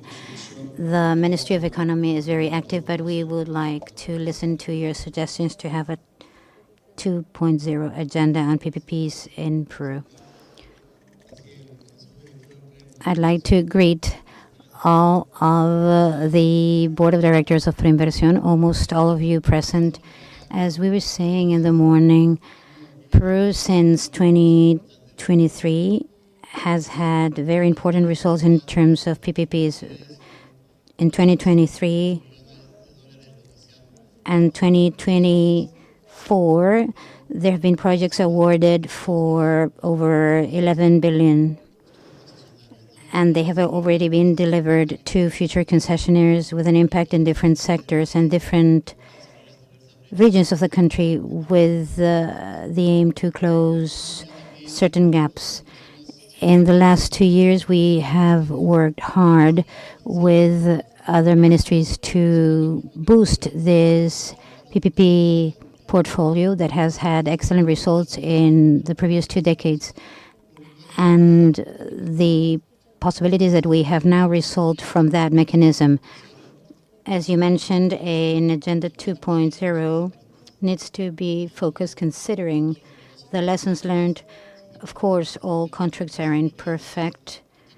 there are many experiences that we need to consider for the structuring processes underway. IDB is an important partner here, working with ProInversión side by side and having better financing models and contracts, and be able to have more attractive models for the market. We have an interesting portfolio. We have been launching it gradually. We have identified a portfolio amounting to over $70 billion. And the idea would be to showcase this so that investors continue to trust the country here. Safety is guaranteed for investment. For this reason, the time horizon of our contracts is 30 years, and they can be renewed for 60 years more. We're working with different concessionaires or concession owners that are here in Peru, that are betting on Peru, and for the new ones as well. In previous years, there was a critical mass or population of companies that are expert in this area that wanted to compete for the projects that we have been launching. Perhaps the dynamics was not the most convenient one. We were discussing this with the other ministers, the bad experience that we had mixing the public investment mechanism, Inviertepe, and the PPPs, which are two opposing mechanisms. We are making reforms in that connection so that PPPs have their own dynamics and their own structures. So I believe we will have a more accelerated dynamics to handle the gaps at the speed required in the country, with the ultimate objective of having quality services for the population. I am a witness to what the MEF is doing for this regulatory improvement, and this is related to my next question, Dr. Wittenbury. A great challenge that we have with PPPs, especially in the housing and water sectors and the urban growth sector as well, is the scalability. And here at the IDB, we provide support, but we know that the gaps are quite important. Minister Wittenbury, how can PPPs can attract even more capital in your sector, be more scalable, and be able to close the gaps, because gaps are not stagnant. They can change. What is your opinion about this? Thank you for your question. It's a very interesting one. Peru is not only a multicultural country. I believe that we have 7 geographical levels, and therefore the solutions for the water and sanitation area are very different. The gap in water and sanitation is approximately, in the case of investment, $14 billion. If we imagine that in the future we do not do anything to solve the problem and we continued with the existing systems, in 5 years the gap would be $20 billion. Very significant figures. As in most countries and in the investments made in the region, with public treasury resources or official indebtedness transactions, if we take that route, the country could reduce its gap by 2030 to $9 billion. In this framework, investments under the PPP model are of the essence. For water and sanitation, it is a strategic approach. We estimate an investment in the next 5 years of $5.5 billion in PPPs, and we have been structuring 22 investment projects at the country level. with ProInversión and co-managed with the Ministry of Economy and Finance for $2.8 billion. And in Lima, the capital of the country, we have a portfolio of 10 investment projects that will be allocated into the PPP model in ProInversión of $2.6 billion. So to give you an idea of how important this investment scheme is for the sanitation sector, in 2012, 13 years ago, Lima, the capital of Peru, had a water coverage of maximum 15%. That was our sanitation coverage. Only 15%, maximum 20% of wastewater was treated in Lima until we had the PPP project, the Tawada plant, and we reached 71%. Now we have other plants that are under the PPP model, and we are bordering 85%. With these future investments in the next 5 years, we expect to reach a level that exceeds 95% in the case of wastewater treatment, but we are also talking about water sources, drinking water treatment plants, to reach a coverage of 98 to 99% approximately. The legal certainty of these operations is totally guaranteed. The experience that we have had through these concessions have been successful so far. We have had no problems. The company that manages these concessions is Sedapal, the water company for Lima. It is a government company. As you all know, Peru is a country whose GDP is based on mining activities. In the last 2 years, we have had a very effective relationship with the mining companies to work on these PPP projects, and especially in the case of works for taxes. And that is all I have to say. Thank you, Minister. I believe that the scalability topic is very important for all sectors. Now I'd like to address Minister Perez Reyes to talk about something that is important for the private sector, the bankability of projects, because most times we can structure the PPPs very well, but if they're not bankable, we are not able to move forward. From the Ministry of Transportation's perspective, and based on your experience in project structuring, how can we improve the bankability of these projects? What are the efforts of your ministry in this connection? Thank you, Tom, for the invitation. Good afternoon, everybody. I believe that when we see the stats, 1 second, please.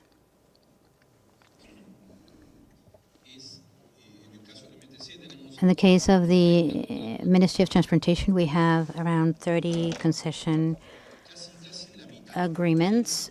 Almost half of them have been amended in the 2 first years. And when you look at this amendment, almost all of them share a common concept: the permitted, credited, associated to the project, among others.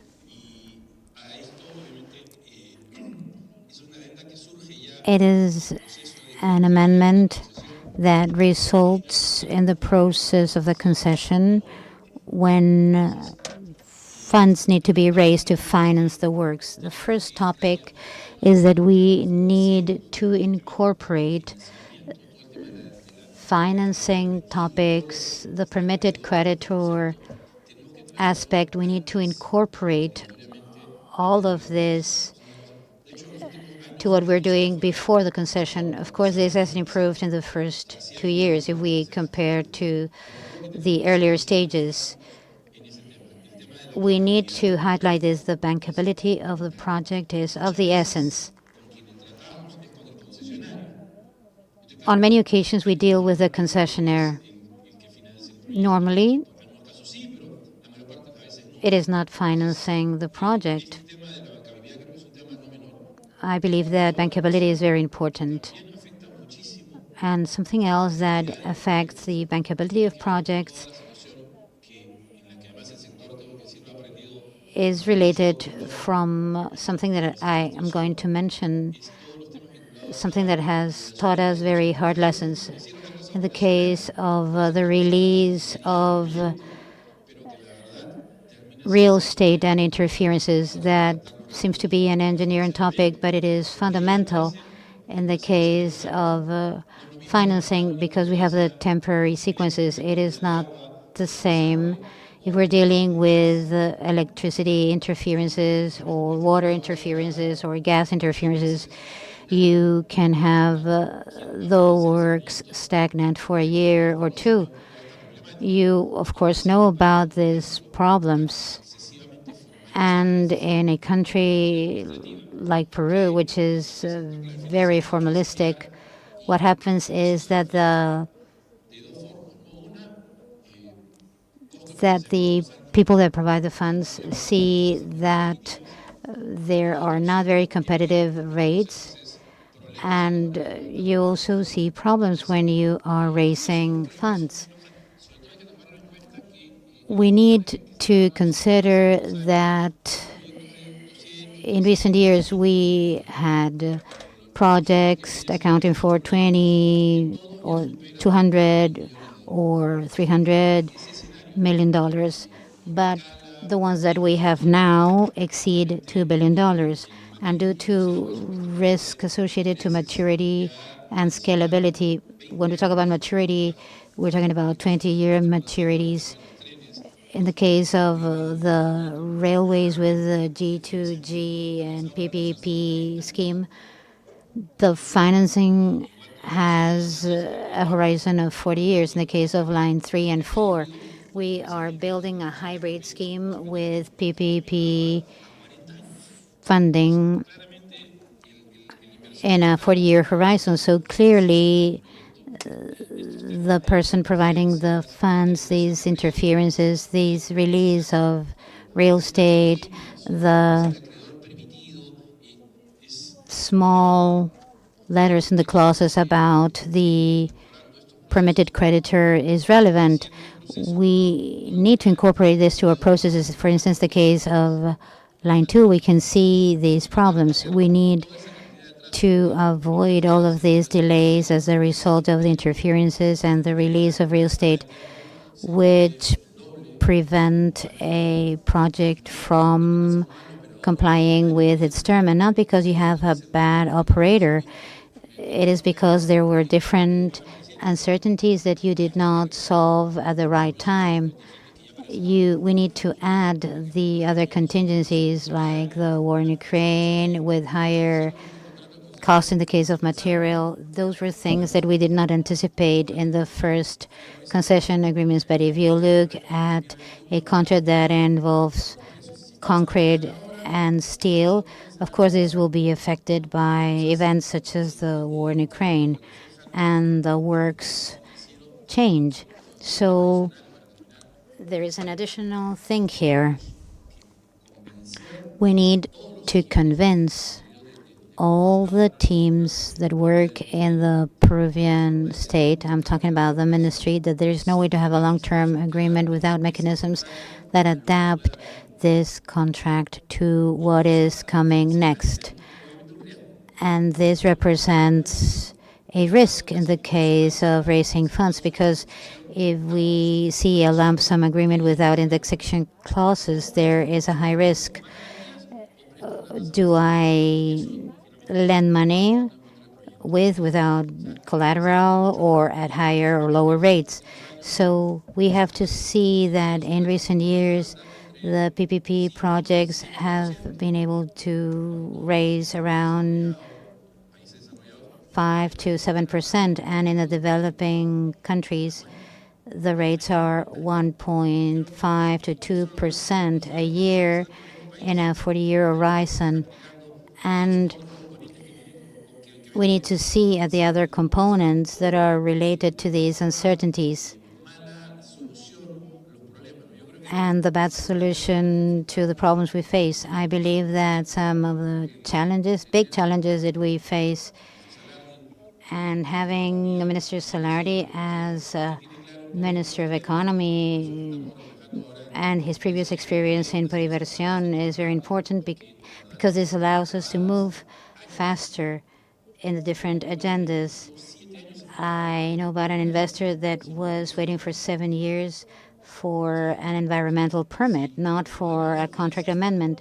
If I put myself in his shoes, I would say that this person is out of his mind because he invested and the project is not moving. So we need to think that behind that contract there are funding parties that need to do what's best for them. And when we do not give solutions, this is reflected in the rate. So nowadays, the premium paid by Peru in certain PPPs in comparison to what happens in other parts of the world is higher in the case of the country risk. So there is another component, and we need to work on that. Thank you, Minister. And something very important about bankability. We need to see the whole cycle, the structuring, and we need to anticipate other topics such as uncertainty. Now it is a turn for Minister Montero. This is a big challenge because Peru is growing, and as such, it needs energy. And Peru needs to diversify its energy matrix and cover more rural areas in the country. I believe that the Ministry of Energy is very active in these challenges. Could you share with us how you see the role of PPPs in your sector? Thank you. Buenas tardes con todos los presentes. Thank you, Thomas. And it is a pleasure to be here and talk to you. Yes, the Ministry of Energy and Mining has a series of issues that are specific to it, which are connected not only to the economic growth, but also to what the population needs to live better. So we add to anything that is necessary to motivate investment and push it forward.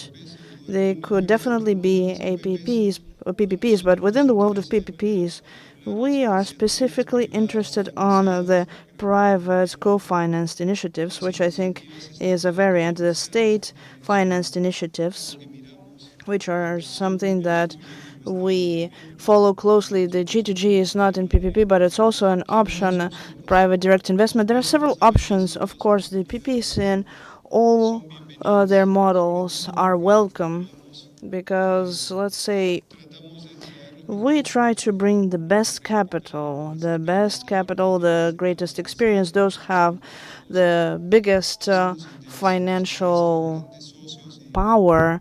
And we are interested in having these big partners and for certain businesses specifically. But I would like to quickly refer to what we are promoting as a ministry that could be interesting for you. One has to do with the massifying and transportation of natural gas. Right now, we are focused on massifying gas in 7 regions. We have a private co-financed initiative that is maturing. And then after that, recently we have been finalizing an agreement with the Cusco region for gas for this region, and they think that this is an issue that has been a long time coming, and they are right. We are going to try to resolve this. We need capital, we need private investment. We are going to form a PPP for this. So that is also interesting. There is another proposal to bring natural gas to Arequipa, Moquegua, and Tacna through other routes, which is also interesting. And we're also assessing this. We want to promote this rather quickly. So we have a big universe of massification and transportation of gas. But out of these objectives, other objectives emerge, which are no less important and that we're interested in promoting as a state beyond the private initiative that provides profitability and says, oh, I'm not interested in this, or I am, but maybe not right now. That has to do with the exploration of natural gas. We have a gas train between Madre de Dios and Cusco, where we have lot 56, 55, 56, 57, 58, and others. A very large structure on the south of Madre de Dios we have to explore, because if we're going to massify, then it's not going to pay the light bill 5 years later. We have to massify. We do have gas. As a resource, we infer that there is a huge potential for gas, but we need to explore, we need to drill, and we need to access new gas fields in the south of the country, because otherwise it's not going to work. We also have space for public and private associations and other models as government to government, etc. Another interesting area is gas and oil, which is mostly a private business. The gas and oil industry of urea is something that we are interested in as a government, because it has a direct impact on the agricultural industry and the import of agricultural products and international price fluctuation, which now has given very high prices to these products. So urea-based products require for us to have a oil gas industry that we don't have, but we do have methane gas, and that allows us to develop this business. So this is actually quite interesting. Also, rural electrification, tri-phase rural electrification is something we're very interested in. We're very interested in promoting this in a very determined way. Why? Because the industry does not reach rurality, because there is no productive power. What we have is enough energy for home use, which we understand is a human right, but we need to move engines of over 35 horsepower to move forest industry, to move cold chains, industrial dryers, among other things. And for that, we need the tri-phase energy, at the very least, to have this as the third line when the market broadens. That's another thing. We're also interested in tax-funded works. If there's volume dimension, we establish a broader network, then that could be a PPP without a doubt. Another issue has to do with the oil business. Oil business, well, upstream has been, let's say, in the hands, mainly in private hands. But there's a lot of upstream to develop, a lot of it. The number of oil lots in the northern jungle of Peru that have been unexplored is huge, and this is something that we also want to promote. The history of Peruvian oil has been a history of exploiting light oils, and the heavy oils have been left behind because of the high cost of logistics and the complication of the logistics. The interesting thing is mixing the light crude oil with heavy crude oil, and that is something that is worth exploring, but we have not done this right. There are many other things that we have not done well. For example, the interconnected system of national electricity is spectacular and robust, but the issue in oil, I think, was more of a long-term design. We have to explore the oil fields on the north of Peru. We have some on the north, and we have a lot of light oil, but we need to explore this. And this has not been promoted. We are falling behind, and we have to do this. The big business that we should be thinking about on a PPP level could be, at some point, the oil pipeline, which is something that would help us give additional value to the northern jungle, to the hydrocarbons. We need a different generation of technology, other capacities. We need to bring these pipelines to from the light to the heavy oils. We need to refine it. We're thinking about it, and we have to continue giving shape to this idea. I'm going to try and wrap up now because I'm out of time. The issue of the transmission lines, the electric transmission lines, is something we need to continue strengthening, giving it more robustness. There are many important interconnected lines. We have the national electric interconnectivity plan that is renewed every 2 years. This is an opportunity for public and private alliances for the main transmission lines. We're very interested in this. There is definitely a business opportunity there, and let's say if we talk about renewable generators of green hydrogen, we're even more interested in it because Peru maintains international commitments to reduce the carbon footprint. So without a doubt, and to wrap up, well, in mining there are multiple things, but I just want to mention two. We are promoting to the four winds the idea of de-aligning the seawater as a source of water for closed circuits in the mining industry. We have to remove this from the discussion table, with the communities, with the FESA. We have to take this out, and the best way to do it is by taking water from somewhere else. So the best way to do this is with seawater, right? Instead of going to the local company. This is not a problem. This is already decided. What we have to do is we have to take the water from the discussion table. That is the goal. And the desalination technology, because that brings water to the population of the coast. And finally, the big mining brokers in Peru. Well, Peru actually doesn't have any. Potentially, it has the north Cajamarca mining mines, Ancash mines, but we do not actually have mining protocols. We don't have that. And the mining corridors are part of a sector that has agriculture, tourism, and a bunch of other things, and we have a huge space there to associate mining to other type of investment, such as tax-funded works, public and private associations, irrigation systems, plantations, etc. There is a whole world to explore in that sector. Thank you so much, Mr. Montero. We can tell that the mining sector is very active in all these different lines of work. Some of them with IDB, for example, are in the rural area, which is where we're working. Let's continue with you, Vice Minister Quispe. You have a broad experience in the small and medium enterprise, and let's think of PPPs as we usually think of big works, but there are also innovative ways of conducting this public and private enterprise association, and some companies that are working together with the ministries from the point of view, let's say, of articulation of this public and private promotion. Can you tell us a little bit about this?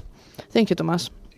First of all, it is important in the Ministry of Production. What we want is to find a way to develop industrial spaces, territories, to be able to promote this industry. There is an effort that I also would like to comment that we are conducting with the Ministry of Housing and Transportation to plan Chancay and the surrounding area, Ucayama, Huaral. And that is what is being done today, and how the participation of the ministry, because each ministry has their own vision. We've seen how different ministries, 3 different ministries with their own vision are trying to articulate, and we as the Ministry of Production, we have to figure out how to industrialize the country and to generate space so that the companies can constitute in the country and generate income. And in the Chancay area, they are conducting urban planning with the Ministry of Housing. They're generating spaces of, at the very least, 7,000 hectares for industrial development.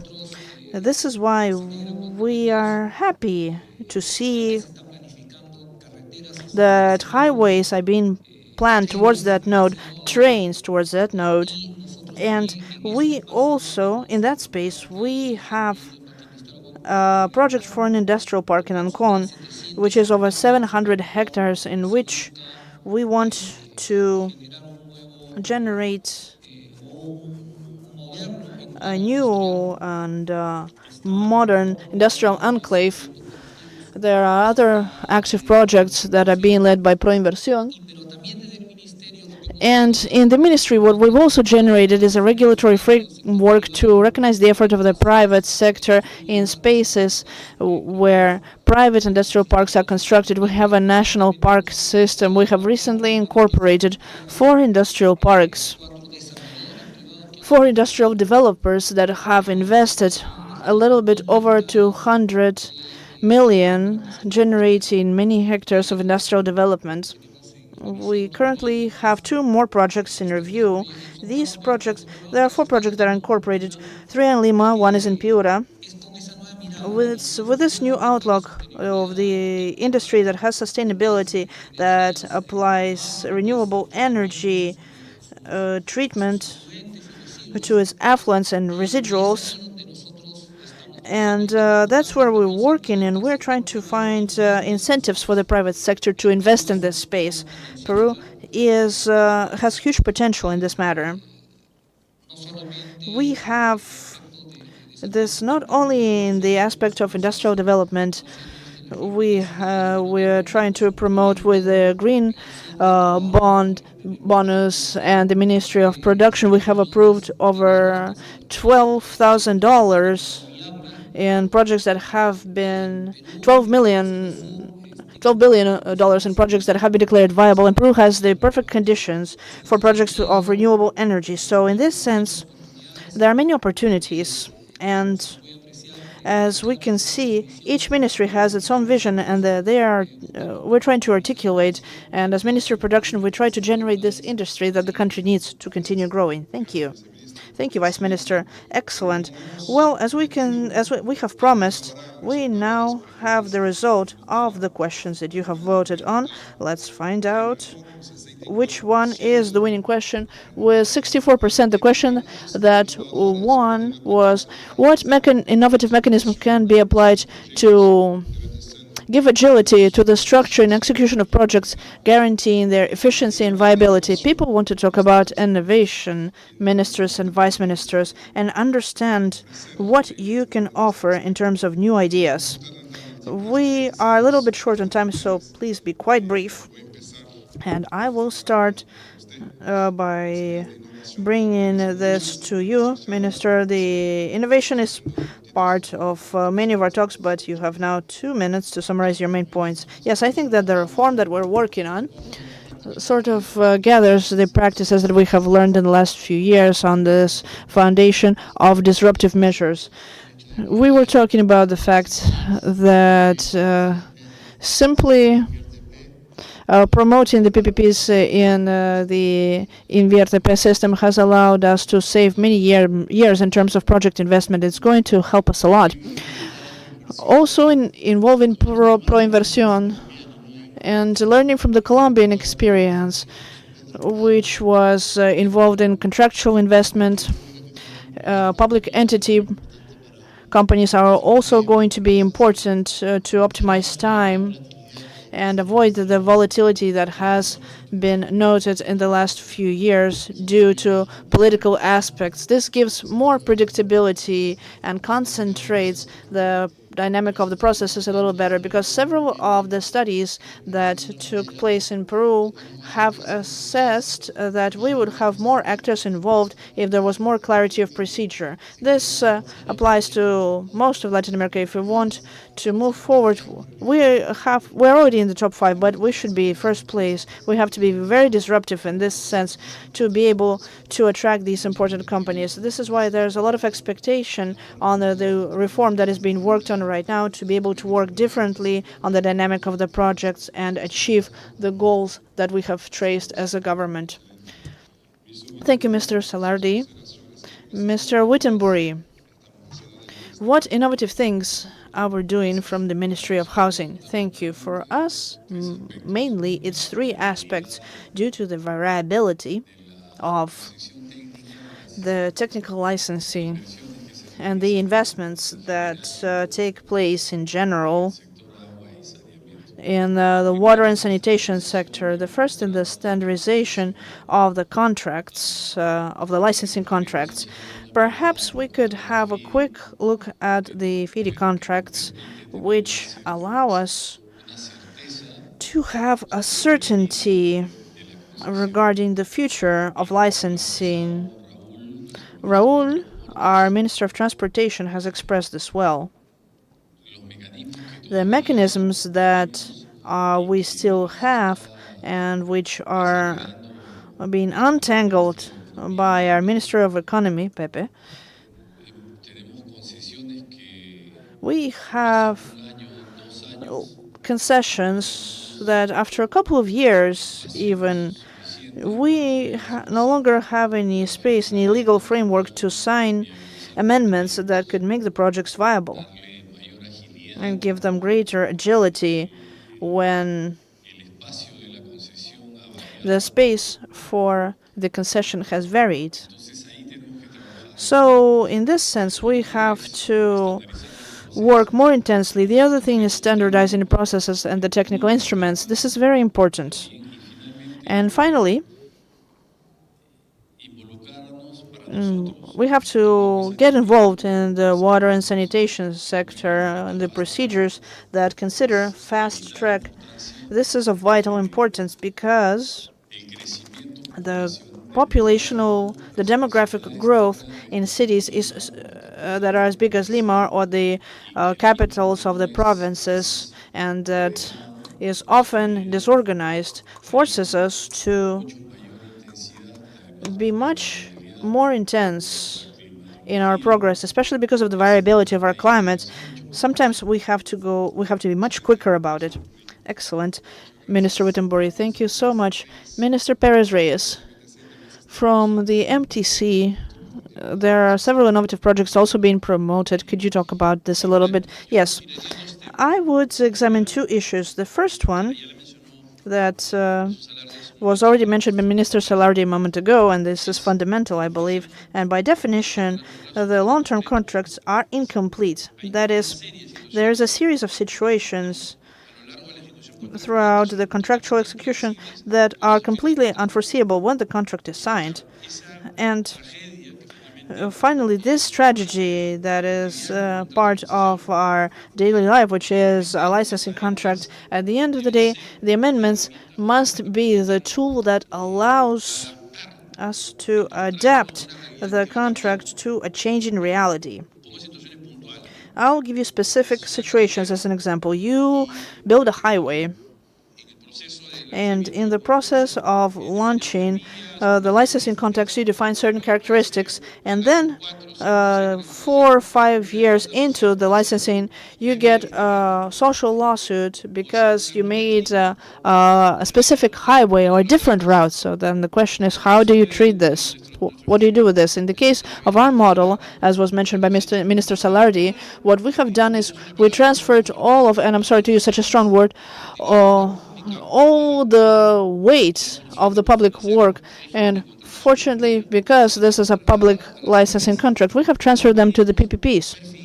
So what do we ask for? Profile, their file, all of the things that are needed to resolve a real problem when one arises. So when you address the population, you say, okay, you are right. We need this highway, or we need this new route, or we need this new bridge.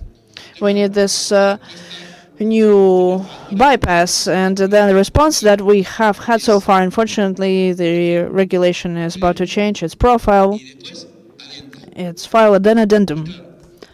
So, of course, the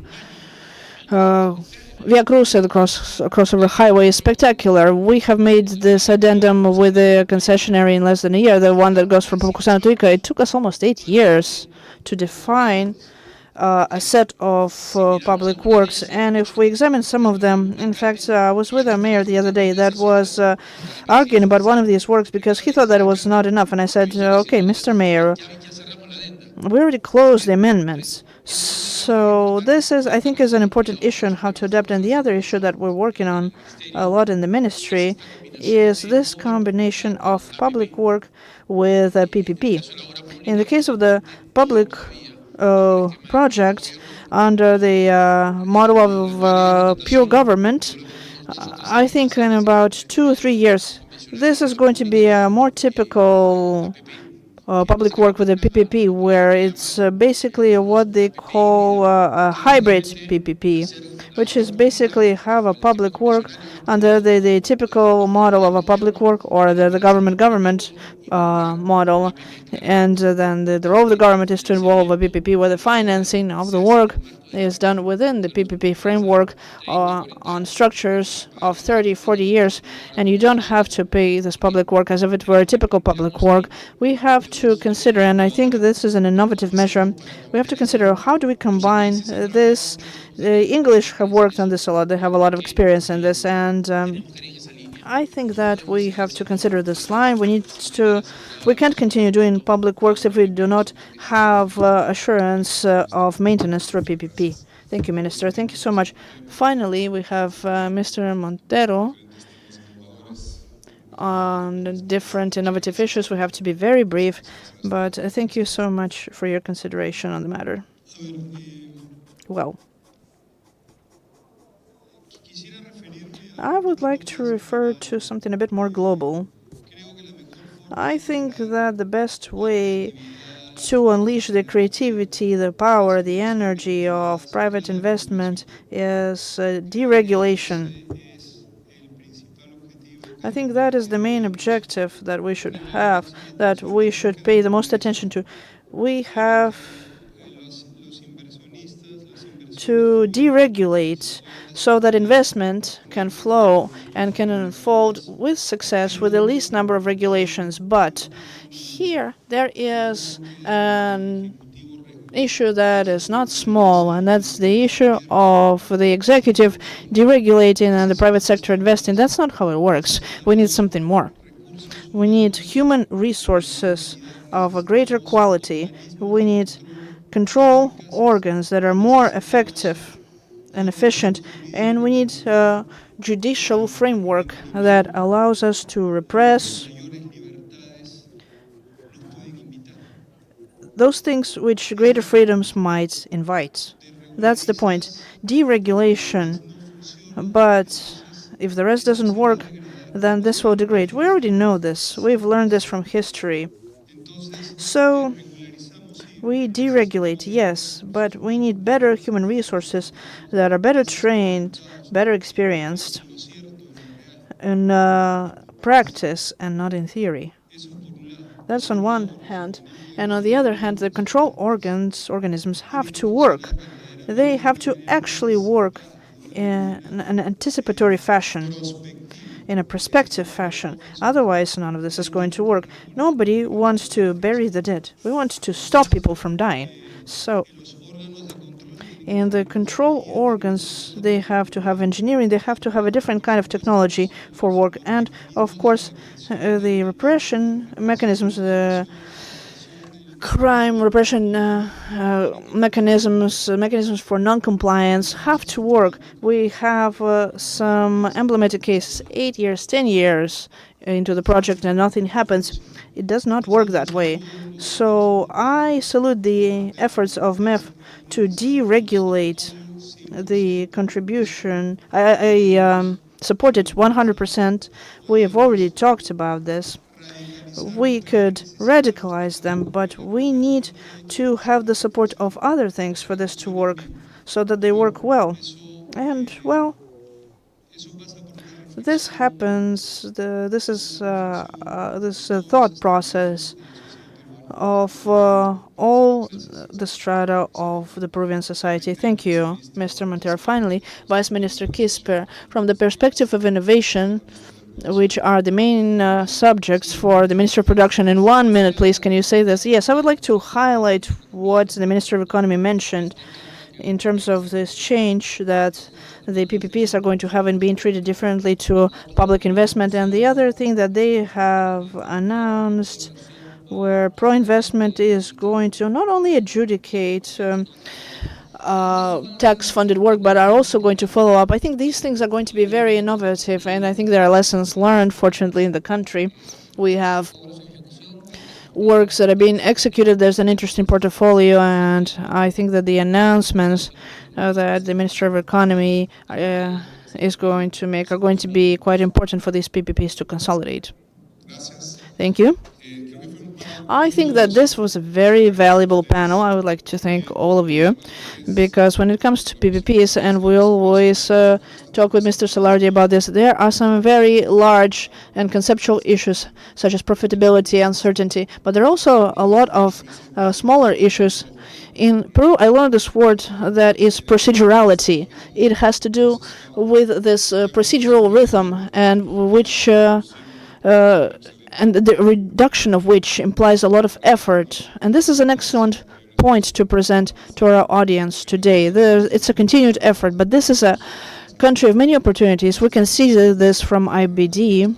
There are many opportunities to explore. There are definitely big infrastructural gaps, but there is a role of innovation that we've talked about that is key. This is a country that is trying different tools, different ways of doing things, and that these efforts are going to yield results. So, Mr. Salardi, Mr. Wittenbury, Mr. Perez Reyes, Mr. Montero, and Mr. Quispe, thank you so much for being part of this panel and talking to us.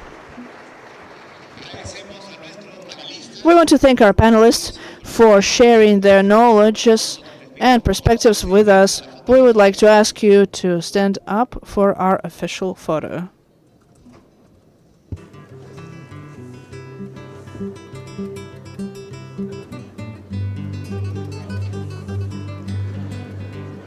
A los participantes que se han inscrito. The participants who have registered for the parallel events on the 4th floor, we would like to remind you that they are about to start. And those of you who registered in these parallel events can now go to the rooms located on the 4th floor.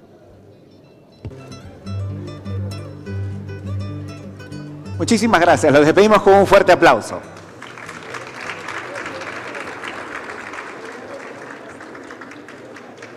Alberto, pues no cabe duda de que Alberto, PPP Americas 2025 is a huge success among our audience. I completely agree with you, Yemil. We want to thank all our audience that comes from different parts of the world that have been connecting to our live broadcast. We would like to ask you to stay with us, because we are about to begin our last pause of the day. That is correct. Those of us who are with us in the room, we invite you to enjoy the coffee break that can be found in the adjacent room, Lima Tambo, that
Return to today's agenda.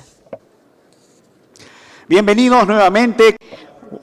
Welcome back again with the agenda for today. We have simultaneous events. On the left-hand side of the room, we will have a panel, PPP Network, evaluating the development of PPP policies, programs, and projects, moderated by Arncor Suarez Aleman, leading specialist in PPP of IDB. And for the panel, PPPs and generation of local public value, the role of subnational institutional arrangements to increase efficiency of services provided to citizens. On the right-hand side, we have the moderator, Marcos Siqueira, leading specialist in PPP of IDB. Please go ahead.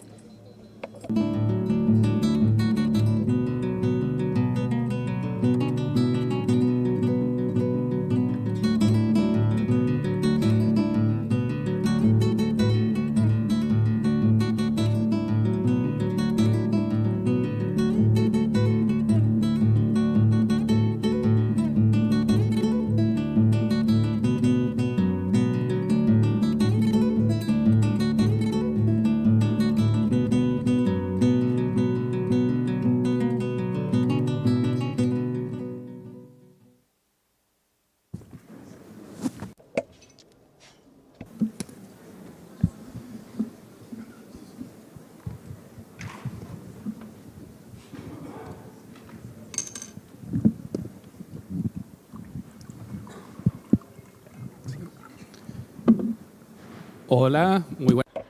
Hello, good afternoon.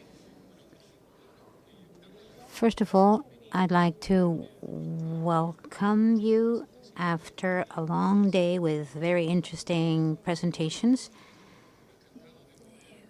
We are very pleased at IDB with ProInversión and the Peruvian government to organize such a relevant project or program.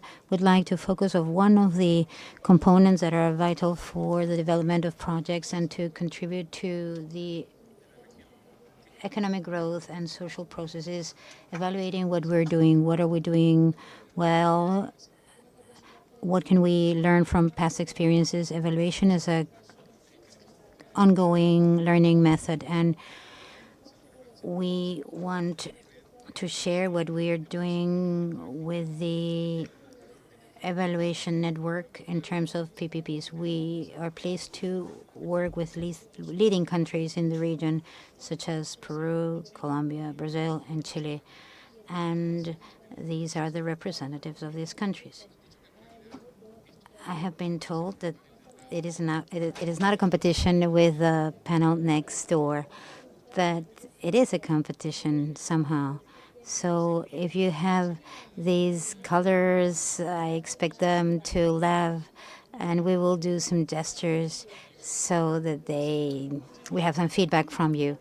Thank you so much for the audience. Then we will do this impact evaluation. Thank you, thank you. Thank you to our audience. This is the mood that we need to begin. Thank you all. And let's begin with this panel, which is fundamental. I will tell you about the dynamics. We will introduce the different panelists, and then we will have a round of presentations and questions.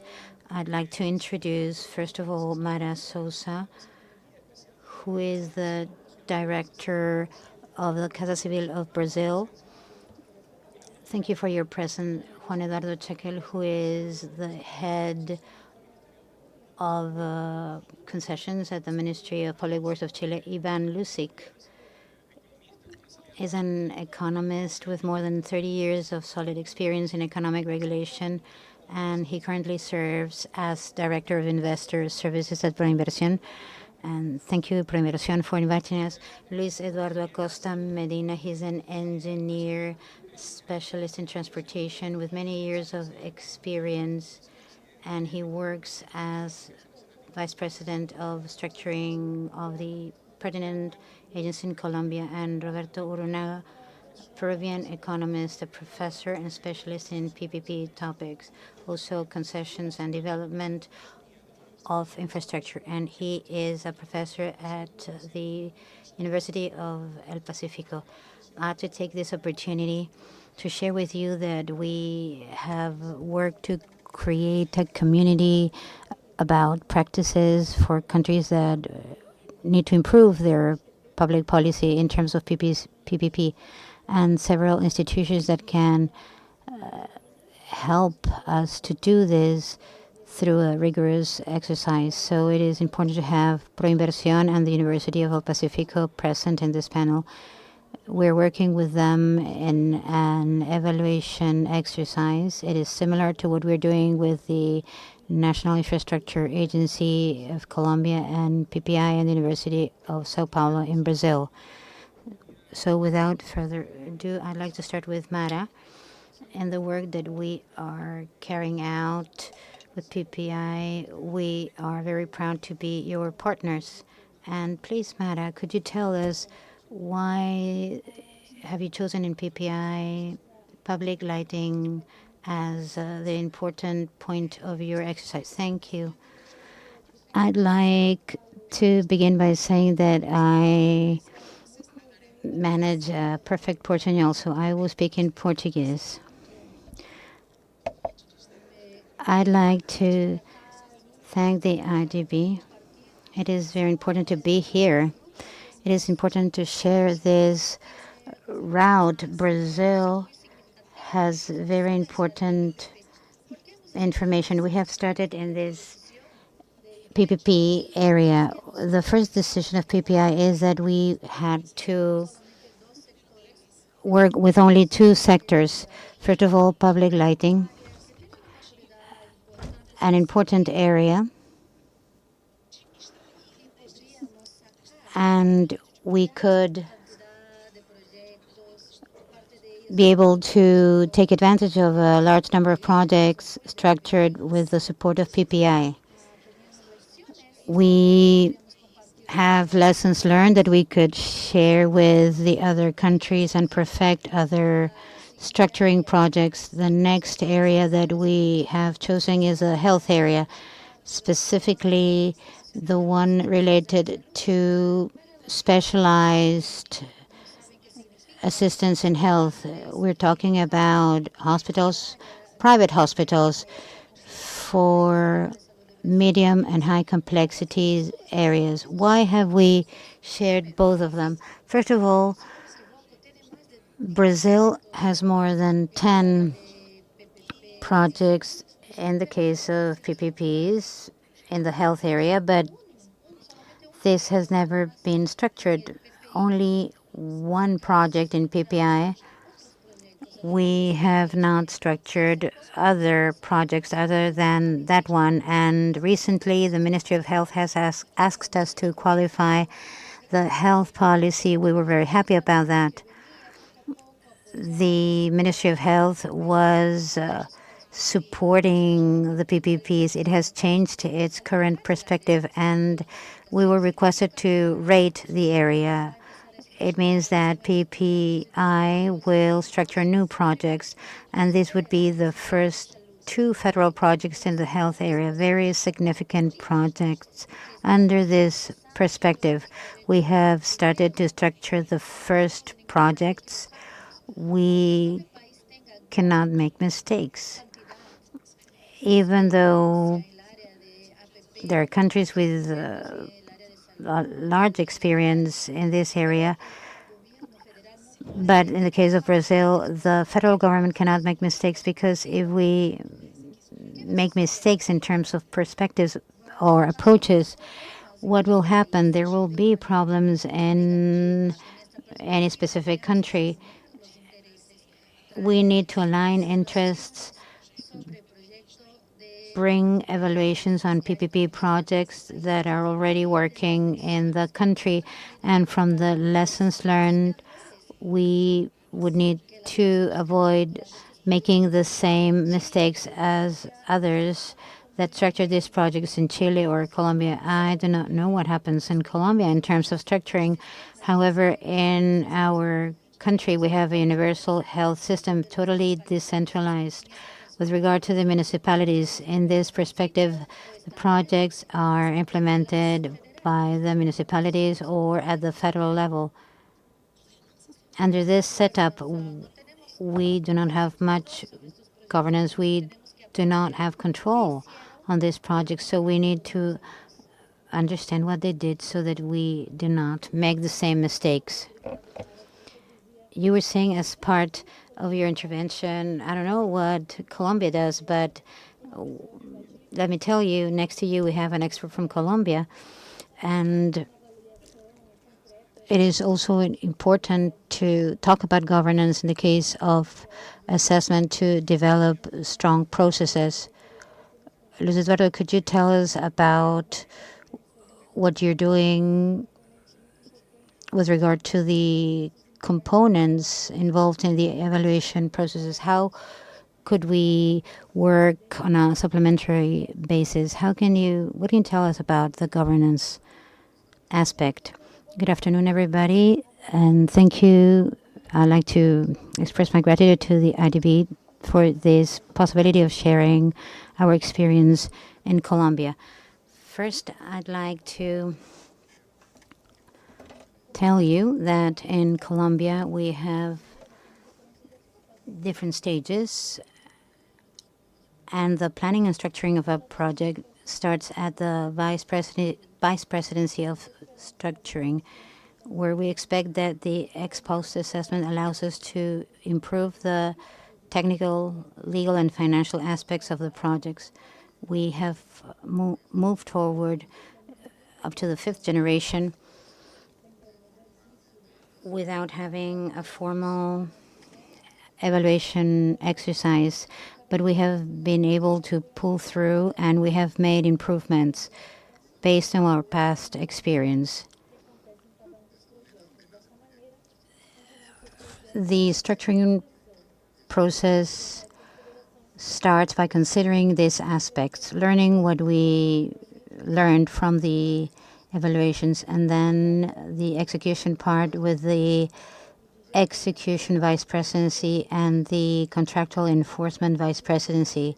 With these types of evaluations, we start learning about specific project issues, and we extrapolate this to other projects with their own particularities. But these are experiences that allow us to improve processes and be able to frame the contract and evaluate the enforcement of or the performance of the contract.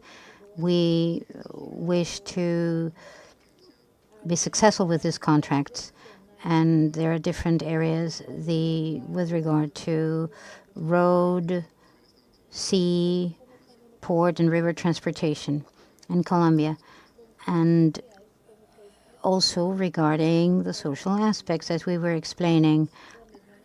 All of these processes are related to the vice presidency of risks, where we manage, of course, topics related to risks, and we assess the evolution of these risks, who has been more competent in managing these risks. And under this premise, we are improving our processes and how these aspects are reviewed by the different levels of government in environmental and social areas. And also we have the legal vice presidency, where these learning processes help us to improve financial and legal aspects. We learn how to develop the legal aspects so that the new contracts incorporate these adjustments, and we are able to improve in the execution of each of the projects. We do a comprehensive job where all the assessments made, and we hope to carry out in the best way possible, help us have better contracts. And the final objective of the agency would be to make available to all Colombians the different infrastructure that we built. We are responsible for making them operate smoothly and within the construction periods and with the quality that these services need to have. Thank you, Luis Eduardo. You were also telling us about how to coordinate these governance challenges. And I would like to mention a very important job carried out by ProInversión, data analysis unit led by Ivan Lusic. Probably in the evaluation network on PPP, this is more advanced along the timeline. We're working with the University of Pacifico as well. Ivan, can you tell us about ProInversión's vision in terms of the evaluation of the impact, the process that led you to where you are, how you expect to integrate this into future projects? Thank you, Anchor. Good afternoon. Are we happy or not? Yes. Well, in November 2023, the Executive Director's Office in ProInversión, Luis del Carpio and Raúl García, saw the need to create an economic studies area known as Data Analysis and Research Unit, basically to provide 3 services. The first one, to generate stats so that they can be used by the different investors in the market. Number 2, evaluate the performance of PPPs. 20 years structuring PPPs, but without a quantitative assessment of their performance at their different stages or phases. And thirdly, measure the impact on the quality of life of people, given that ProInversión's vision is to provide sustainable public services with public use infrastructure, and that these can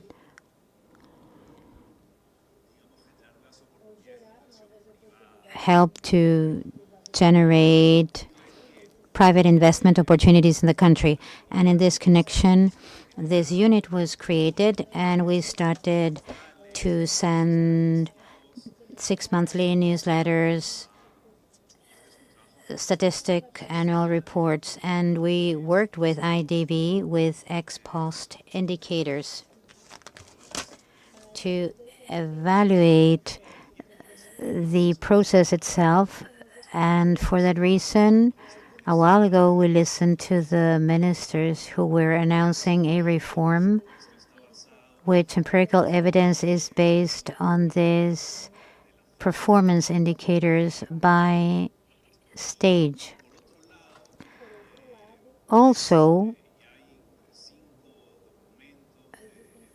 there are 5 impact evaluation documents prepared by ProInversión with the help of IDB. These documents have been prepared as a result of a peer analysis. It is interesting to see that we can measure the impacts in the case of the so-called policlínicos or multiple service health centers, the time the patients need to wait for medical assistance or for an appointment. We have also information with regard to salary improvement, lower health expenses that can be saved by the population when we reduce exposure to wastewater. We have data with regard to the reduction of accidents as a result of road improvement. And for this purpose, we created this unit with experts that were graduates from the university extension program promoted by ProInversión, using robust methodologies that is made available by present literature.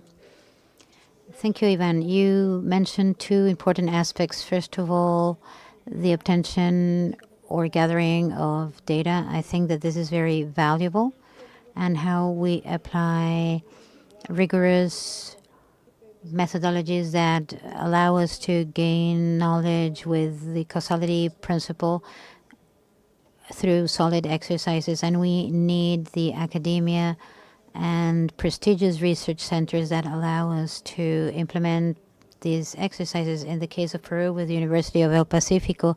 In Colombia, we work with FEDESarrollo. In Brazil, we work with the University of Sao Paulo. We have a small representation with the presence of Roberto. And Roberto, I'd like you to tell us about the challenges identified in this joint evaluation and analysis process. Is it an ongoing work? Yes, but can you comment the findings in Peru? Thank you, Anchor, and good afternoon, everybody.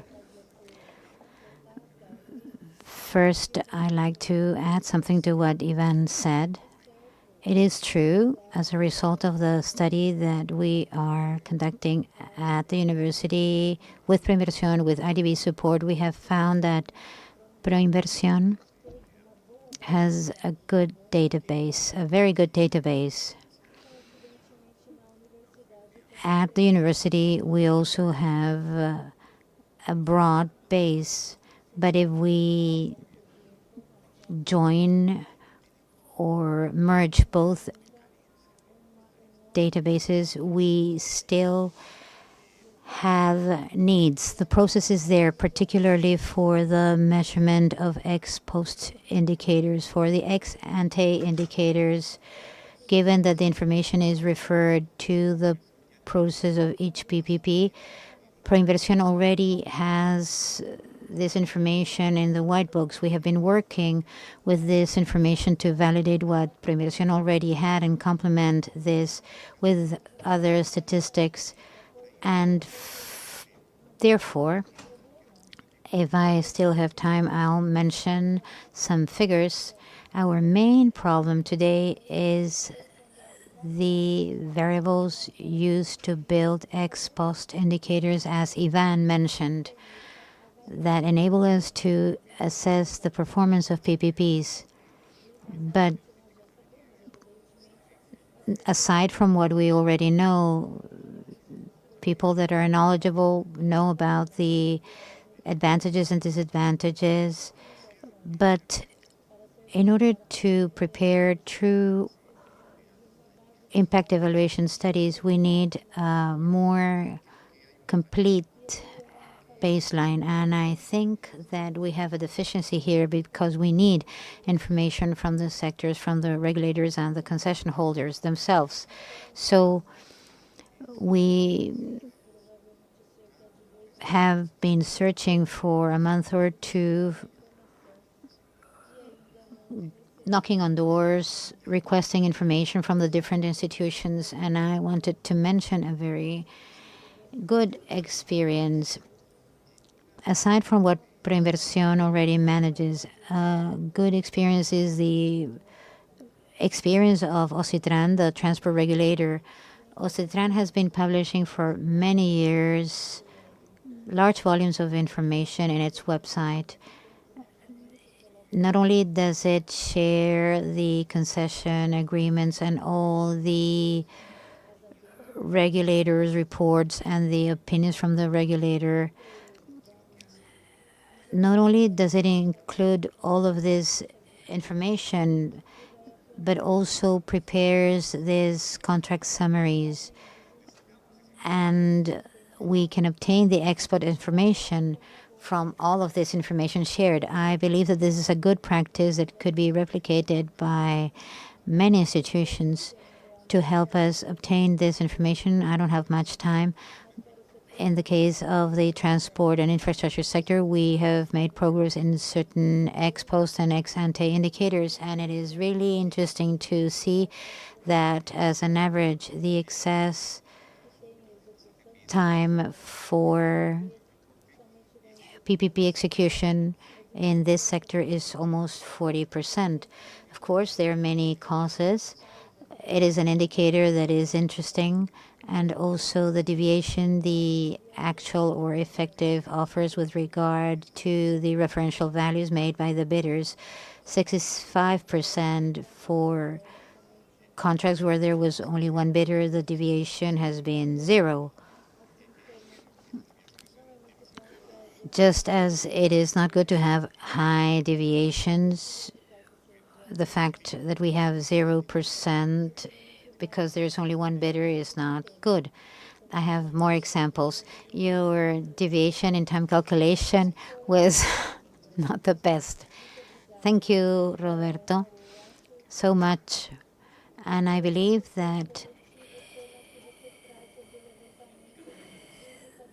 obtaining specific indicators and the evaluator's job is very important. As you mentioned, Ocitran, in the case of Chile, Chile has been a benchmark in infrastructure development in the region through the concession model. Historically, it has been a leading country in the case of Infrascope and co-leader in the region with Brazil. What could you tell us about the vision of such a mature country in terms of concession evaluation? Thank you, Anchor, for the invitation. And congratulations to the IDB team for the excellent organization of this event. I would like to start by saying that private partnerships are one of the public policies that make us more proud in Chile. And this is reflected by over 30 years of implementation. A public policy that has not been stagnant because it has evolved, and there are always challenges through different signs. A potent sign of a stability in the framework of an industry related to long-term contracts. I believe that this is the first relevant element. And without doubt, another relevant element has been the quality of projects.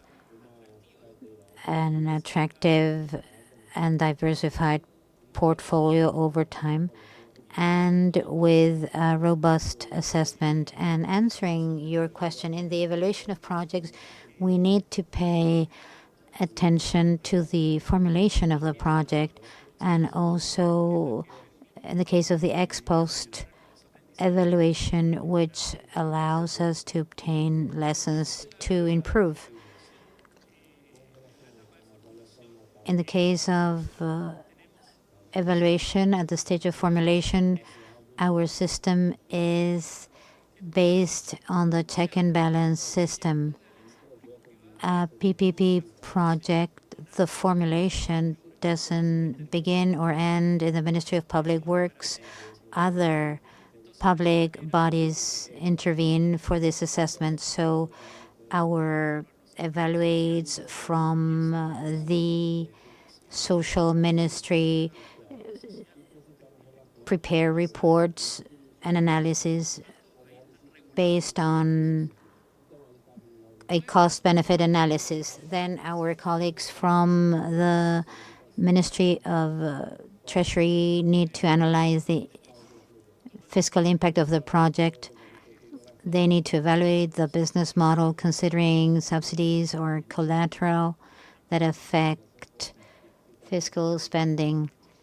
And that is another element in the assessment. And finally, the Chilean Comptroller's Office needs to review the legal consistency of this exercise.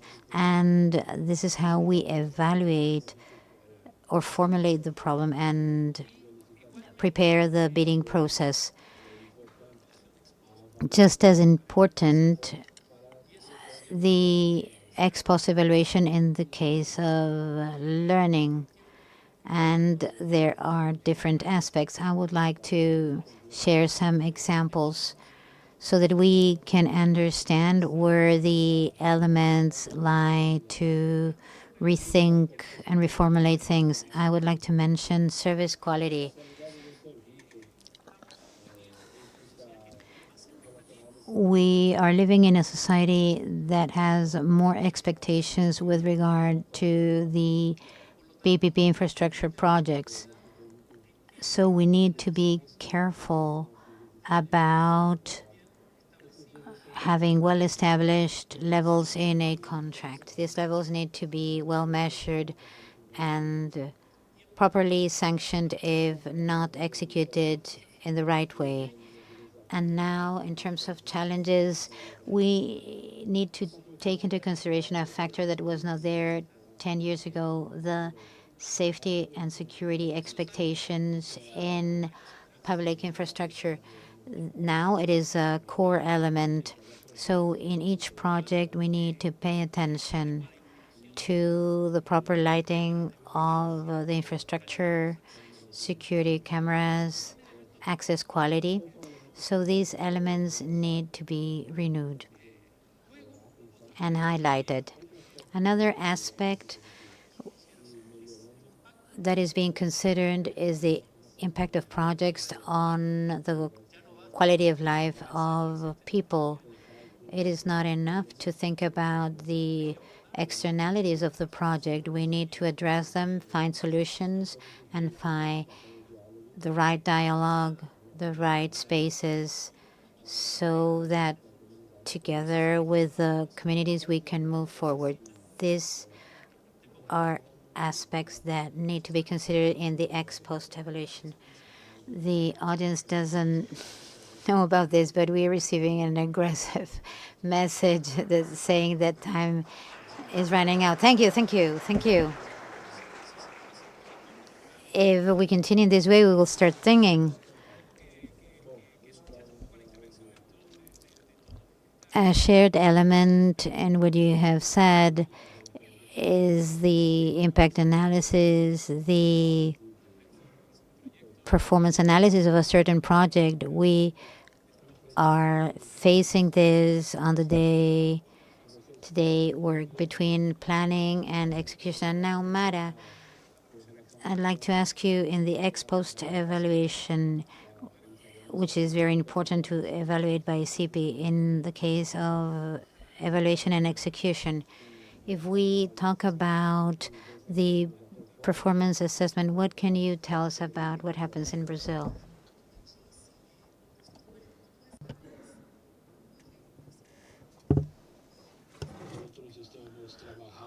We are working, and it seems incredible. When we started talking to the mayors, they had some doubts. The assessment studies, the results, being able to compare the results and comparing the results that we get with the traditional results, we must see that the PPPs are very efficient solutions for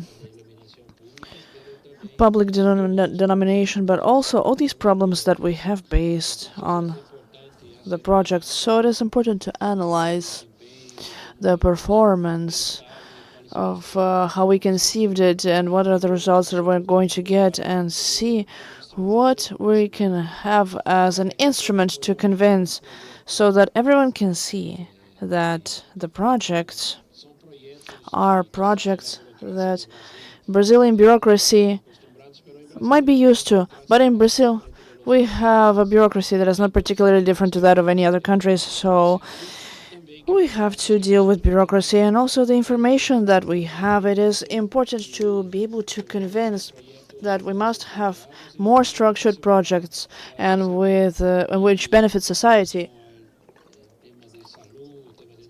In terms of health, education, we have health, but we have an ideological issue of great importance. So we need to convince people, the workers of our health system, And we also have to convince everyone that structuring PPP projects is the real way in which you measure health, because we are going to have a program that is going to work better. We're going to have a public policy that is going to be more efficient, and all of this is going to be part of public operation with a private participation. So this perspective, this information that we have in relation to the project is going to help us to convince all of this ecosystem of the health system that PPPs are not a problem. We're not going to resolve all the problems, but this is something very powerful to consolidate our universal health system. Thank you so much, Mara. We are fighting to take back our audience. It looks like Roberto next door has got them hooked. So we were talking about the fact that bureaucracy is part of information and how to manage processes and optimize processes in data management. Luis Eduardo, going to the ANI experience, how does this information flow from the primary source? And how do you imagine this in a perfect world, the data flow of the use of this information towards ANI? Can you talk about this process a little bit? Currently, we have different sources of information depending on the stage where the project is unfolding. For example, we use primary sources with the Ministry of Treasury for different activities that allow us to feed the information that we need for the structuring. And finally, we take information in the field in some studies of feasibility, and we're also going to develop different proprietary or primary or even secondary sources depending on what we're doing. In the execution of the projects themselves, we have the information source which comes directly from the concession holder of the audit. This saves us a little bit of time in terms of how we have been moving forward in the execution of these projects. Of course, we have also learned what sort of information we should request and what level of information the entity requires to be able to move forward in their exercise and what they're going to perform in each moment. So in ANI, in terms of production of information, what is being developed is a collection of data that comes together from different moments, but that oftentimes you feel you can do more with this data. You can analyze it better with this information.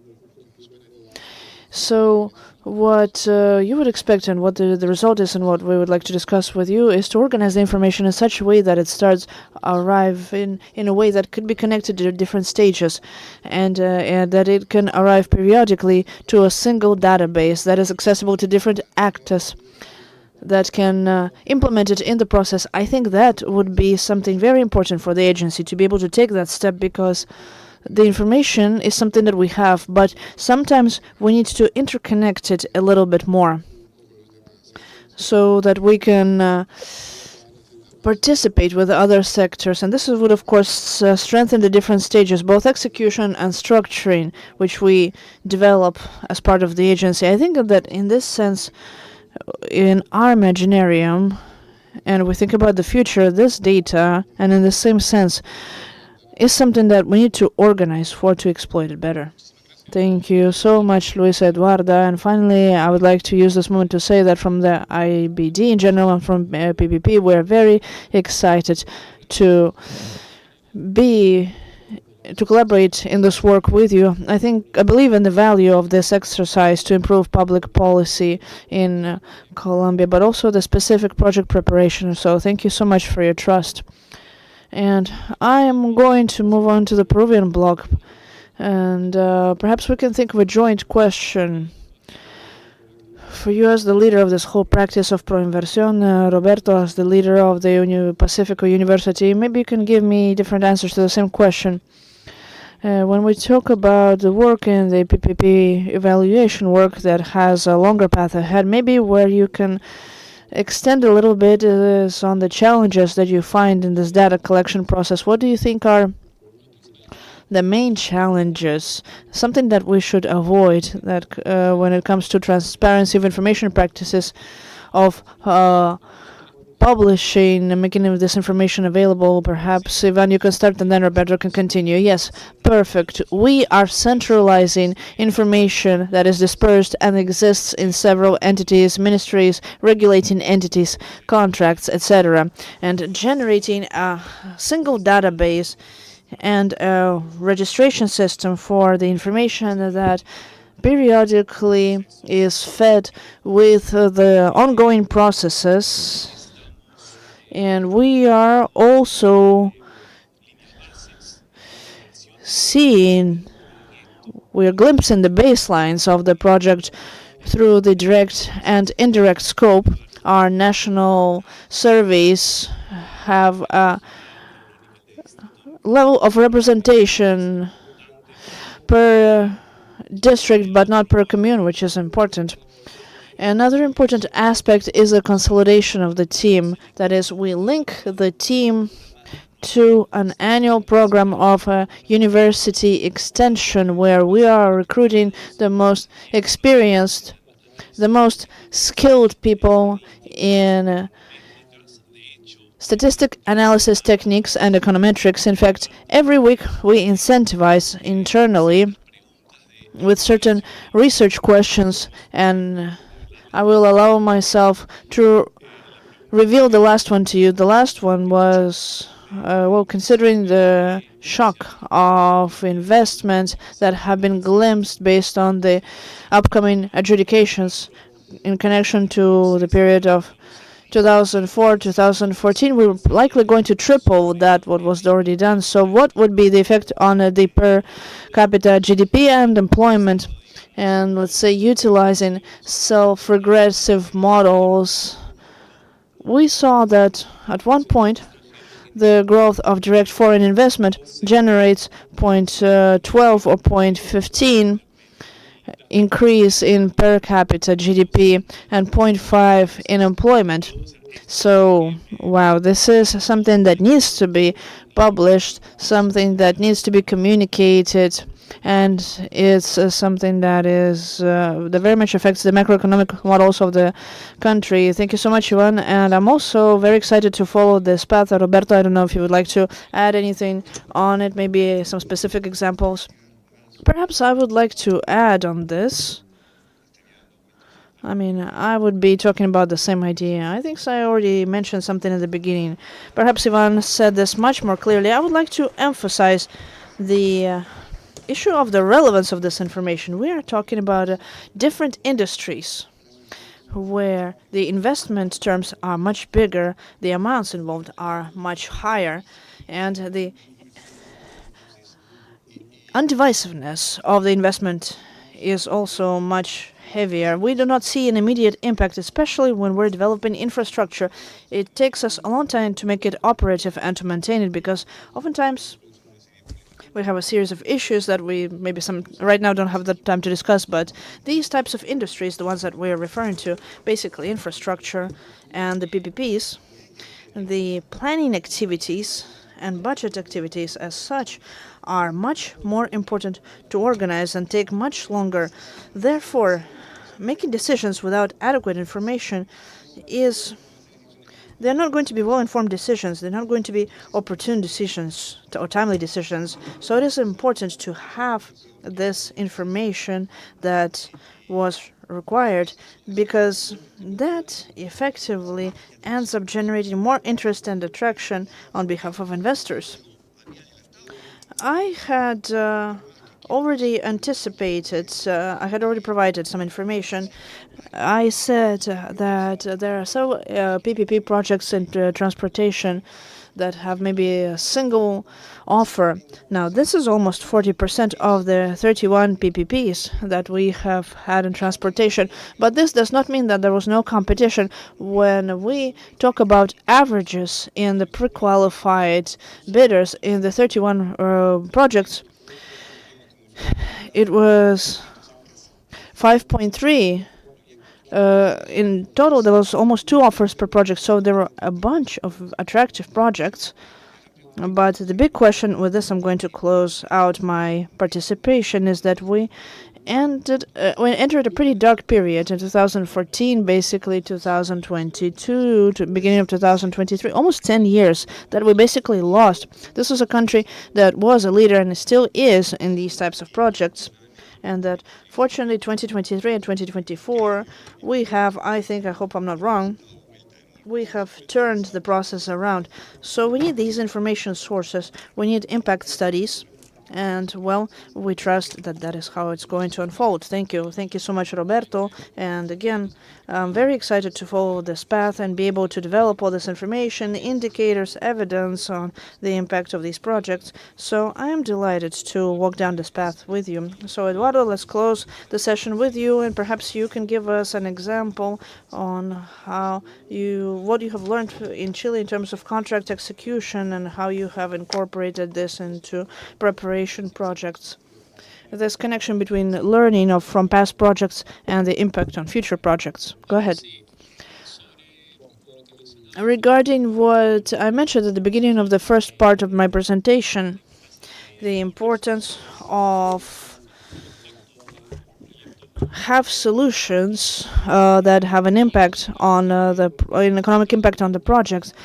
We want to highlight the importance of having solutions that cannot be discussed on like a mythical level. I think that they need to be based on indicators and metrics. Right now, we are developing the so-called territorial compatibility indicator, which is collecting information to build indicators on the effect of different elements in the environment of the project by measuring what is the current situation and what would be the situation with the project. This way, we want to have synthesized indicators that would allow us to engage in a dialogue with the community based on metrics to determine what is going to change in the project.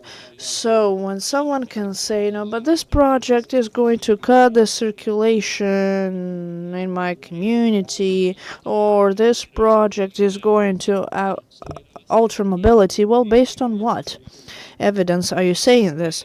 So we are working on these indicators for territorial compatibility to apply them as a pilot on some projects this year, and like I said, elevate the quality of the conversation with the communities. This is relevant. And finally, let's remember that reputation stands behind this, the reputation of the public and private alliance in terms of the solutions provided. And in Chile, we are convinced that the public and private alliance is a huge opportunity to build a better city, to participate in the expectation of functionality that the communities need to have a better quality of life.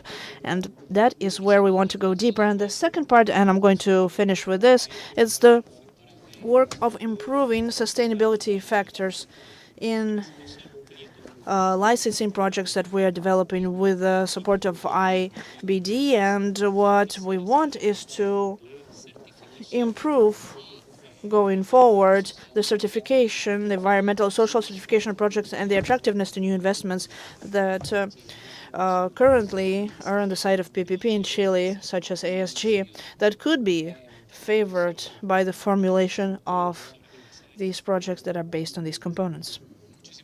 Thank you so much, Juan Eduardo. Well, as I was saying, for us, it is a true pleasure to work with your countries and with such excellent counterparts. It is a source of pride to have so many people interested in getting to know about this program, the PPP project. This is a huge step forward, and from IBD, we want to continue betting on this and invite other countries who are not part of the PPP evaluation network to be part of it and learn together.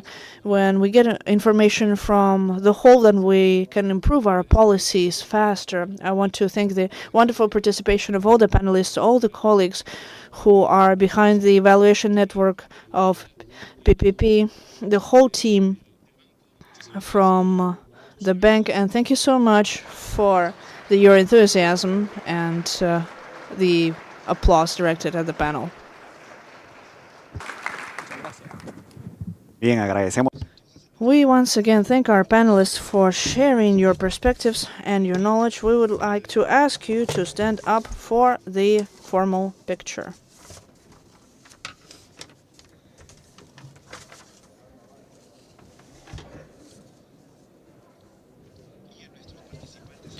And to our participants in the room, we'll ask you to please return to the colors of the plenary sessions for those of you who require interpretation: red, blue, and yellow.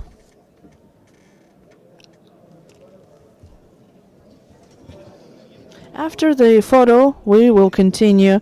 Those of you who need interpretation, please go back to the colors of the plenary session: red for Spanish, blue for English, and yellow for Portuguese.